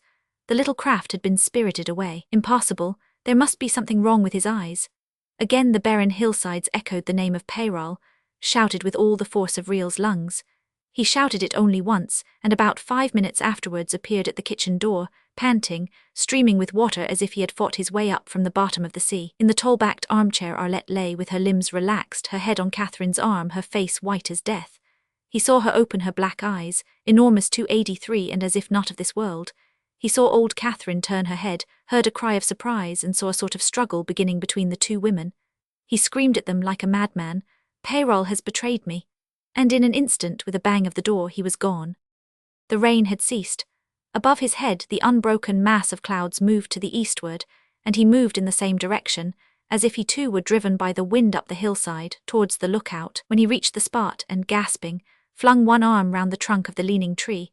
The only thing he was aware of during the sombre pause in the unrest of the elements was the distracting turmoil of his thoughts. After a moment, he perceived through the rain the English ship with her topsails lowered on the caps, forging ahead slowly across the northern entrance of the Petite Pass. His distress fastened insanely on the notion of there being a connection between that enemy ship and Peyrol's inexplicable conduct. That old man had always meant to go himself, and when a moment after, looking to the southward, he made out the shadow of the tartan coming round the land in the midst of another squall, he muttered to himself a bitter of course. She had both her sails set. Peyrol was indeed pressing her to the utmost in his shameful haste to traffic with the enemy. The truth was that from the position in which Reel first saw him, Peyrol could not yet see the English ship, and held confidently on his course up the middle of the strait. The man-o'-war and the little tartan saw each other quite unexpectedly at a distance that was very little over a mile. Peyrol's heart flew into his mouth at finding himself so close 284 to the enemy. On board the Amelia at first no notice was taken. It was simply a tartan making for shelter on the north side of Port-Rolls. But when Peyrol suddenly altered his course, the master of the man-o'-war, noticing the manoeuvre, took up the long glass for a look. Captain Vincent was on deck and agreed with the master's remark that there was a craft acting suspiciously. Before the Amelia could come round in the heavy squall, Peyrol was already under the battery of Port-Rolls and, so far, safe from capture. Captain Vincent had no mind to bring his ship within reach of the battery and risk damage in his rigging or hull for the sake of a small coaster. However, the tale brought on board by Simmons of his discovery of a hidden craft, of his capture and his wonderful escape, had made every tartan an object of interest to the whole ship's company. The Amelia remained hove to in the strait, while her officers watched the lateen sails gliding to and fro under the protecting muzzles of the guns. Captain Vincent himself had been impressed by Peyrol's manoeuvre. Coasting craft, as a rule, were not afraid of the Amelia. After taking a few turns on the quarterdeck, he ordered Simmons to be called aft. The hero of a unique and mysterious adventure, which had been the only subject of talk on board the corvette for the last 24 hours, came along rolling, hat in hand, and enjoying a secret sense of his importance. "Take the glass," said the captain, "and have a look at that vessel under the land. Is she anything like the tartan that you say you have been aboard of, 285? Simmons was very positive. "I think I can swear to those painted mastheads, Your Honour. It is the last thing I remember before that murderous ruffian knocked me senseless. The moon shone on them. I can make them out now with the glass." As to the fellow boasting to him that the tartan was a dispatch boat and had already made some trips, well, Simmons begged his honour to believe that the beggar was not sober at the time. He did not care what he blurted out. The best proof of his condition was that he went away to fetch the soldiers and forgot to come back. The murderous old ruffian. "You see, Your Honour," continued Simmons, "he thought I was not likely to escape after getting a blow that would have killed 9 out of any 10 men. So he went away to boast of what he had done before the people ashore. because one of his chums, worse than himself, came down thinking he would kill me with a damn big manure fork, saving your honour's presence. A regular savage he was. Simmons paused, staring, as if astonished at the marvels of his own tale. The old master, standing at his captain's elbow, observed in a dispassionate tone that, anyway, that peninsula was not a bad jumping-off place for a craft intending to slip through the blockade. Simmons, not being dismissed, waited, hat in hand, while Captain Vincent directed the master to fill on the ship and stand a little nearer to the battery. It was done, and presently there was a flash of a gun low down on the water's edge, and a shot came skipping in the direction of the Amelia. It fell very short, but Captain Vincent judged the ship was close enough, and ordered her to be hove to again. Then Simmons 286 was told to take a look through the glass once more. After a long interval he lowered it and spoke impressively to his captain. "I can make out 3 heads aboard, your honour, and one is white. I would swear to that white head anywhere." Captain Vincent made no answer. All this seemed very odd to him, but after all it was possible. The craft had certainly acted suspiciously. He spoke to the first lieutenant in a half-vexed tone. "He has done a rather smart thing. He will dodge here till dark and then get away. It is perfectly absurd. I don't want to send the boats too close to the battery. And if I do, he may simply sail away from them and be round the land long before we are ready to give him chase. Darkness will be his best friend. However, we will keep a watch on him in case he is tempted to give us the slip late in the afternoon. In that case we will have a good try to catch him. If he has anything aboard, I should like to get hold of it. It may be of some importance after all." On board the tartan Peyrol put his own interpretation on the ship's movements. His object had been attained. The corvette had marked him for her prey. Satisfied as to that, Peyrol watched his opportunity and, taking advantage of a long squall, with rain thick enough to blur the form of the English ship, he left the shelter of the battery to lead the Englishman a dance and keep up his character of a man anxious to avoid capture. Real, from his position on the lookout, saw in the 287 thinning downpour the pointed lateen sails glide round the north end of Porquerolles and vanish behind the land. Some time afterwards, the Amelia made sail in a manner that put it beyond doubt that she meant to chase. Her lofty canvas was shut off too presently by the land of Porquerolles. When she had disappeared, Real turned to Arlette. "Let us go," he said. Arlette, stimulated by the short glimpse of Real at the kitchen door, whom she had taken for a vision of a lost man calling her to follow him to the end of the world, had torn herself out of the old woman's thin, bony arms, which could not cope with the struggles of her body and the fierceness of her spirit. She had run straight to the lookout, though there was nothing to guide her there except a blind impulse to seek Real wherever he might be. He was not aware of her having found him until she seized hold of his arm with a suddenness, energy and determination of which no one with a clouded mind could have been capable. He felt himself being taken possession of in a way that tore all his scruples out of his breast. Holding on to the trunk of the tree, he threw his other arm round her waist, and when she confessed to him that she did not know why she had run up there, but that if she had not found him she would have thrown herself over the cliff, he tightened his clasp with sudden exultation as though she had been a gift prayed for instead of a stumbling block for his pedantic conscience. Together they walked back. In the failing light the buildings awaited them, lifeless, the walls darkened by rain and the big slopes of the roofs glistening and sinister under the flying desolation of the clouds. In 288 the kitchen Catherine heard their mingled footsteps, and rigid in the tall armchair awaited their coming. Arlette threw her arms round the old woman's neck, while Real stood on one side looking on. Thought after thought flew through his mind, and vanished in the strong feeling of the irrevocable nature of the event handing him to the woman whom, in the revulsion of his feelings, he was inclined to think more sane than himself. Arlette, with one arm over the old woman's shoulders, kissed the wrinkled forehead under the white band of linen that, on the erect head, had the effect of a rustic diadem. "Tomorrow you and I will have to walk down to the church." The austere dignity of Catherine's pose seemed to be shaken by this proposal to lead before the God with whom she had made her peace long ago, that unhappy girl chosen to share in the guilt of impious and unspeakable horrors which had darkened her mind. Arlette, still stooping over her aunt's face, extended a hand towards Real, who, making a step forward, took it silently into his grasp. "Oh yes, you will, aunt," insisted Arlette. "You will have to come with me to pray for Peyrol, whom you and I shall never see any more." Catherine's head dropped, whether in assent or grief, and Real felt an unexpected and profound emotion, for he, too, was convinced that none of the 3 persons in the farm would ever see Peyrol again. It was as though the Rover of the wide seas had left them to themselves on a sudden impulse of scorn, of magnanimity, of a passion weary of itself. However come by, Real was ready to clasp forever to his breast that woman touched by the red hand of the revolution, for she, whose little feet had run ankle-deep through the terrors of death, had brought to him the sense of triumphant life 290. Romans 16. Astern of the tartan, the sun, about to set, kindled a streak of dull crimson glow between the darkening sea and the overcast sky.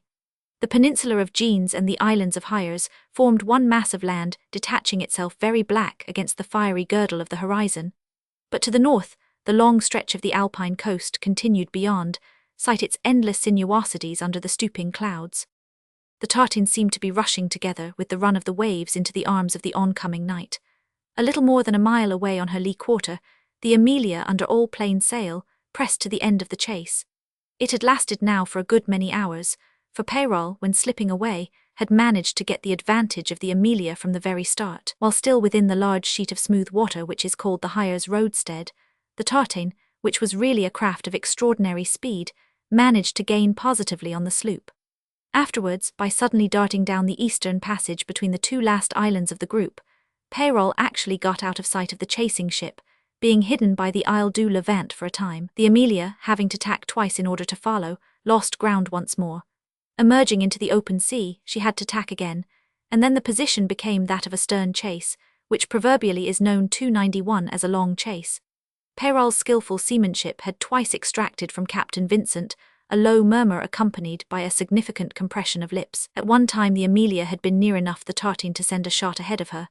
That one was followed by another, which whizzed extraordinarily close to the mastheads, but then Captain Vincent ordered the gun to be secured again. He said to his first lieutenant, who, his speaking trumpet in hand, kept at his elbow, "We must not sink that craft on any account. If we could get only an hour's calm, we would carry her with the boats." The lieutenant remarked that there was no hope of a calm for the next 24 hours at least. "No," said Captain Vincent, "and in about an hour it will be dark, and then he may very well give us the slip. The coast is not very far off and there are batteries on both sides of Frejus, under any of which he will be as safe from capture as though he were hove up on the beach. And look," he exclaimed after a moment's pause, "this is what the fellow means to do." "Yes, sir," said the lieutenant, keeping his eyes on the white speck ahead, dancing lightly on the short Mediterranean waves. "He is keeping off the wind." "We will have him in less than an hour," said Captain Vincent, and made as if he meant to rub his hands, but suddenly leaned his elbow on the rail. "After all," he went on, "properly speaking, it is a race between the Amelia and the night." "And it will be dark early today," said the first lieutenant, swinging the speaking trumpet by its lanyard. "Shall we take the yards off the backstays, sir? 292. "No," said Captain Vincent. "There is a clever seaman aboard that tartan. He is running off now, but at any time he may haul up again. We must not follow him too closely, or we shall lose the advantage which we have now. That man is determined on making his escape." If those words by some miracle could have been carried to the ears of Peyrol, they would have brought to his lips a smile of malicious and triumphant exultation. Ever since he had laid his hand on the tiller of the tartan, every faculty of his resourcefulness and seamanship had been bent on deceiving the English captain, that enemy whom he had never seen, the man whose mind he had constructed for himself from the evolutions of his ship. Leaning against the heavy tiller, he addressed Mitchell, breaking the silence of the strenuous afternoon. "This is the moment," his deep voice uttered quietly. "Ease off the mainsheet, Mitchell, a little now only." When Mitchell returned to the place where he had been sitting to windward, the Rover noticed his eyes fixed on his face wonderingly. Some vague thoughts had been forming themselves slowly, incompletely, in Mitchell's brain. Peyrol met the utter innocence of the unspoken inquiry with a smile that, beginning sardonically on his manly and sensitive mouth, ended in something resembling tenderness. "That's so, Conrad," he said with particular stress and intonation, as if those words contained a full and sufficient answer. Most unexpectedly Mitchell's round and generally staring eyes blinked, as if dazzled. He too produced from somewhere in the depths of his 293 being a queer, misty smile from which Peyrol averted his gaze. "Where is the citizen?" he asked, bearing hard against the tiller and staring straight ahead. "He isn't gone overboard, is he? I don't seem to have seen him since we rounded the land near Peyrol's castle." Mitchell, after craning his head forward to look over the edge of the deck, announced that Sevola was sitting on the kelson. "Go forward," said Peyrol, "and ease off the foresheet now a little. This tartan has wings," he added to himself. Alone on the afterdeck, Peyrol turned his head to look at the Amelia. That ship, in consequence of holding her wind, was now crossing obliquely the wake of the tartan. At the same time she had diminished the distance. Nevertheless, Peyrol considered that had he really meant to escape, his chances were as 8 to 10, practically an assured success. For a long time he had been contemplating the lofty pyramid of canvas towering against the fading red belt on the sky, when a lamentable groan made him look round. It was Savola. The citizen had adopted the mode of progression on all fours, and while Peyrol looked at him he rolled to leeward, saved himself rather cleverly from going overboard, and holding on desperately to a cleat, shouted in a hollow voice, pointing with the other hand as if he had made a tremendous discovery. La terre! La terre! Certainly, said Peyrol, steering with extreme nicety. What of that? I don't want to be drowned, cried the citizen 294 in his new hollow voice. Peyrol reflected a bit before he spoke in a serious tone. If you stay where you are, I assure you that you will. He glanced rapidly over his shoulder at the Amelia. Not die by drowning. He jerked his head sideways. I know that man's mind. What man? Whose mind? Yelled Savola with intense eagerness and bewilderment. We are only 3 on board. But Peyrol's mind was contemplating maliciously the figure of a man with long teeth, in a wig, and with large buckles to his shoes. Such was his ideal conception of what the captain of the Amelia ought to look like. That officer, whose naturally good-humoured face wore then a look of severe resolution, had beckoned his first lieutenant to his side again. We are gaining, he said quietly. I intend to close with him to windward. We won't risk any of his tricks. It is very difficult to outmaneuver a Frenchman, as you know. Send a few armed marines on the forecastle ahead. I am afraid the only way to get hold of this tartan is to disable the men on board of her. I wish to goodness I could think of some other. When we close with her, let the marines fire a well-aimed volley. You must get some marines to stand by aft as well. I hope we may shoot away his halyards. Once his sails are down on his deck, he is ours for the trouble of putting a boat over the side. For more than half an hour Captain Vincent stood silent, elbow on rail, keeping his eye on the tartan, while on board the latter Peyrol steered silent and watchful, but intensely conscious of the enemy ship holding on in her relentless pursuit. The narrow 295 red band was dying out of the sky. The French coast, black against the fading light, merged into the shadows gathering in the eastern board. Citizen Savola, somewhat soothed by the assurance that he would not die by drowning, had elected to remain quiet where he had fallen, not daring to trust himself to move on the lively deck. Mitchell, squatting to windward, gazed intently at Peyrol in expectation of some order at any minute, but Peyrol uttered no word and made no sign. From time to time a burst of foam flew over the tartan, or a splash of water would come aboard with a scurrying noise. It was not till the corvette had got within a long gunshot from the tartan that Peyrol opened his mouth. No, he burst out loud in the wind, as if giving vent to long anxious thinking. No, I could not have left you behind with not even a dog for company. Devil take me if I don't think you would not have thanked me for it either. What do you say to that, Mitchell? A half-puzzled smile dwelt persistently on the guileless countenance of the ex-fisherman. He stated what he had always thought in respect of Peyrol's every remark. I think you are right, mater. Listen then, Mitchell. That ship will be alongside of us in less than half an hour.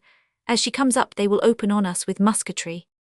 They will open on us, repeated Mitchell, looking quite interested. But how do you know they will do that, mater? Because her captain has got to obey what is in my mind, said Peyrol, in a tone of positive and 296 solemn conviction. He will do it as sure as if I were at his ear telling him what to do. He will do it because he is a first-rate seaman, but I, Mitchell, I am just a little bit cleverer than he. He glanced over his shoulder at the Amelia rushing after the tartan with swelling sails, and raised his voice suddenly. He will do it because no more than half a mile ahead of us is the spot where Peyrol will die. Mitchell did not start. He only shut his eyes for a time, and the Rover continued in a lower tone. I may be shot through the heart at once, he said, and in that case you have my permission to let go the halyards if you are alive yourself, but if I live I mean to put the helm down. When I do that you will let go the foresheet to help the tartan to fly into the wind's eye. This is my last order to you. Now go forward and fear nothing. Adieu. Mitchell obeyed without a word. Half a dozen of the Amelia's marines stood ranged on the forecastle head ready with their muskets. Captain Vincent walked into the lee waist to watch his chase. When he thought that the jibboom of the Amelia had drawn level with the stern of the tartan, he waved his hat, and the marines discharged their muskets. Apparently no gear was cut. Captain Vincent observed the white-headed man who was steering clap his hand to his left side, while he hove the tiller to leeward and brought the tartan sharply into the wind. The Marines on the poop fired in their turn, all the reports merging into one. Voices were heard on the decks crying that they had hit the white-haired chap. Captain Vincent shouted to the master, "Get the ship round on the other tack 297. The elderly seaman who was the master of the Amelia took a critical look before he gave the necessary orders, and the Amelia closed on her chase with her decks resounding to the piping of boatswain's mates and the hoarse shout, "Hands shorten sail, about ship." Peyrol, lying on his back under the swinging tiller, heard the calls shrilling and dying away. He heard the ominous rush of the Amelia's bow wave as the sloop foamed within 10 yards of the tartan's stern. He even saw her upper yards coming down, and then everything vanished out of the clouded sky. There was nothing in his ears but the sound of the wind, the wash of the waves buffeting the little craft left without guidance, and the continuous thrashing of its foresail, the sheet of which Mitchell had let go according to orders. The tartan began to roll heavily, but Peyrol's right arm was sound, and he managed to put it round a bollard to prevent himself from being flung about. A feeling of peace sank into him, not unmingled with pride.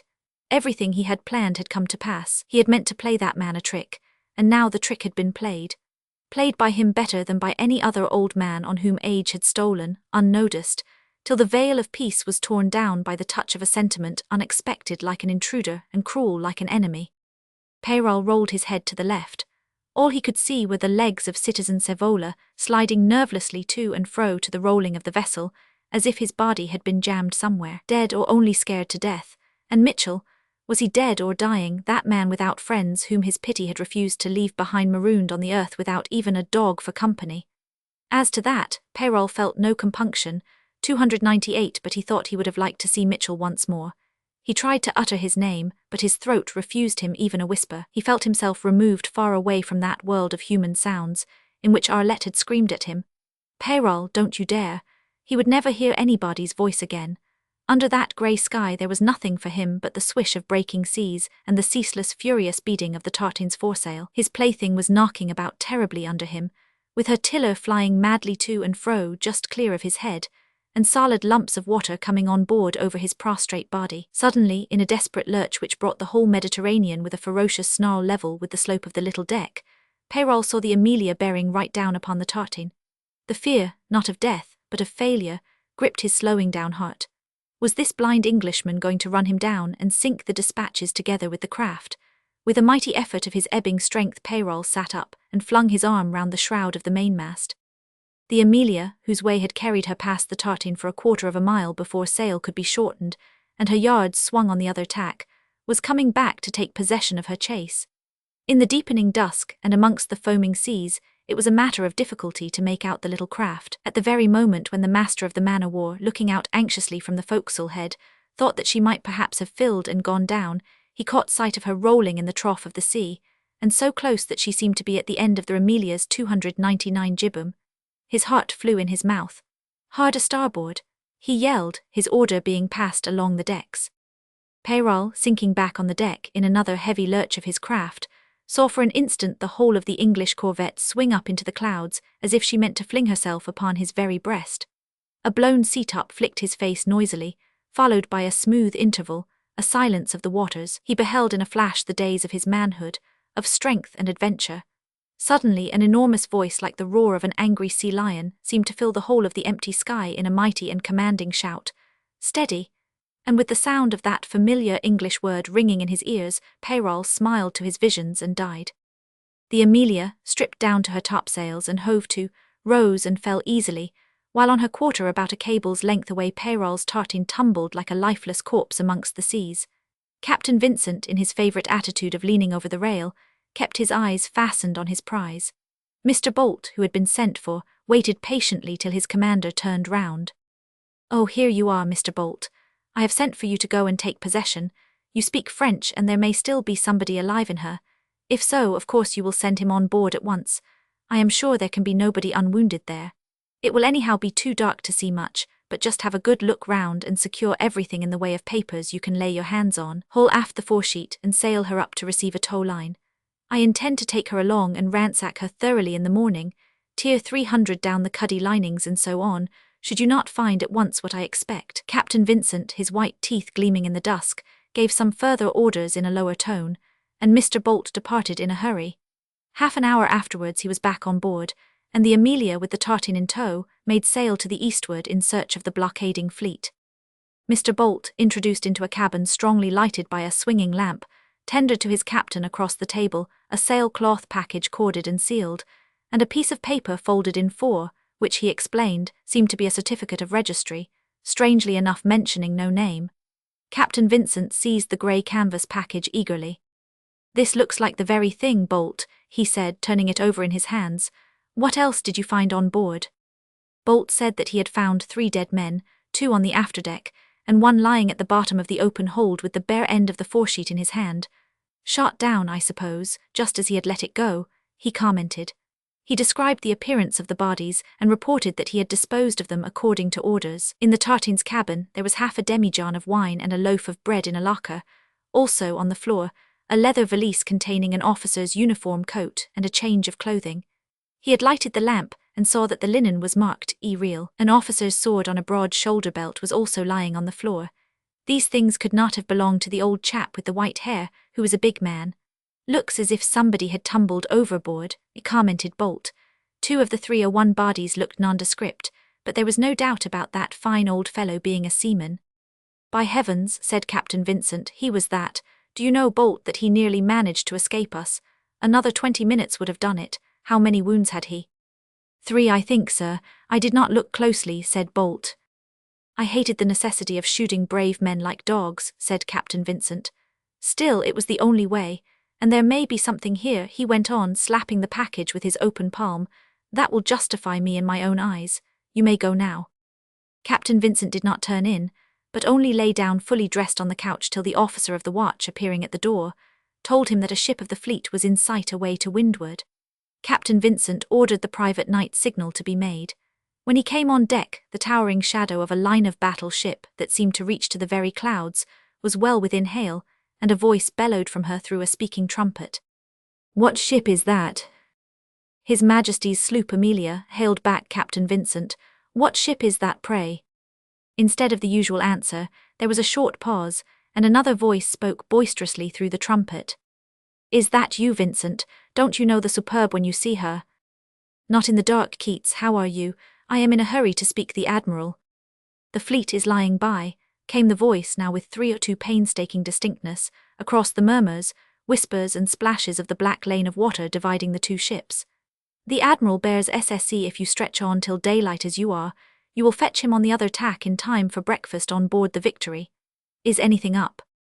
At every slight roll the sails of the Amelia, becalmed by the bulk of the 74, flapped gently against the masts. "Not much," hailed Captain Vincent. "I made a prize."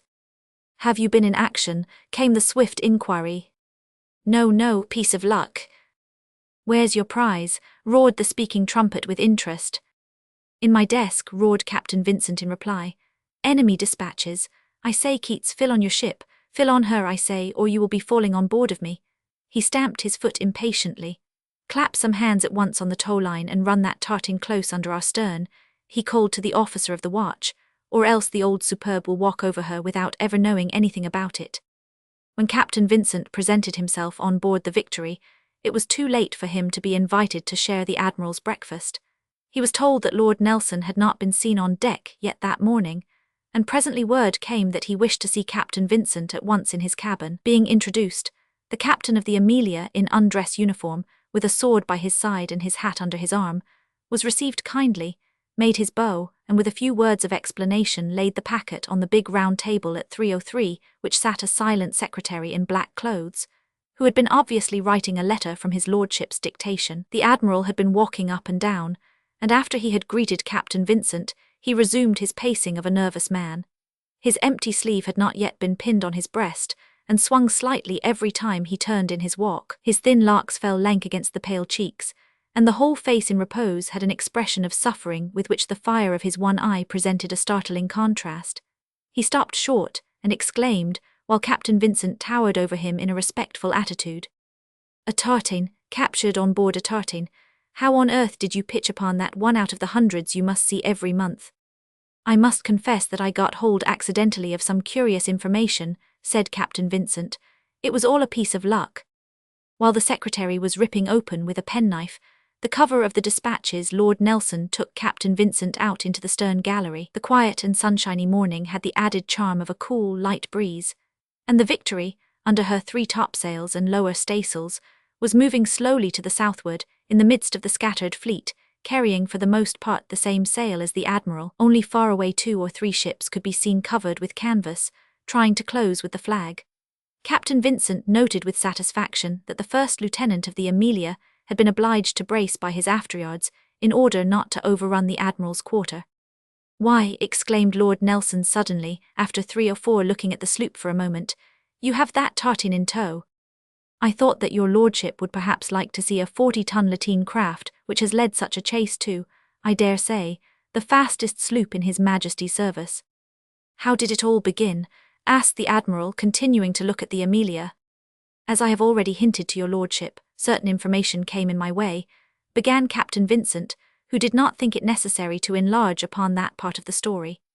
"This tartan, which is not very different to look at from the other tartans along the coast between Cette and Genoa, had started from a cove on the Jeans Peninsula. An old man with a white head of hair was entrusted with the service, and really they could have found nobody better. He came round Cape Esterel intending to pass through the Hyers roadstead.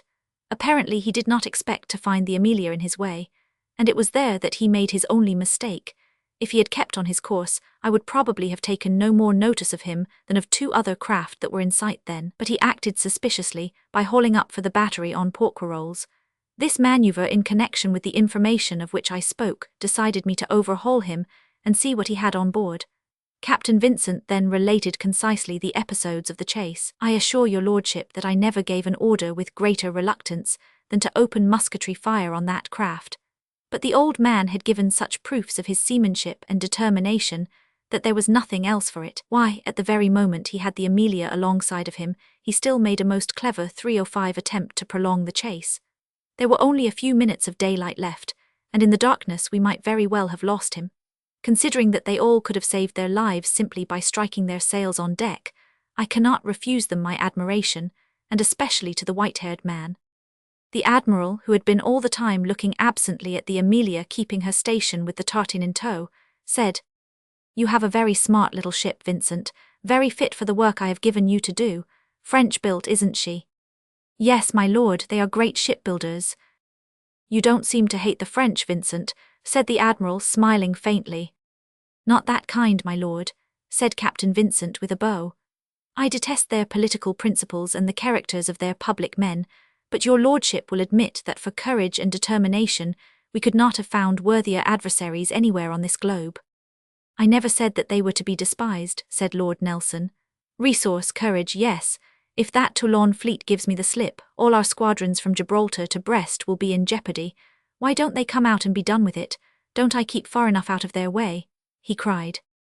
Vincent remarked the nervous agitation of the frail figure, with a concern augmented by a fit of coughing, which came on the Admiral. He was quite alarmed by its violence.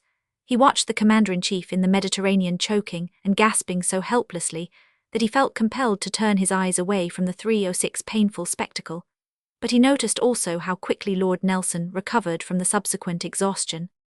"This is anxious work, Vincent," he said. "It is killing me. I aspire to repose somewhere in the country, in the midst of fields, out of reach of the sea and the Admiralty and dispatches and orders, and responsibility too. I have been just finishing a letter to tell them at home. I have hardly enough breath in my body to carry me on from day to day. But I am like that white-headed man you admire so much, Vincent," he pursued, with a weary smile. "I will stick to my task till perhaps some shot from the enemy puts an end to everything. Let us see what there may be in those papers you have brought on board."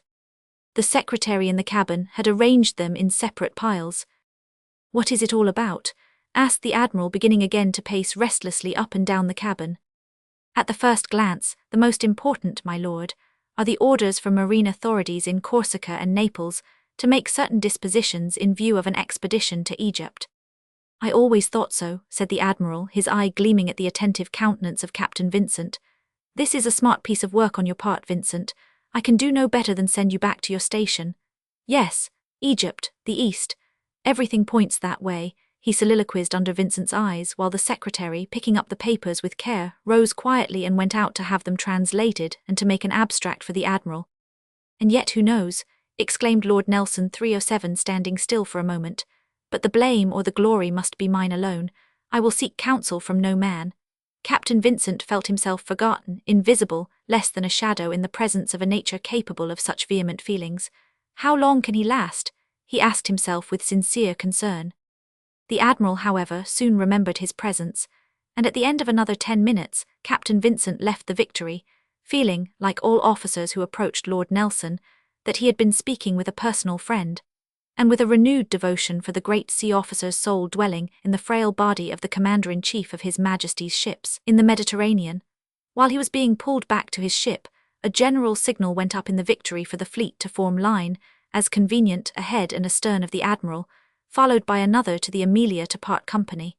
Vincent accordingly gave his orders to make sail, and directing the master to shape a course for Cape Sissi, went down into his cabin. He had been up nearly the whole of the last 3 nights, and he wanted to get a little sleep. His slumbers, however, were short and disturbed. Early in the afternoon he found himself broad awake and reviewing in his mind the events of the day before. The order to shoot 3 brave men in cold blood, terribly distasteful at the time, was lying heavily on him. Perhaps he had been impressed by Peyrol's white head, his obstinacy to escape him, the determination shown to the very last minute, by something in the whole episode that suggested a more than common devotion to duty and a spirit of daring defiance.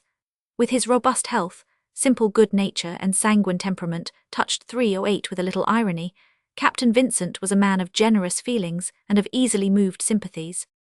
Yet, he reflected, they have been asking for it.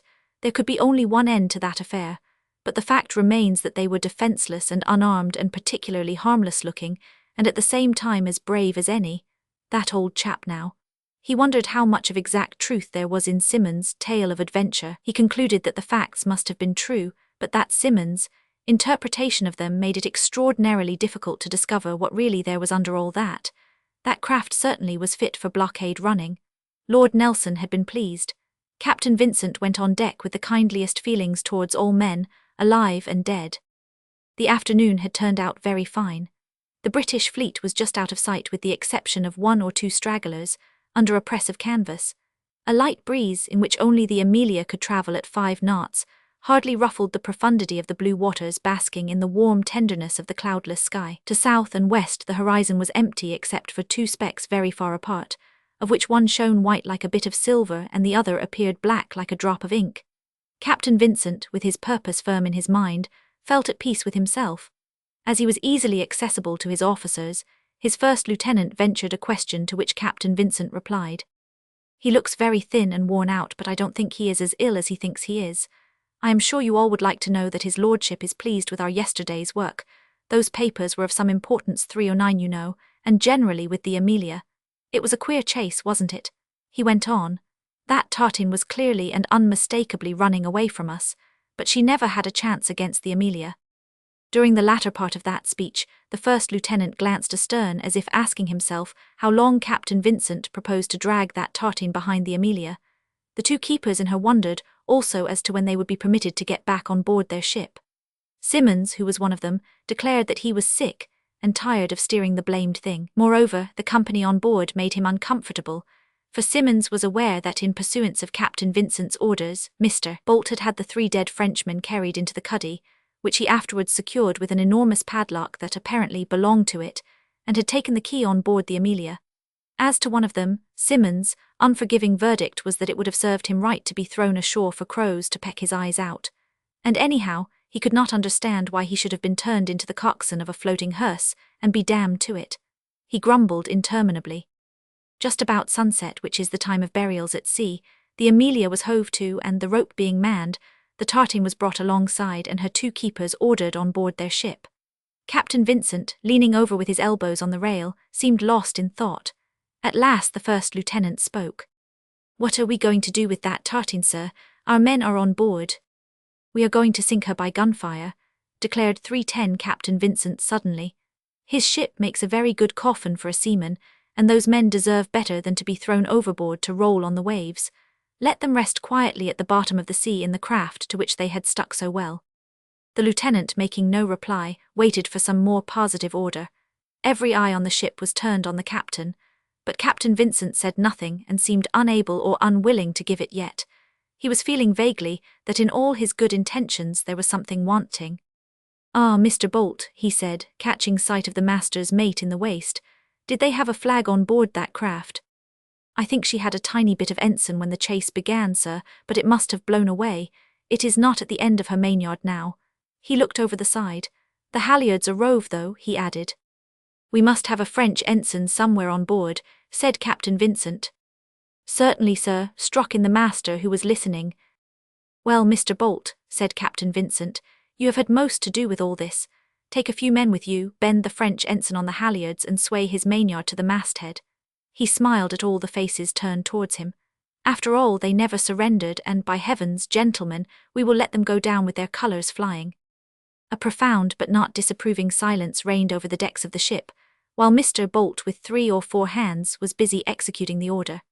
Then, suddenly above the top-gallant rail of the Amelia 311, appeared the upper curve of a lateen yard, with the tricolour drooping from the point. A subdued murmur from all hands greeted this apparition. At the same time, Captain Vincent ordered the line holding the tartan alongside to be cast off, and the mainyard of the Amelia to be swung round. The sloop, shooting ahead of her prize, left her stationary on the sea, then putting the helm up, ran back abreast of her on the other side. The port bowgun was ordered to fire a round, aiming well forward. That shot, however, went just over, taking the foremast out of the tartan. The next was more successful, striking the little hull between wind and water, and going out well under water on the other side. A third was fired, as the men said, just for luck, and that too took effect, a splintered hole appearing at the bow. After that the guns were secured, and the Amelia, with no brace being touched, was brought to her course towards Cape Sissy, all hands on board of her with their backs to the sunset sky, clear like a pale topaz above the hard blue gem of the sea. Watched the tartan give a sudden dip, followed by a slow, unchecked dive. At last the tricolour flag alone remained visible for a tense and interminable moment, pathetic and lonely, in the centre of a brimful horizon. All at once it vanished, like a flame blown upon, bringing to the beholders the sense of having been left face to face with an immense, suddenly created solitude. On the decks of the Amelia a low murmur died out. When Lieutenant Real sailed away with the Toulon fleet on the great strategical cruise which was to end in the Battle of Trafalgar, Madame Real returned with 312 her aunt to her hereditary house at Escampaba. She had only spent a few weeks in town, where she was not much seen in public. The lieutenant and his wife lived in a little house near the western gate, and the lieutenant's official position, though he was employed on the staff to the last, was not sufficiently prominent to make her absence from official ceremonies at all remarkable. But this marriage was an object of mild interest in naval circles. Those, mostly men, who had seen Madame Real at home, told stories of her dazzling complexion, of her magnificent black eyes, of her personal and attractive strangeness, and of the Arlesian costume she insisted on wearing, even after her marriage to an officer of the navy, being herself sprung from farmer stock. It was also said that her father and mother had fallen victims in the massacres of Toulon after the evacuation of the town, but all those stories varied in detail, and were on the whole very vague.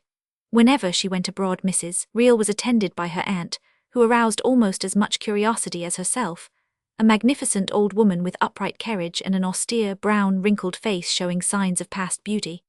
Catherine was also seen alone in the streets, where, as a matter of fact, people turned round to look after the thin and dignified figure, remarkable amongst the passers-by, whom she herself did not seem to see. About her escape from the massacres, most wonderful tales were told, and she acquired the reputation of a heroine. Arlette's aunt was known to frequent the churches, which were all open to the faithful now, carrying even into the house of God her sibylline aspect of a prophetess and her austere manner. It was not at the services that she was seen most. People 313 would see her oftener in an empty nave, standing slim and as straight as an arrow in the shade of a mighty pillar, as if making a call on the Creator of all things, with whom she had made her peace generously, and now would petition only for pardon and reconciliation with her niece Arlette.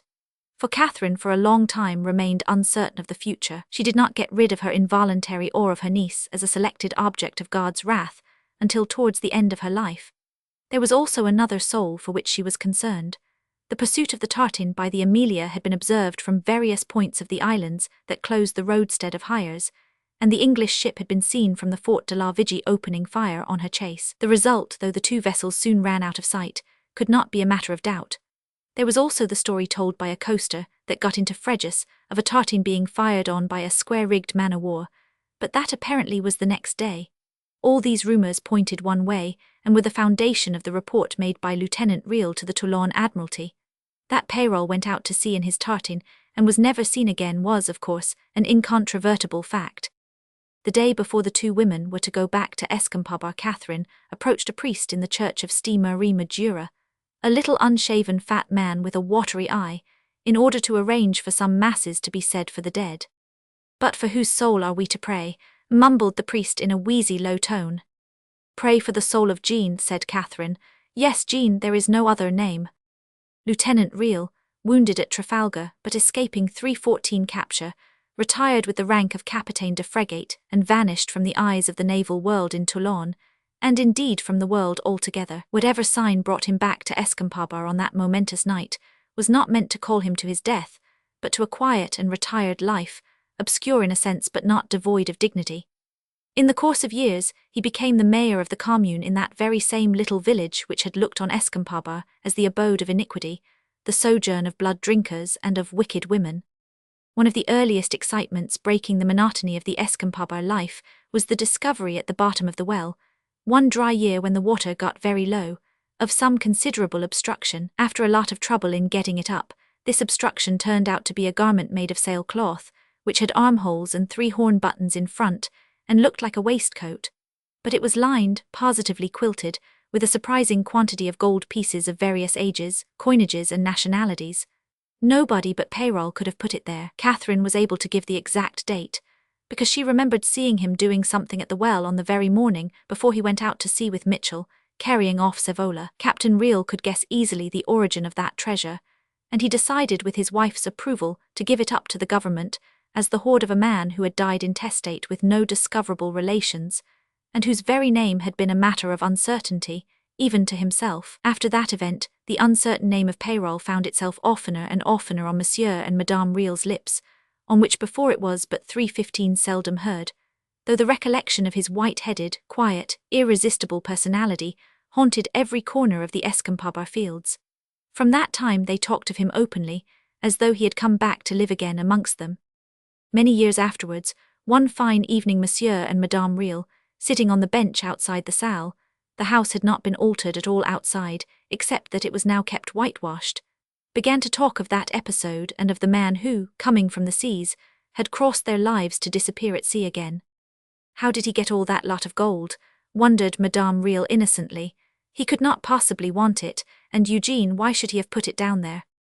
"That, ma chère Amy," said Riel, "is not an easy question to answer. Men and women are not so simple as they seem.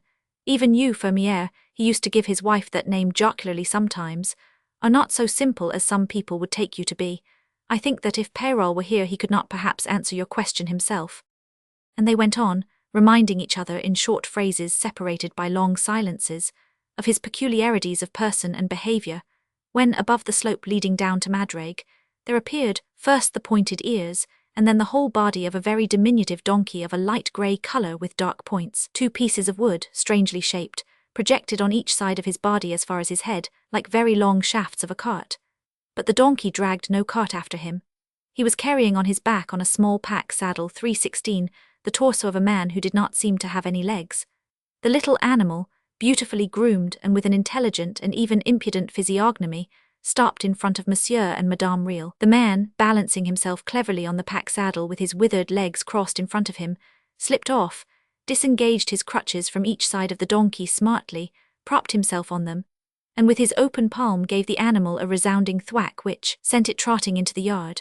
The cripple of the Madrague in his quality of Peyrol's friend, for the Rover had often talked of him both to the women and to Lieutenant Riel with great appreciation, say Unharm Carr, had become a member of the Escampada community. His employment was to run about the country on errands, most unfit, one would think, for a man without legs. But the donkey did all the walking while the cripple supplied the sharp wits and an unfailing memory. The poor fellow, snatching off his hat and holding it with one hand alongside his right crutch, approached to render his account of the day in the simple words, "Everything has been done as you ordered, madame." Then lingered a privileged servant, familiar but respectful, attractive with his soft eyes, long face and his pained smile. "We were just talking of Peyrol," remarked Captain Riel. "Ah, one could talk a long time of him," said the cripple. He told me once that if I had been complete, with legs like everybody else, I suppose he meant, I would have made a good comrade away there in the distant seas. He had a great heart. Yes, murmured Madame Real thoughtfully. Then 317 turning to her husband, she asked, what sort of man was he really, Eugene? Captain Real remained silent. Did you ever ask yourself that question? She insisted. Yes, said Real, but the only certain thing we can say of him is that he was not a bad Frenchman. Everything S in that, murmured the cripple, with fervent conviction, in the silence that fell upon Real's words and Arlette's faint sigh of memory.